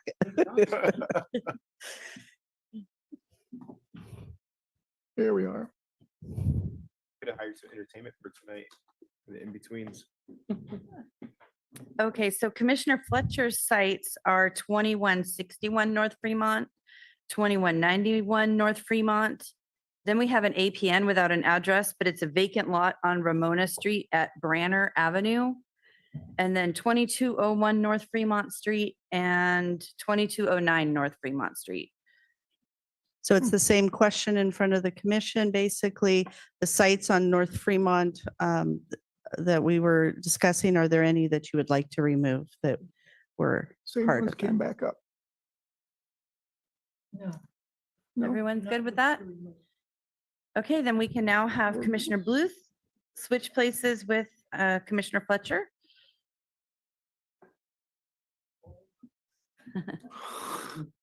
And Commissioner Bluth's conflicts are on the following. Some of these are a mouthful because they're APNs, and I apologize. So we have APN 001511016,000, which is a vacant lot located between 552 and 546 English Avenue. There is also property at 424 Van Buren Street. APN 001336001,000, which is a vacant lot located at Madison Street at Pebble Street. APN 00133301400, which is a vacant lot between 950 Madison and 910 Madison. APN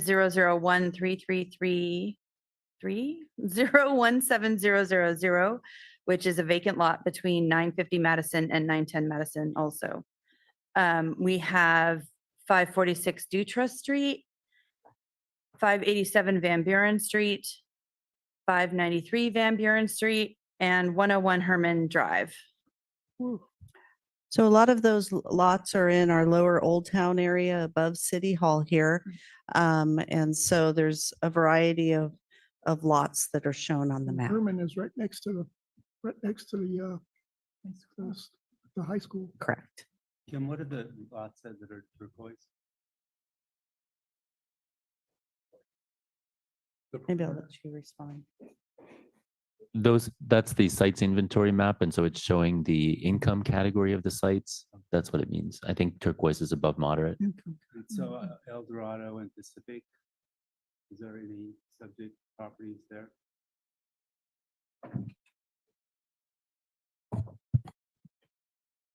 That was an aggressive door jingle. Sorry about that. I just curious because I'm seeing a lot of things going on around there, and it's my office building that's on that corner of El Dorado and Pacific. And I'm just wondering if I should be standing outside. When I looked up on the GIS map, I didn't see that you owned your office building, so It's under maybe that's a mistake. 769 Pacific Partnership. Oh, so, and you own a percentage of that partnership? Okay, then I would recommend that, yes, you can go back outside. Sorry about that. I still have a. I didn't know that Yeah. was the missing. Yes, Pacific Street. Okay. Thank you very much Thank you for for catching that. clarifying. Good eye.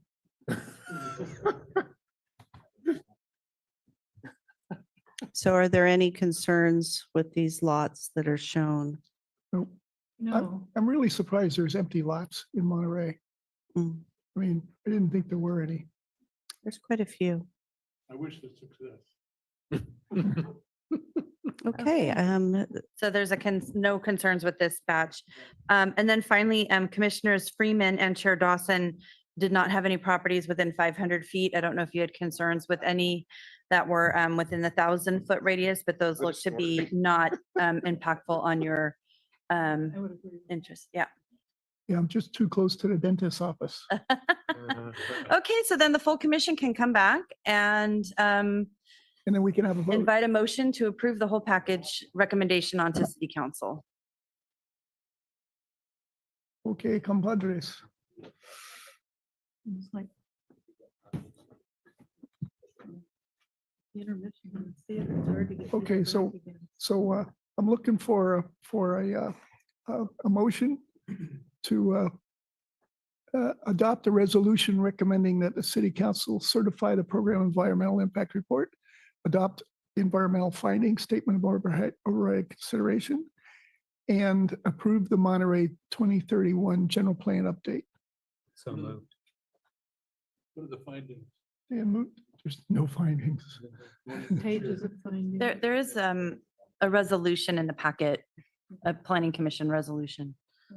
Yeah. I'm sorry, could you repeat who was the mover, please? Could Thank I, you.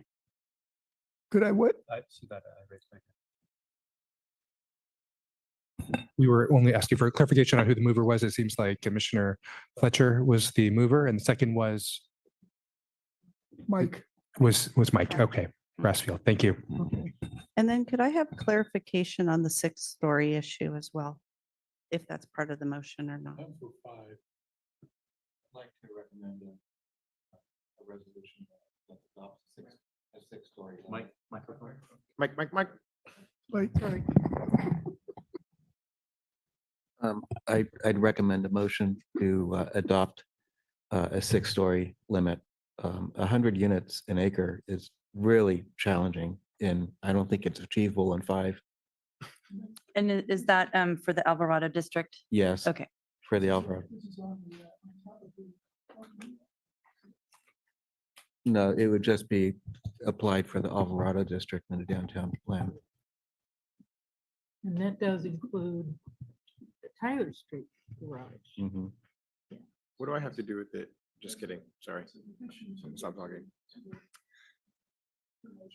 It is, and that's been requested during staff presentation that we clarify that.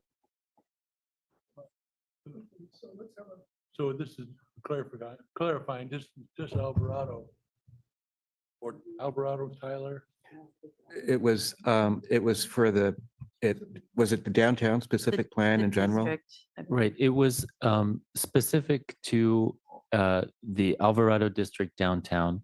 If a project that qualifies for the local density bonus wants to propose a higher share of family-sized units, so 3-bedroom units, and they would need additional height in order to get to 100 dwelling units per acre with that high share of 3-bedroom size units, then it would be allowable for them. And I think that it was Councilmember Hoffa who suggested that right now in the staff recommendation, it was just to allow additional height. But Councilmember Hoffa's recommendation was to caveat that and say, allow height up to 6 stories in that particular area under those particular circumstances. And Andrew, wouldn't we actually need to identify a specific height limit so that it would be considered objective and not open to any kind of discretion? You mean like a number of feet as opposed to a number of stories? Or a number of stories. Number of stories is acceptable. Yeah. As a consideration, I have concerns about the silo effect. And particularly in our downtown with the historic buildings we have, the walkability of the town, all of a sudden, we're now going to be in shadow. Would you compromise for 5 stories? That's what it is. Well, he's proposing a motion.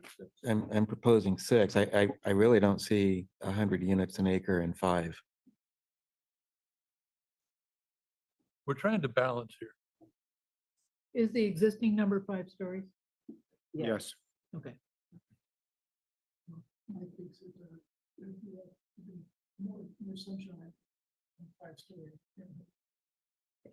Let's hear from our architect here. Here's the other one. Well, I mean, it's just a number that to me is kind of meaningless right now. So, 6 is fine.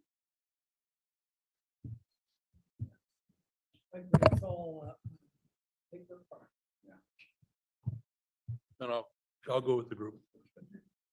So that's the consensus.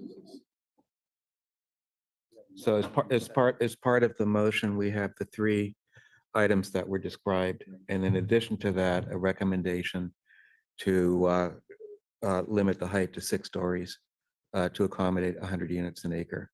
Okay. In that case, let's have a roll call.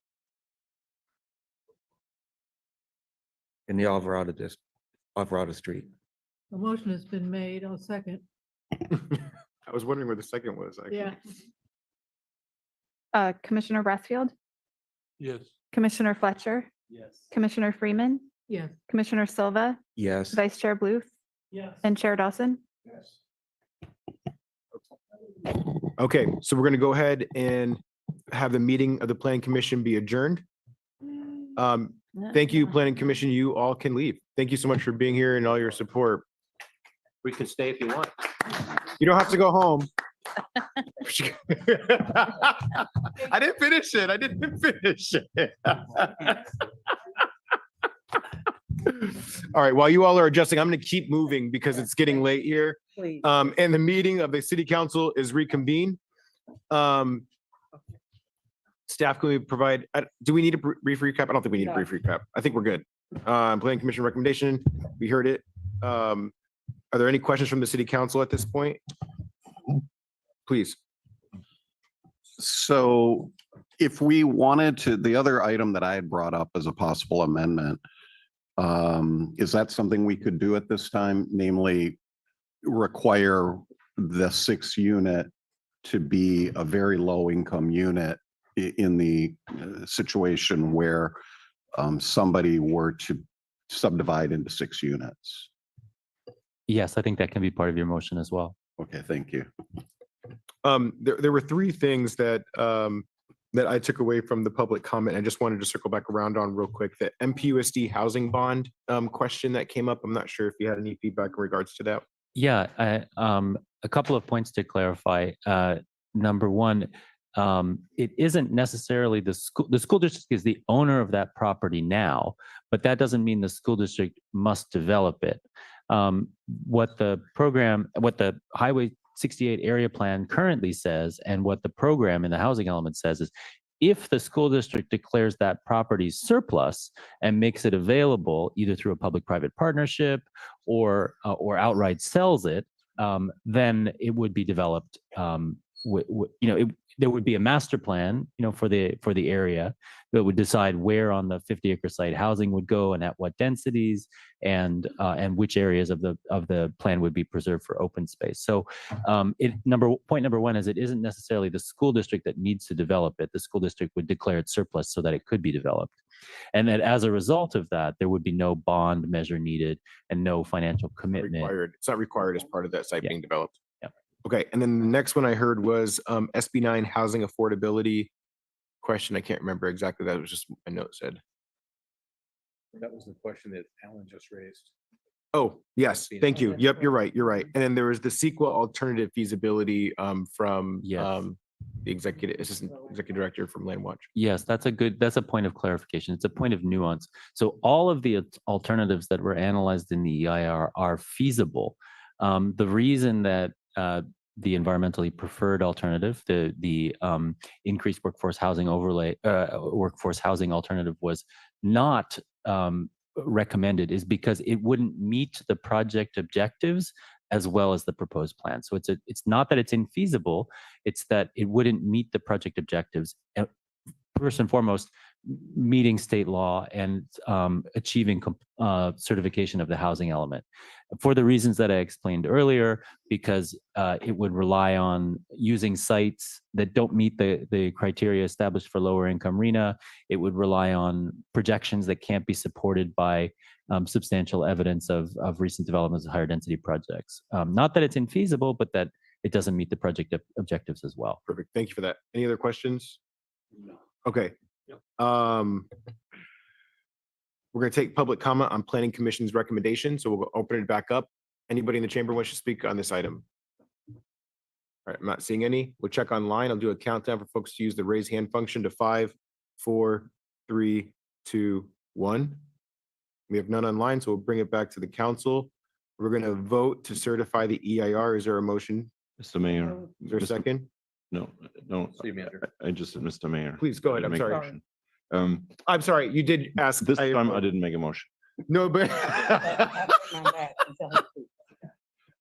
So there was another item that was brought forward, which was to clarify the blue line, which right now extends north of Del Monte and raised some concern. So we would ask to allow us to bring the blue line down to the area that Andrew. okay, I thought it was already included in the update.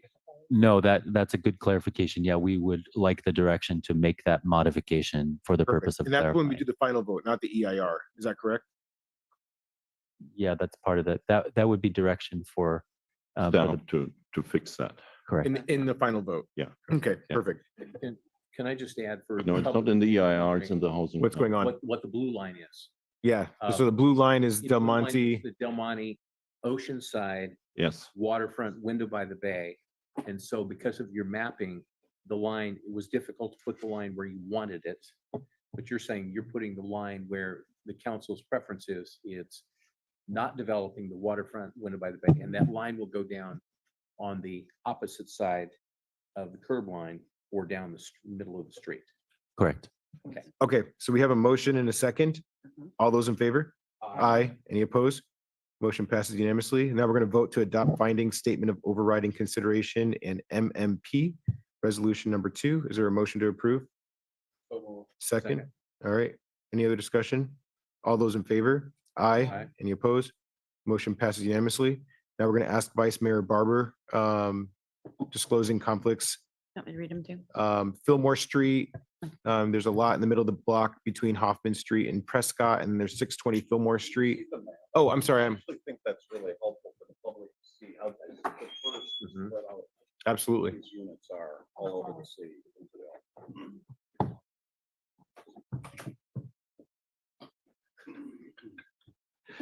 Like a child. I was waiting for it. You know, that's why you Knew it was gonna that's why you and Ivan get along. He's a cool cat. He's got it going on. He has some sense. Well, he's used to deal with children. You know, That's what he does for a living.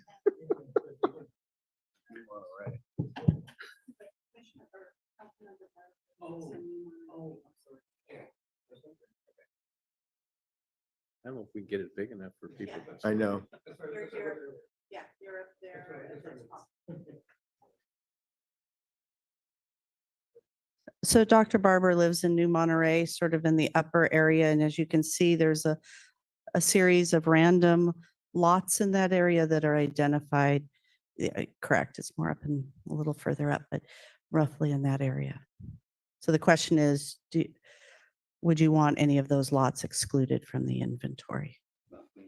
So I'll go ahead and make a motion to, Do we need to make a motion? yeah, we're voting on Dr. Barber's conflict sites. So that's my motion. Second. All right, any other discussion? All those in favor? Aye. Any opposed? Can we do unanimous? Because we're not all here, so. So it's segmented, it's a segmentation process for. So we can vote addressing- this, we can vote this way. We have to Okay. vote in the segments, then you'll vote one more time at the Okay. end. Yeah. I was just thinking roll call versus, Oh, yeah, it doesn't need to be roll call. okay. No, I'm with you.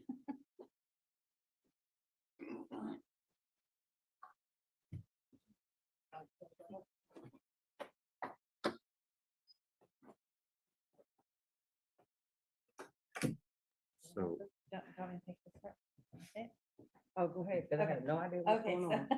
That's what I think. Vice Mayor Barber has now returned, and we are going to move on to Mayor Williamson's conflict sites with the housing inventory, and his is on Wainwright Street, which is a vacant lot below High Street on Wainwright Street. I would make a motion to approve all of those sites. second.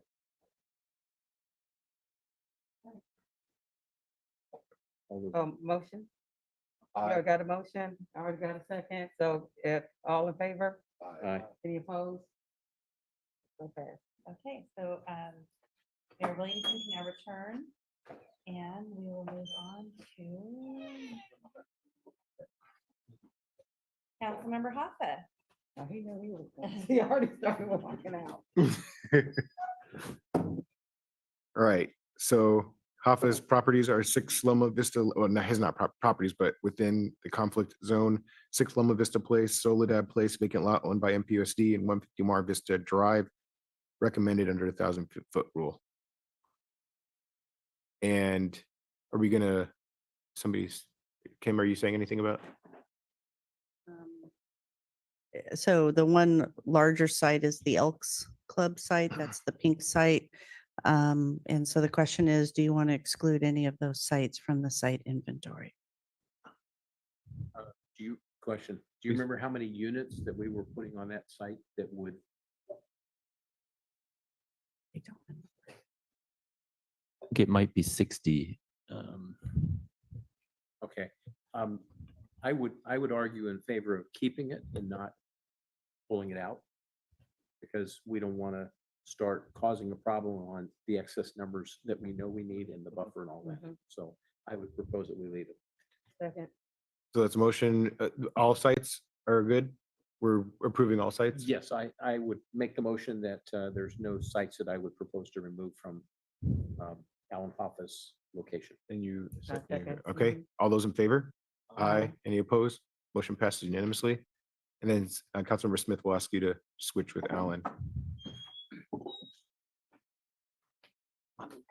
Little extra minute or so. Like I did, went to the car, Is that what you're trying to do? non-stop. All right, so Councilmember Smith's property, conflict property is 1410 Del Monte Center, recommended under 1,000-foot rule. And ask him to maybe share a few thoughts on that one. So one of the housing element opportunity sites is Del Monte Center that came up during our public comment and is one of the key sites for infill housing that's proposed. All right, I'll move approval of that site. Any other discussion? All those in favor? Aye. Any opposed? All right, motion passes unanimously. We got Councilmember Smith back in here. So now we're going to deliberate on all other housing sites not previously discussed and vote on the general plan update. Any last minute thoughts, comments? Yeah. Please. So first of all, there's a saying, don't let the perfect get in the way of the possible. I was going to say that. Were you? I Well, was. there you go. Great minds. And this is not perfect.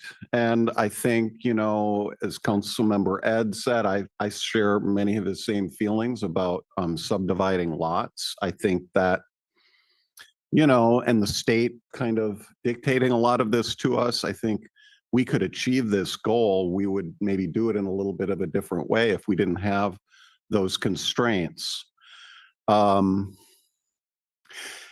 So it's not perfect, but we do have a compelling need, which is to build more housing. And to be somewhat fair to the state, part of the reason we're put in this position is because for decades, cities across the state You're stealing my notes, Alan. okay, haven't built the housing we need. So water is obviously a big issue. What I don't understand is why water at the Fort Ord site is somehow a different issue than it is for infill sites. The reality is all of Monterey, Fort Ord, downtown, everywhere else is under a cease and desist order until we address those water constraint concerns. So Fort Ord's no different than anywhere else as far as that goes, except it has 65 acre feet of water allocated to it by the former Fort Ord. Some folks dispute that. That's arguable, but the point is water is a concern everywhere. I really wanted to address some of the comments from Landwatch. And I would just say, with all due respect, that I think that they need to look at social equity justice and look at this through that lens. Of course, we have many members of that organization from Monterey. I've been a member of that organization in the past, and I support environmentalism.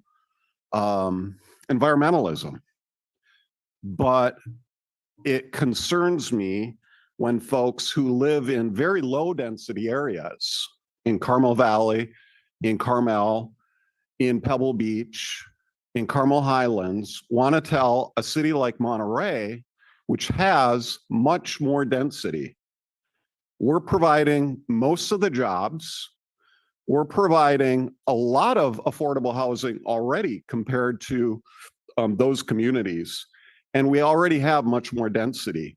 So for them to discount the Fort Ord property, which is a relatively small piece of property compared to what Marina and Seaside are developing, I don't think it meets the standard of social equity and justice.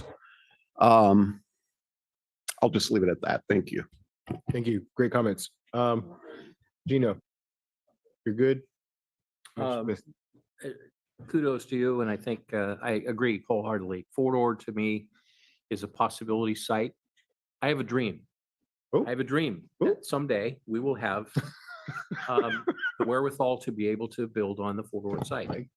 And I also have a dream that someday we are going to have sufficient water, and we're going to have the water. So these sites that we saw that we were stepping out of, many of them do not have water yet. But the dream I have is that we will be able to mature ourselves in a municipal partnership with whoever is going to purvey the water and get us out from underneath this scourge of having a cease and desist. That has handicapped us to be able to let the private sector build what they should be building. And we know the interest rate is going to come down. When we have water and we have interest rate that comes down, there are going to be builders that can make these numbers work. And these possibility sites, I wholeheartedly agree, and Fort Ord is an integral part of that. I have a concern on the 6 stories, but I'm practical enough to know that it's going to be up to the developer who has the interest rate, who has the cash, who has the water. And, you know, on Alvarado, if 6 stories is going to work and it's designed appropriately and it's got a setback and it's sufficient units, I can live with that. I did not hear any recommendation from the Planning Commission that we're talking about anything other than Alvarado. So for that, I can live with that. If it's another area, like, you know, North Fremont or affecting the downtown specific plan, anything beyond four stories, I have a problem with that. Yes, ma'am. It is the Alvarado district, which is more than just Alvarado. Yeah. I just So want it's- to make sure you. So it's the downtown specific, because Nope. he said Alvarado. There's different districts in the downtown specific plan. And so there's the Alvarado district, which covers Calle Principal, Alvarado, Tyler, Washington. I think it stops at Adams Washington. Street. It goes down to all the way to Adams. Okay. Are we sure it goes as far as Mhm. Adams? Yep. It's right here. I know it's not, I don't have it up on the screen, but Okay. it's Okay. all, So. it goes to Jack's Park So the planning commissioner said Alvarado district. district, okay. Well, then I'm going to take back what I said. Because I would not support 6 stories on Adams Street.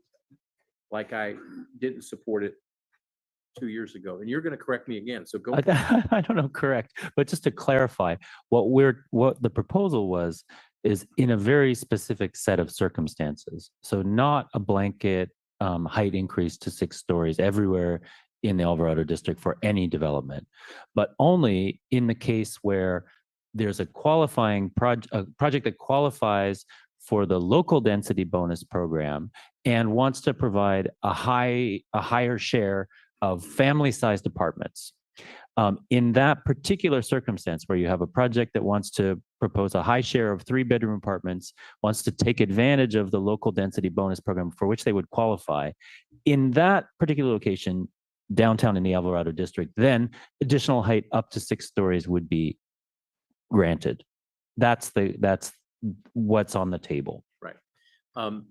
You know, those conditions are probably on a practical side fine. If this was Tyler and Alvarado and Calle Principal and in the heart of the downtown where we've already got, where I depart is when we start talking about Cortez and Adams. I don't know if it goes all the way to Cortez, Jack's Ballpark, but Adams. For me, that's too much. But if it's truly in the downtown core, I could live with that.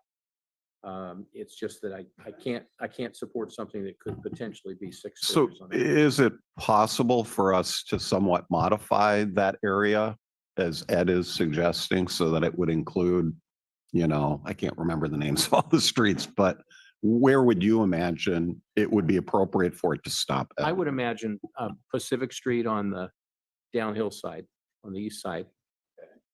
And then everything all the way down to include Washington Street. To me, that's. So I don't know how the rest of the council feels, but maybe mute, but if the council was okay with that, is that something we can do here or not? I'm not sure that it entirely addresses the HCD concern, because HCD is saying wherever 100 dwelling units per acre is allowed, which is the whole of the Alvarado district, they think that more height is required. I see. So that would be my concern. And then we couldn't change the boundaries of the Alvarado district to also reduce the density, because that would be a downzoning, and you'd need to have a compensatory upzoning somewhere else. And that's just complicated. Yeah, it complicates it. And But is that still like on a case-by-case basis, right? So It's not a there's, blanket thing. right, so it's not like it's blanket, like, Yes, I mean, yeah. so that would have the stipulation where it would be more controlled of if it qualifies and has all these other qualifications it has to have.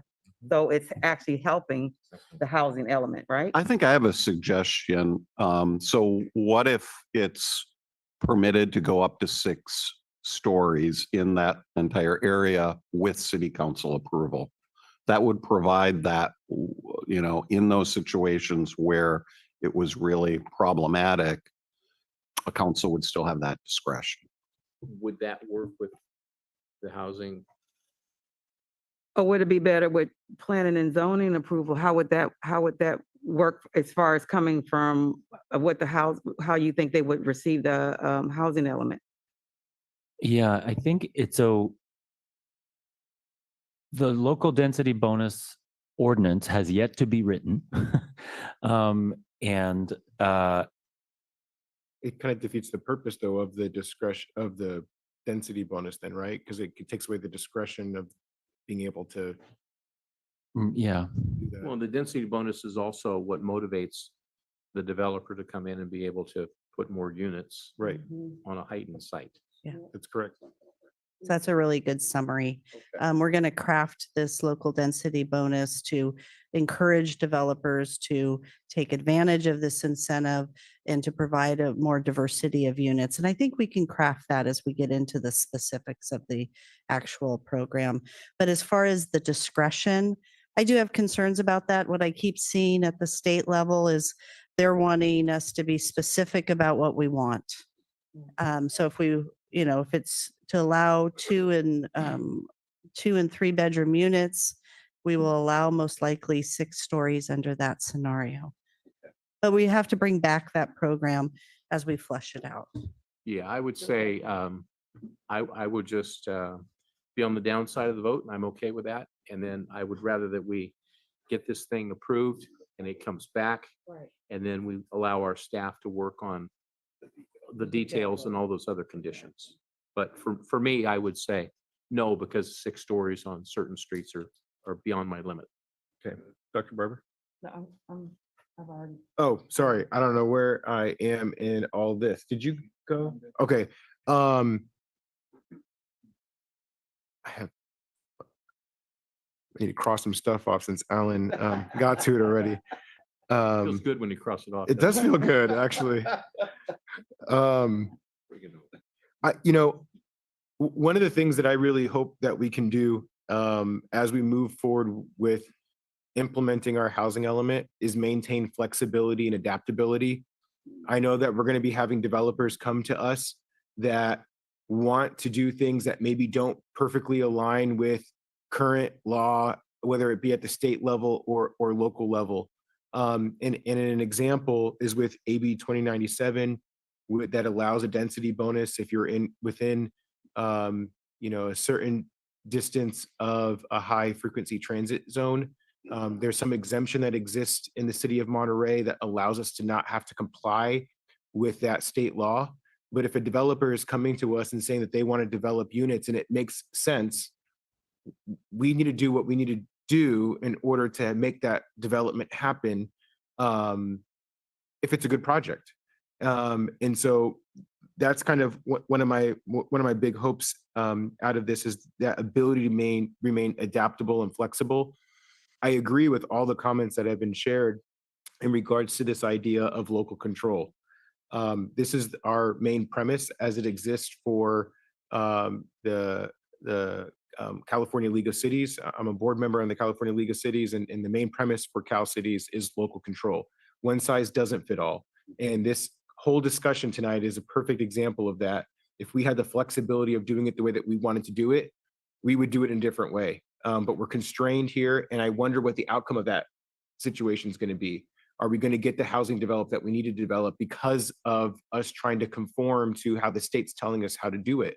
And part of this goes back to the point that Alan stole from me earlier, which is this has been a problem because of pent up demand from the past. So there's a reason why the state is compelling us to do this at this point. So I think that the idea of the first point that I made, which is our ability to be flexible and adaptable, is going to go well for us in order to actually have us be successful in developing our 3654 in our RENA requirement. On the Fort Ord piece, I've always been a proponent of all opportunities available. I've had some good conversations with representatives from Fort Ord, and they motivated me around this thought, at least around us focusing our staff's efforts, right? One of the biggest things that I've learned sitting in this seat is how limited staff resources are. The staff is 80% of their time is already filled doing day-to-day transactions. And the time that they have to do all this extra stuff is very, very limited. And if we have them doing all the projects everywhere, it becomes very hard.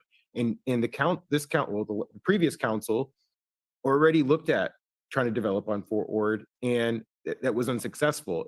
That's not to say that it won't be successful if we try to look at that in the future, but how much energy are we going to throw at something for it to not go anywhere? So I'm a little bit hesitant around the idea of talking about Fort Ord when we could really do a good job of being laser focused on infill, really pushing housing in downtown, though I understand the issue that exists around the state mandating how we do this and where we do it. So I think we're at where we're at there.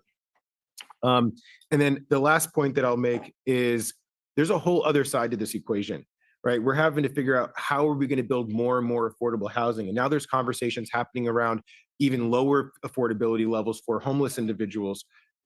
This conversation keeps getting worse and worse and worse as time goes on. And you would think that the bleeding would stop because people are leaving the state of California because of the high cost of living, but there's pent up demand. And we're not going to solve this for a long time. There's a lot of work to do. The other side of this equation is paying people a living wage.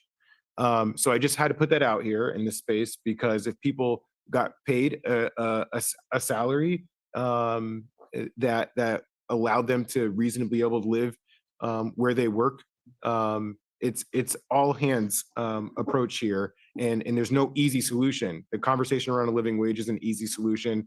Developing affordable housing is an easy solution, but if we can try to maybe address it from both sides, I think we would do ourselves very well. So I'm going to go ahead and make a motion, and it's going to incorporate the 6 stories in the Alvarado district.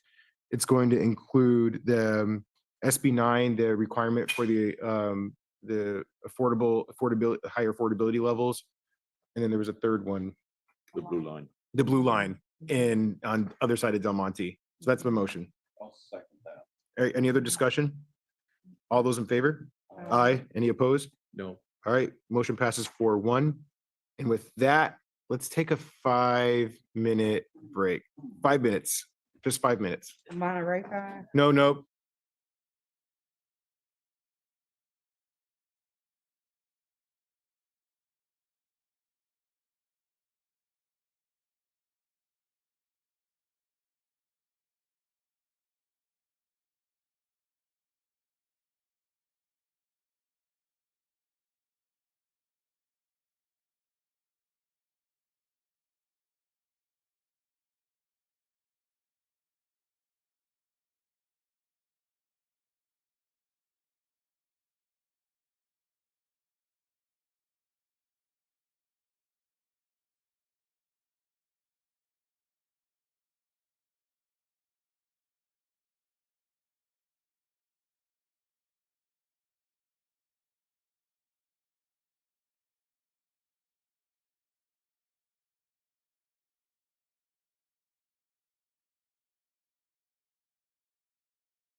All right, here we go. Here we go. Welcome back, everybody. Thank you for that Monterey 5. We're going to go ahead and go to our public appearance item number 16, adopt a resolution adding charter amendments to the ballot to ask the voters of the city of Monterey to 1, make clerical and technical updates, 2, specify starting and ending dates for terms of office for mayor and city council, 3, impose 12-year term limits, and 4, authorize leases of real property nonprofit organizations, governmental entities, or educational institutions on terms and rates that serve community benefit. With that, I'll pass it to Hans. Thank you, Mr. Mayor. You have heard those items, I think about 4 or 5 weeks ago. We did some of the work that you requested as follow-on, and Ned will present to you the final version of the various items you tasked us to do. Credit also to our city attorney, who drafted already also the required ballot language in case you vote on it and it goes onto the voters' ballots by August 9th. I think we have to submit it. So with that, goes to Ned. Great. Thank you, Mr. City Manager, and good evening again, Mayor and Council. We have a very brief presentation today on the potential charter amendments for the upcoming election here in November 2024. Our recommendation to you this evening is to adopt a resolution adding charter amendments to the ballot to then ask the voters of Monterey. We're proposing 4 separate ballot measures. The first measure for the charter amendment is to make clerical and technical updates. The second is to specify the starting and end dates for terms of office for mayor and council. Third is to impose 12-year term limits. And then fourth, authorizing leases of real property to nonprofit organizations, governmental entities, or educational institutions. As Hans shared with you, this is not the first time we've been before you. We've discussed this through initial feedback, reviewing draft charter amendments, and our deadline is coming up soon here, August 9th, when we need to submit to the county elections office the ballot measures. The first charter amendment here, these are clerical and technical updates. The charter section 2.8, eligibility of elected officers to reflect gender neutral terminology and correct capitalizations. Charter section 4.4, this legislation to allow ordinances to be adopted without reading in the full text or title. This would save us well over $30,000 a year on costs for that. The other one for first charter amendment on technical updates, appointment and removal of officers, employees, and appointee reflects that the library director appoints and removes the employees of the library. And both Hans and Chrissy, as well as myself, we met with the Board of Library Trustees, and this is consensus. We all agree on this change to the charter, and the Board of Library Trustees unanimously supports this change. They also support the charter section changes to 5.1, which reflects that the Library Board of Trustees appoints a library director, also eliminates other language as we've discussed before. The other item is charter section 7.1, and this specifies that the public library and the Board of Library Trustees does not appoint or remove library personnel other than the library director, and that the library director appoints and removes library personnel. As I mentioned earlier, the Board of Library Trustees supports this change. And the one other change that we've added recently based on discovery, thanks to Chrissy as well as Brian, our library director, is that the library director also administers the library board's collection policy. So currently, this is the current practice. It's not reflected in the current city charter, but the library board develops and adopts a collection policy for all the library materials, books, magazines, periodicals, et cetera. And the library director manages that. This clerical amendment makes that change, and the Board of Library Trustees has been informed about this change, and there is no opposition regarding this amendment either, and at least nothing submitted in the last few days, fully supported by the library director as well as city staff. So we're adding that as well. This is the proposed language to what the measure, how the measure would read, city charter clerical corrections and clarifications. Shall the measure to amend the city's charter to delete obsolete provisions, resolve contradictions, update procedures for the adoption of ordinances, and clarify that the library board appoints or remove the library director who is responsible for administering the library board's collection policy and appointing and removing other library employees be adopted. So that's the proposed measure. And that's the first one. We're on to the second one. Charter section 2.8, the term of office for council member filing as candidate for mayor. So this draft language reflects that the term of office ends when the successor is appointed or 40 days after the election, whichever one comes first. And the term of office for a council member who files for the office of mayor expires on the date the next municipal election is held after filing. And the charter section 3.1 on the mayor, the revision states the mayor is elected every 2 years and their term ends when their successor is elected and qualified. And then for the city council, it states and revises that the council members are elected every 4 years and their term ends when their successor is elected and qualified. The challenge we had 2 years ago was we had 2 council members run for the mayoral seat, and it left us with only 3 council members for several weeks because of the way that the charter is written. So this addresses that gap, that challenge that we have through terms of office and legislation. So this is the proposed language. Council member filing as candidate for mayor shall the measure to amend the city's charter to specify that the term of office for a council member filing for mayor expires when their successor is appointed or 40 days after the election, whichever comes first. And the rest of the language, I won't read every single word here, but if you have any questions about any of these, feel free to let us know. But in the interest of time, we'll just keep on moving to now Charter Amendment number 3, term limits. This was suggested by the council to impose term limits of 12 consecutive years, no matter the elected office. So whether you're serving as a mayor, council member, or a combination of both, but with the ability to again serve in elective office after being out of office for at least 2 years. This revision also provides that a council member that is ineligible to hold office due to term limits may nonetheless be appointed to a council member seat if there are no candidates for the vacancy. This was all based on feedback from the last 2 council discussions on this item. Now, there have been some discussion or feedback about in effect, if the intent is to have term limits of 12 consecutive years, but there is an option to leave office for 2 years and then serve another 12 years, is that truly a term limit? So council has an option if you like to not allow service after a 2-year gap and have a hard 12 consecutive years term limit, or just 12 years term limit period, or not have term limits at all and not bring this up, or just keep it as is and as written and as proposed to you tonight. So that's something for potential discussion this evening for council. And this is how it's currently worded. For mayor and city council member term limits, shall the measure to amend the city's charter to provide that no person shall hold elective office for more than 12 consecutive years, whether held in the office of mayor, city council member, or both, with the ability to, again, hold elective office after a 2-year break in service, be adopted. Okay, on to the last and final charter amendment. This is regarding leases of property. Article 6.4 of the city charter states that below market leases to qualified nonprofit organizations when certain findings are made.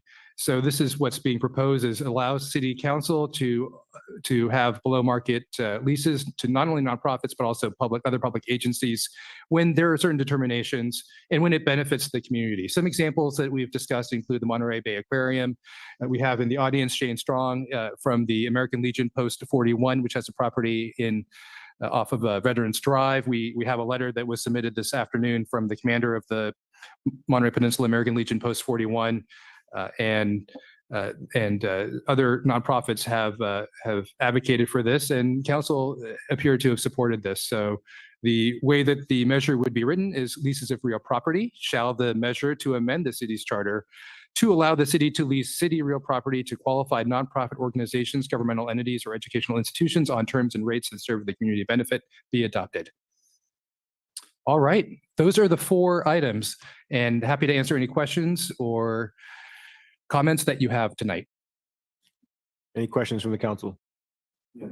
Please.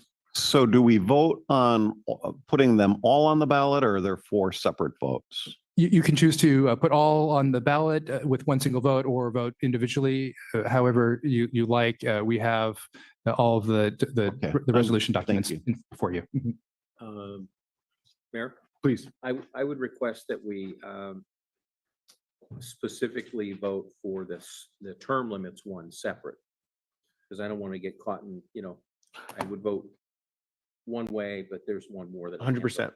100%. If you guys are okay with it, let's go out to public comment and then we can bring it back and we just figure out how we're voting from there. So why don't we go ahead and open up for public comment? Anybody in the chamber wish to speak on this item? There's 3 folks and then we'll check online. I'll do a countdown for folks to use the raise hand function via Zoom to 5, 4, 3, 2, 1. We have 4 folks online. All right, so we'll go ahead and start in the chamber. Hello, Bob Luth. I'm in Old Monterey. I'm just thinking that with propositions 140 and 28, I think it's worked really well for the legislature and the Senate. So we have a process to look at for term limits. I think it will bring innovation and new faces onto our city government. It would also be worth looking at having it for the committees and commissions. I think getting new people involved means that we have to give them room to be able to grow into. And I think with the state successfully doing it, maybe we should consider it too, or at least let the public vote on it. Thank you. Thank you. Thank you, Mr. Booth, or one of our planning commissioners. Hello, Eric Palmer, Monterey Vista neighborhood. I really appreciated the last council discussion about whether or not term limits are appropriate for the Monterey City Council. I heard the contrasting concerns about protecting continuity and institutional knowledge with encouraging the rotation of additional voices, talents, experiences, and professions in our community who might want to participate. During the last discussion, I think that your 12-year term limit compromise struck a perfect balance of maintaining continuity and creating opportunities.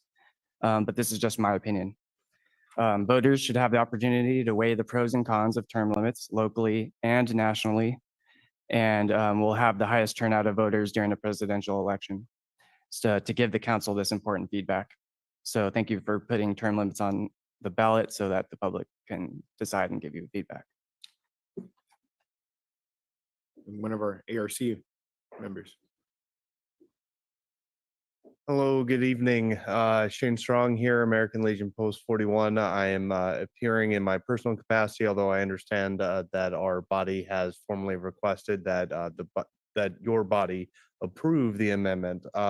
Frankly speaking, a fair market value for Post 41, where we're located, we're going to go out of business, and that's where we're at. We've had a great relationship with the city, almost 100 years of cooperation, and something that I was reminded of today is it's within each American Legion post, it's not just the Legionnaires. Those are people who are veterans who served. There's also our auxiliary. Those are the family members of those who served, also Sons of the American Legion. So we really have 3 nonprofits operating up there that all have their different missions and are accomplishing different things in the community. And so with that, just throwing our hat in for support. So thank you very much. Thank you. All right, and with that, we'll go online. First speaker is Anthony.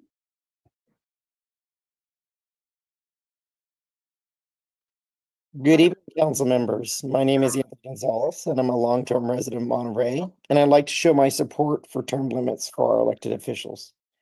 Firstly, term limits promote democracy and voter choice. They prevent politicians from staying in power for too long, which keeps elected offices open to new candidates and ideas. This makes our democratic process more competitive and fair.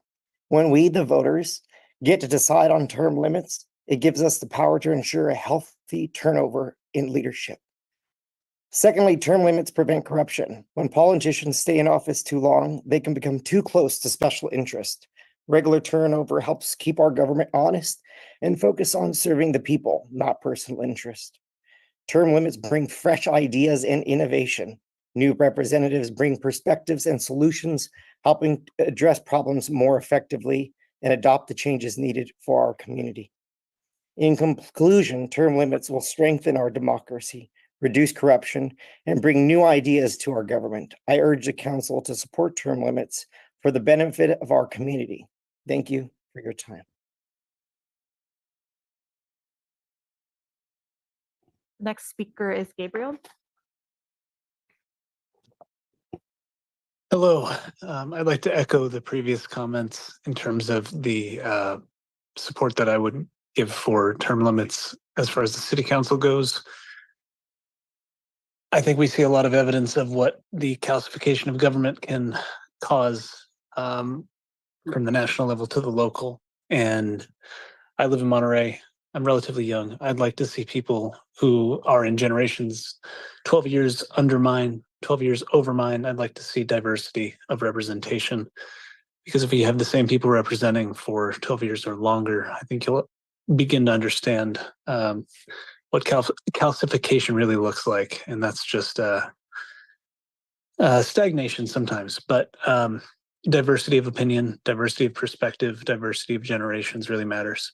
I'd like to also speak to the council's ability to confer real property onto nonprofits. As the executive director of the Monterey Opportunity Housing Trust, which would, if granted, public lands that are currently owned by the city of Monterey under lease or otherwise, we would be able to secure affordable housing opportunities for local residents. So I think that's a really great idea as well, to give the city council authority to grant real property to nonprofits locally for community benefit. So I would offer support for those as a resident of District 1 here in Monterey. Thank you.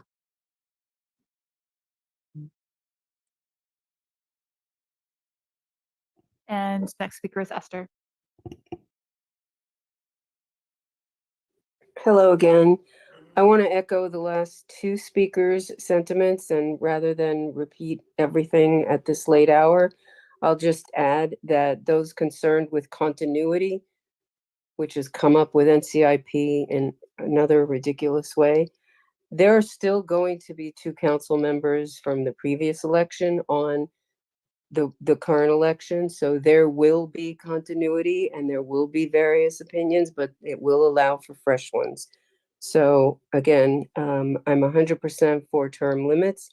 It's another problem that we had, because we haven't had term limits, is our current budget, with no money having been put aside for infrastructure after multiple administrations kept just adding new NCIP projects and new community centers without putting money aside for infrastructure. That might not have happened if there were term limits, considering how long the previous administrations were in place. And I'll end with that because it's late and I'm sure all of you want to get off this call as much as I do. We love you for being here. Thank you, Esther. And Mr. Mayor, there was one person who raised a hand after you gave the cutoff. So that is the end of the comments. Perfect. Thank you so much. Okay, so I'm going to go and propose this. I'm going to make a motion to approve items the ballot initiatives 1, 2, and 4. So that's leaving out the term limits. That's my motion. Second. All right. Any other discussion? All those in favor? Aye. Aye. Any opposed? Motion passes unanimously. I'll go ahead and make a motion to approve item number 3 for discussion and removing the 2-year comeback that was proposed in the original motion, or the original ballot initiative. That's my motion. Is there a second? Yeah, so it's approving the motion, but removing the 2-year cool off period where it allows a council member to come back. So it would just be the 12 years cumulative total. Second. Okay, so open it up for discussion. Councilmember Hoffa. Yeah, I really vigorously oppose this, especially with the amendment. So let me just briefly go through my reasons. First of all, it's beneficial to have new people, but the council and the public benefits from experience. It's beneficial to have someone who has history and perspective, knows what's happened in the past.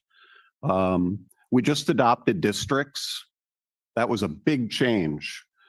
We don't know how that's going to play out in terms of how that affects our council, how that affects our culture of the city, how that affects competition.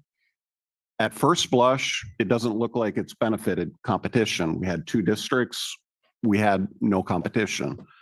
Now, if we add on top of that another significant change in our governance, when we don't even fully know how districts are going to play out, I think that you are adding an uncertainty that's not necessary. And it could seriously undermine the quality of service that we have on this council. So it's a big change on top of another big change when we haven't even processed that first big change. Doesn't make sense. Continuity in leadership is beneficial.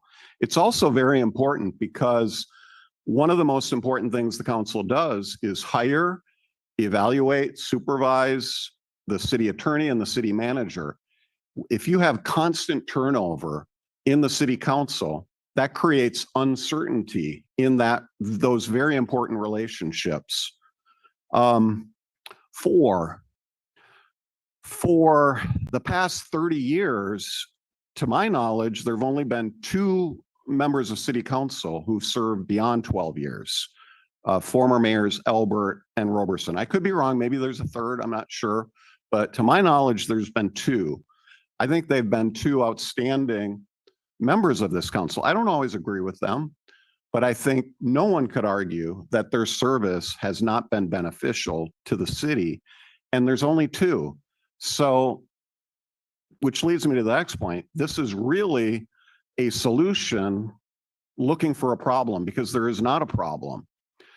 As far as democracy, what this would do, especially with the added amendment, is you're denying the voters' choice.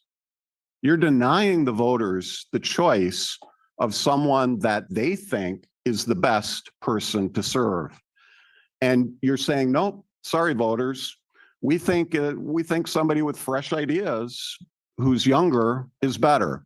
We don't actually know what those fresh ideas are, but they're different. So it's got to be better. I think the voters should decide. And so to me, I don't see a lot of benefit. I see a lot of potential downside. I see a lot of uncertainty when we already have districts which are creating uncertainty. And then when I look at other models, and also I would say, if you look at other cities, the vast majority of them are like the original motion, which is 12 continuous years. And then yes, somebody would step down. They're not like this. This would be very unusual. And if you look at the state law, I think there's room for argument about whether that's worked. It's created a scenario where people running for state office are constantly looking for their next gig, and they're not really serving the interests of the public. It's created a problem where there's a lack of leadership and continuity at the state level. So it sounds good, like, yeah, kick the bums out. They've been there too long, kick the bums out. But in reality, governance is about making hard decisions. And I do think experience matters. I do think continuity matters. And I don't see what problem we're trying to solve. So I can't support this. Please. Yeah, so I agree with Alan's perspective and then some. So when I look at choosing effective leadership in any capacity, the number one thing I want to know is competence. So I'm having a hard time connecting with this when you're basically saying the 2 former mayors that Alan cited that were here for more than 12 years. The allegation is that they were incompetent, so they needed to go. So you want to now enact term limits. But I think ultimately the public is who decides whether or not they're still relevant, whether they are effective at leading and paying attention to the populace, their district, or in the case of the mayor, the entire city. I've just not heard any evidence that can compel me to say that we have a problem or that this ballot measure necessarily solves anything or is calling or matching a great call from the community to do this. I'm not even sure why it emerged. I suppose one of the fellow council members thought it was a good idea.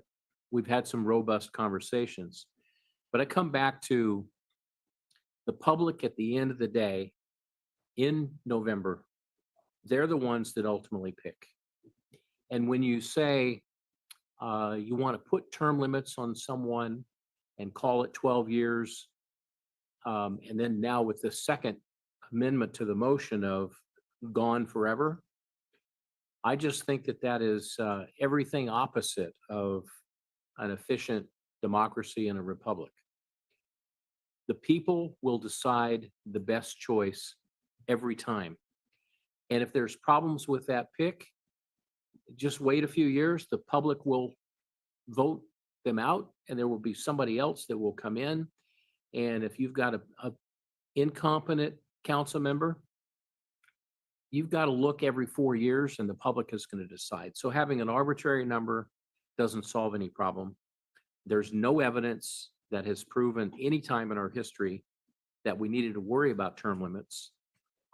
And when I go to the League of California Cities, and I was just at a conference the last 3 days, I talked a lot and asked a few questions about some of the cities.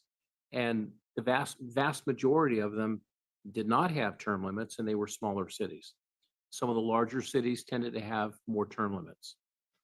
But I'm still concerned that we will have an issue pulling talent in that is going to be willing to go through the work and run for city council. And let's be frank, this can be very technical in closed session. It can be very technical in open session. And you don't want people who are not informed and well-rounded. To me, this is a recipe of being arbitrary and inserting just another rule that placates a certain segment of the community or pleases one particular person here. It doesn't really solve a problem. To me, it's about leadership and competence. And if that person is still competent, and they are at 12 years, gosh, the first 2 terms is about when they started to really get it. And the third term is when they really, really understand a lot. And if they're at the right age, they have the time, they've got the heart, and they're still competent and willing to go forward again, I don't see a reason to deny them that choice to serve their community. So I'm opposed at this. And if it does go on the ballot, I'll work real hard to make sure we defeat it. And I've had a lot of conversations with people that I know that really disagree with this and they don't want to see it on the ballot. Okay, Dr. Barber. So yes, I do agree that let the voters have a choice. And that's why I'm agreeing to see this on the ballot. Because if you're talking about the voters having a choice, that's everybody, right? So I'm looking at let the people choose. It's fine. If they choose not to have it, that's fine. I mean, it's not benefiting me one way or the other. But I feel like the people need to choose this. We talk about over a decade, and that doesn't have an in and out motion. Like if we're talking about, a in and out motion of going back and forth, we're not talking about every 2 years. We're talking about over a decade. Over a decade is not going in and out. That's not giving you an in and out motion. Experience matters, but each person has to start somewhere. So even the people who are experts who've been in for 20 years, 30 years, 40 years, they had a day one, they had a year one. So everybody has to start somewhere. Continuity will exist because everyone's not going out at one time. So you still have experience on with people who are coming in that have novice. And I applaud the former mayors that were on for 30 or 40 years. It's not a reflective of them. This is dealing with putting it out to the people so that they can be able to vote on this for the terms that I've already said before. Have confidence in the people to vote how they want and what they want.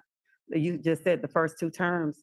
you're just getting it. And then the third term, you get it right. Well, that's within that 12 years.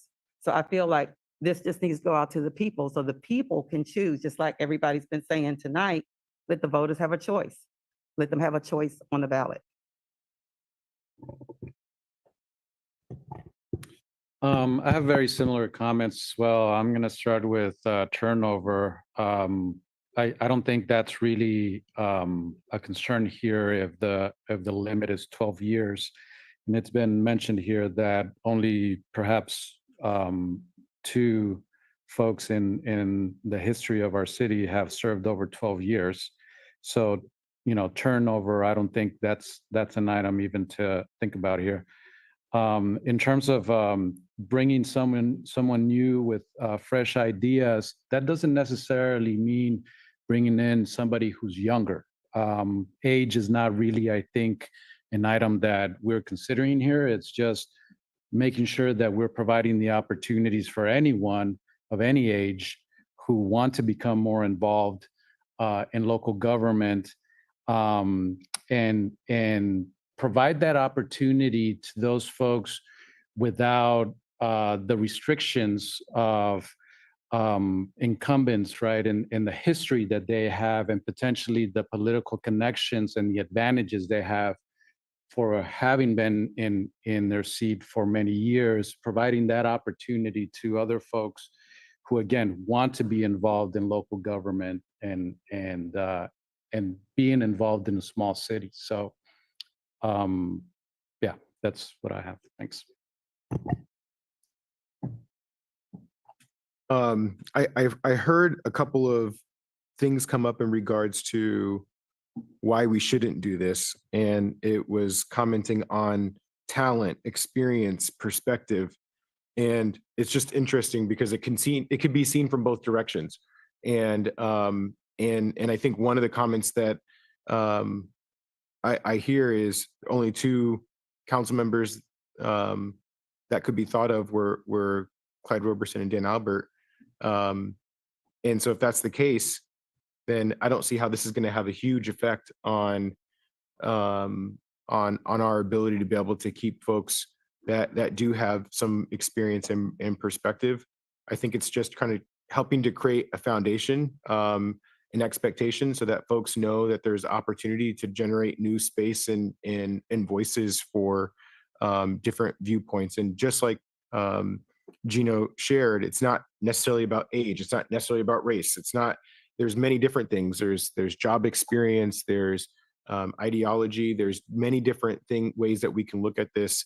And I think the more voices that we bring in here, the better. And I would disagree. I think the term limits at the state level have worked really well.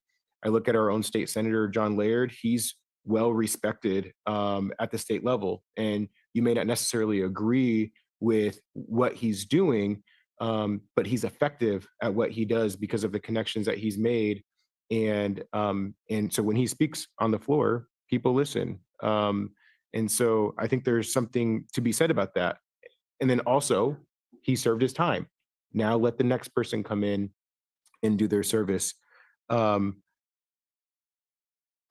just worried about stagnation, and folks getting comfortable in a seat. I feel that, I served 1 term on the council, and then I got elected mayor. I don't think that the community would have elected me mayor if they didn't think I had the skill set to be able to elevate the role that I was in. It didn't take me 2 terms, as you're indicating. It took 1 term. Not to say that I wasn't still, and I haven't still been learning in the role as mayor, but I think Kim and Gino are doing great at this point, and hasn't even been 2 years yet. So to cut people off that have a new perspective or experience, I think is a little bit of a slap in the face towards all those that want to step forward but don't, because folks can sit in a seat for a long time and are worried about running a competitive election. And it's difficult, it's challenging, and it's already expensive and challenging to live and exist in the city of Monterey. You're just adding another barrier to provide that voice. Where's the renters? Where's the representation at? We need to be able to remove those barriers and make it as easy as possible to have all voices be able to come to the table and share their voice. And just like Dr. Barber shared, there's this argument that's being spun around letting the people choose. That's exactly what we're doing. We're saying, put it on the ballot and let the voters choose. If you trust that the voters can, if you live off the premise that the voters can choose whoever they want to elect, even over an incumbent who might have name recognition and more money, then how can you not believe that voters can choose whether we should have term limits or not? So I think it's a worthwhile debate. I appreciate the conversation. And so for those reasons, that's why I made the motion. Any other discussion? Please. So why did you change the motion? What is it about 12 years that you feel is such a magic number as opposed to allowing somebody to come back later? I'm just curious. I mean, I don't think there is necessarily a magic number. It's just trying to find a way of cutting it off. Like do your service, do your time, and then move on and let new voices. But if the come in. goal is, if the thought is like incumbents have such a great advantage, they can't be beat. And so other people don't want to run against them, which is not what we've seen in the past until we had districts. But if that's the thinking, then forcing somebody out after 12 years now opens that seat. They would be running against an incumbent. And so they would be the one bringing fresh ideas. They would be the one who would have to run against an incumbent. So I guess what I don't understand is why, what is gained by this amendment? Yeah, I guess I just don't see the value in it. I think that's kind of just generally where I'm coming from. I mean, I'm thinking about let's say we just had somebody that served as mayor for 12 years or did a term on council for 4 years and served, I'm really bad at math, 4 years as mayor. Is that right? 8 years. 6 years as mayor, or 6 terms as mayor. No, sorry. 6 terms. 3 terms as mayor. 6 times 2 would be 12. Woo! 6 terms. If they were mayor all. No, so 4 terms as mayor. If they did 1 term as council, it doesn't matter the scenario. Let's say they did their 12 years on the council, right? Yes. And so they're out at that point consecutively. Let's say somebody runs for a seat that they would have ran for if there wasn't term limits, and then in that next election they run against that person. They have higher name recognition than that person, I would argue, than that person that just ran those 4 years. So, I mean, I feel like if you, my experience on the council in elected office has been the fair majority of people, which I believe most of the jurisdictions of the elected officials that I worked with in this region are all, I think maybe except for PG, all don't have term limits. Correct. And most of those elected officials are a warm seat, keep a seat warm. There's not a lot of innovative, creative ideas being thrown out. And so folks can can end up getting into a seat and sitting there and really not provide that space for new ideas to come in. I mean, it's kind of ironic that the 2 people on Monterey 1 who torpedoed what you were trying to accomplish, what we were trying to accomplish there, were new people with fresh ideas. But they were not seat warmers. But you're making an argument that says anybody that comes in new, it doesn't know what they're doing. No, I'm not. I mean, that's I'm what just you're point- kind of, that's I'm what you're just- essentially saying. I I'm just mean, pointing out that what you're saying is not consistent. I've had some votes where there's been long-term serving elected officials that have made some crazy votes, right? So it happens all over the place. The point that I'm saying is do your service, provide what you can provide in that time period and provide a space for new voices to come on. Look, at the end of the day, it's just my perspective. I don't want to force anything. I love the idea that this is, even if we didn't have to put this on the ballot, I would love to just put this on the ballot so that voters can decide and let the true democratic process play out. So that's just kind of where I'm at with it. Yeah. I mean, I'm open to it if my colleagues, want to take away the amendment that I made, but I'm fine either way, truly. Well, the amendment to me doesn't make sense because there has been cases in other cities that I know and this city where some people served 2 or 3 terms, took a break. They had things in their life. They came back, they ran again, and they came back to serve, another term for 4 years or more. Those are individual choices that I think everybody needs to make for themselves when they get to a point, and you will also get to that point. Maybe not now in your station. You're thinking for your station, your generation, and I get that.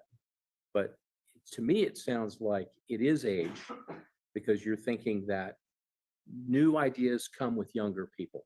And that's kind of what I hear you saying.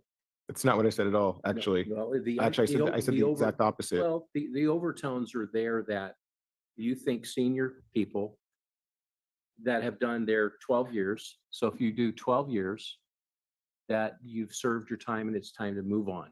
Yeah. And that's not weighing whether or not that person brings a tremendous skill set, high level of competence, and they're very effective.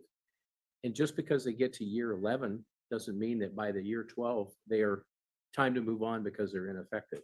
I just think that it diminishes the fact that we should gauge and measure people based on their performance. I get it. I get it. Let me just say one point and then I'll pass it to Dr. Barber here. I get it. Look, there's a risk both ways, like, right? Like you can lose really good people that are doing great things. And I completely acknowledge that. I think the thing that I'm trying to make sure that we are protective of is stagnation and making sure that we provide new ideas. And look, if the argument is we need career politicians, which is kind of partially what I'm hearing, like people serving long-term that have tons of experience that might claim they know what they're doing because they've been on the council for a long time, then pay council a living wage. I'm tired and I haven't even been doing this for 6 years yet. And I have a high level of energy. I have a higher level of energy than most people and I'm tired. I have a full-time job on the side because this is a part-time gig and I'm not complaining about that, but I'm just saying if the argument is we need long-term career politicians in the city of Monterey, then provide the mechanisms that allow for that. My argument is not that we need long-term career politicians. My argument is don't overlook the value of the competence of someone that's still serving in a 3rd term. Because an arbitrary, effective rule that's applying to just because that's the way you feel without it identifying a problem that you're trying to solve. The problem has not been stagnation with the city council. I was born and raised here. I've watched the city council business for a long, long time. I lost my first race. And then I won my second race. And I worked really hard to win that second race and that 3rd race. It's a matter of the dedication that you get from people that really want it.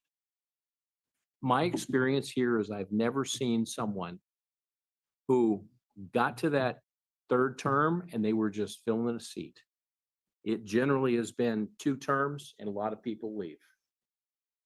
In the mayor's case, maybe a little bit different, but those are, generally not much more. The aberration was Coach Albert for 18 years. And believe me, he was effective every day he was here. And you can't diminish that he was. He was an icon and did great things. So when I look at the field, I can't find an example of something where I say, yeah, you're right. We need to set term limits because that person's sticking around too long. I don't think it's fair to criticize other council that you might work with on other boards where you just say that they're filling a seat. Somebody in their community elected them. They have some appeal. And it's not fair to put your judgment on other people like that. So I disagree with the ballot measure. Dr. Barber? So yes, I just want to bring it back to where we are and what we're looking at, whether we're looking at putting this on to the ballot or not, so that the people can choose. I also want to make sure that we look at and understand that when you're talking about 12 years and you're talking about seniors, it's not necessarily being a senior. Because if somebody comes in and they're 30 years old and they take their 12, they're 42. They're not considered a senior. So I think we have to put everything in perspective. So I'd like to be able to see if we can take a vote at this time. But the sad part is that they'd be at 42 and they'd be done. Could we, yeah. That's how ironic that would be. But that would be done in this particular position. You still could do other positions. It's not saying you stop, you can't run for any other. I'm sorry, doesn't mean that you can't stop and run for any other position. You could run for senator, you could run for assembly member, you could run for whatever you want. board. That's just that one position. So can we take a vote, please? Yep. Because of the hour. Okay. Are we good? Well, I'm okay for a vote, but I'm not. That's good. that's where I'm at. That's what I'm asking. Alan, you got anything else? All right. All right. All those in favor? Aye. Aye. Any opposed? Nay. Motion passes 3-2. All right. With that, thank you for the healthy debates on that. With that, we'll go to council comments. Lateness of the hour, just one thing to say. Attended the APTA, American Public Transportation Association Conference in San Jose as a board member of MST, and there were 6 board members that attended. So we had a good showing and lots of good stuff and lots of things for us to take back. Our executive director was there, and he was one of our presenters, well, panelists on two topics, and Carlos Sidornik did a great job. And that's all I have to report. Perfect. Please. I just wanted to let the public know, I was sorry to miss the 4th of July parade. I was with students in Ashland, Oregon for the Shakespeare Festival, so I was unable to be here. I did also just want to share one of the things that always strikes me about Ashland is the way in which cars are extremely compliant about stopping for pedestrians at every intersection, every crosswalk. It's really quite incredible and quite noticeable as a pedestrian.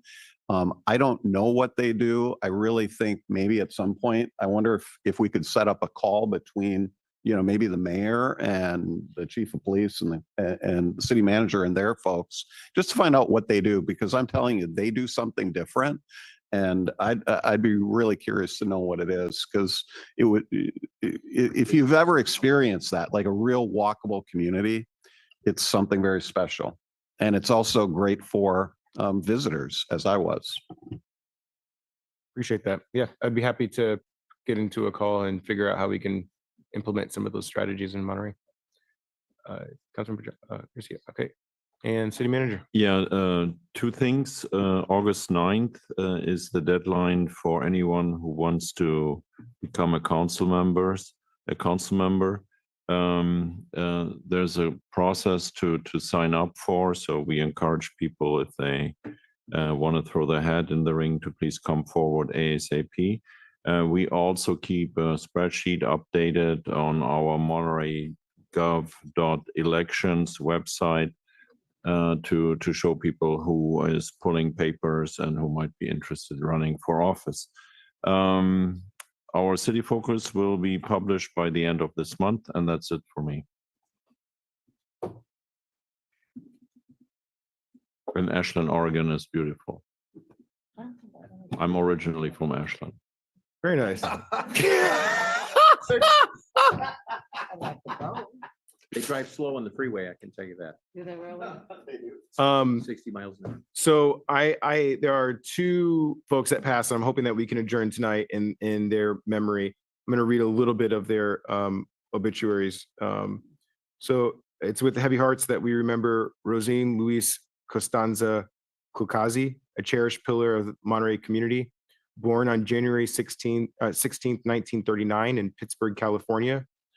Rosine passed away peacefully at her home in Monterey on July 9th, 2024 at the age of 85. Rosine's journey to Monterey began in 1961 when she and her family settled here, making this vibrant coastal town their forever home. Her culinary talents and deep love for community shone brightly throughout her life.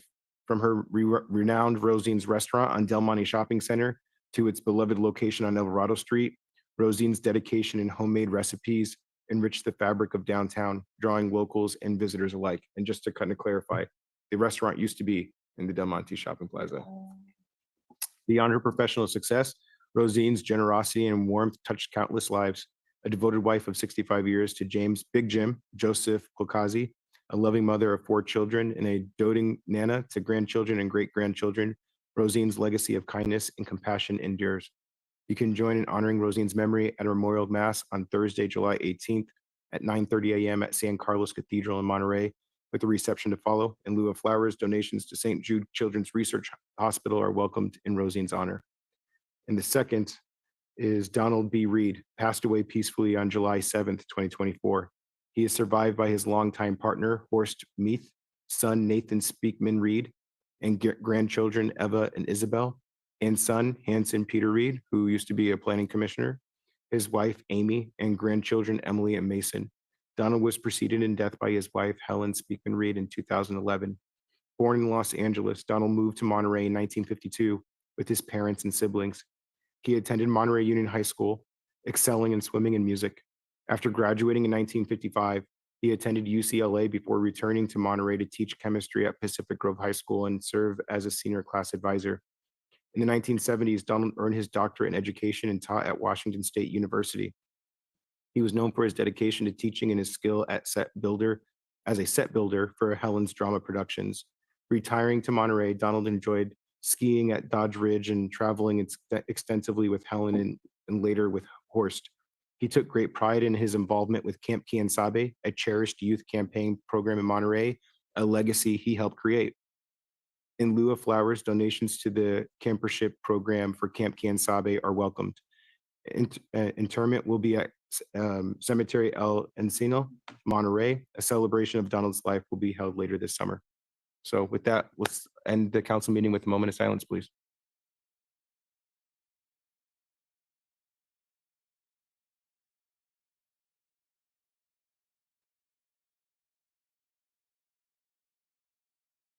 Thanks, everybody.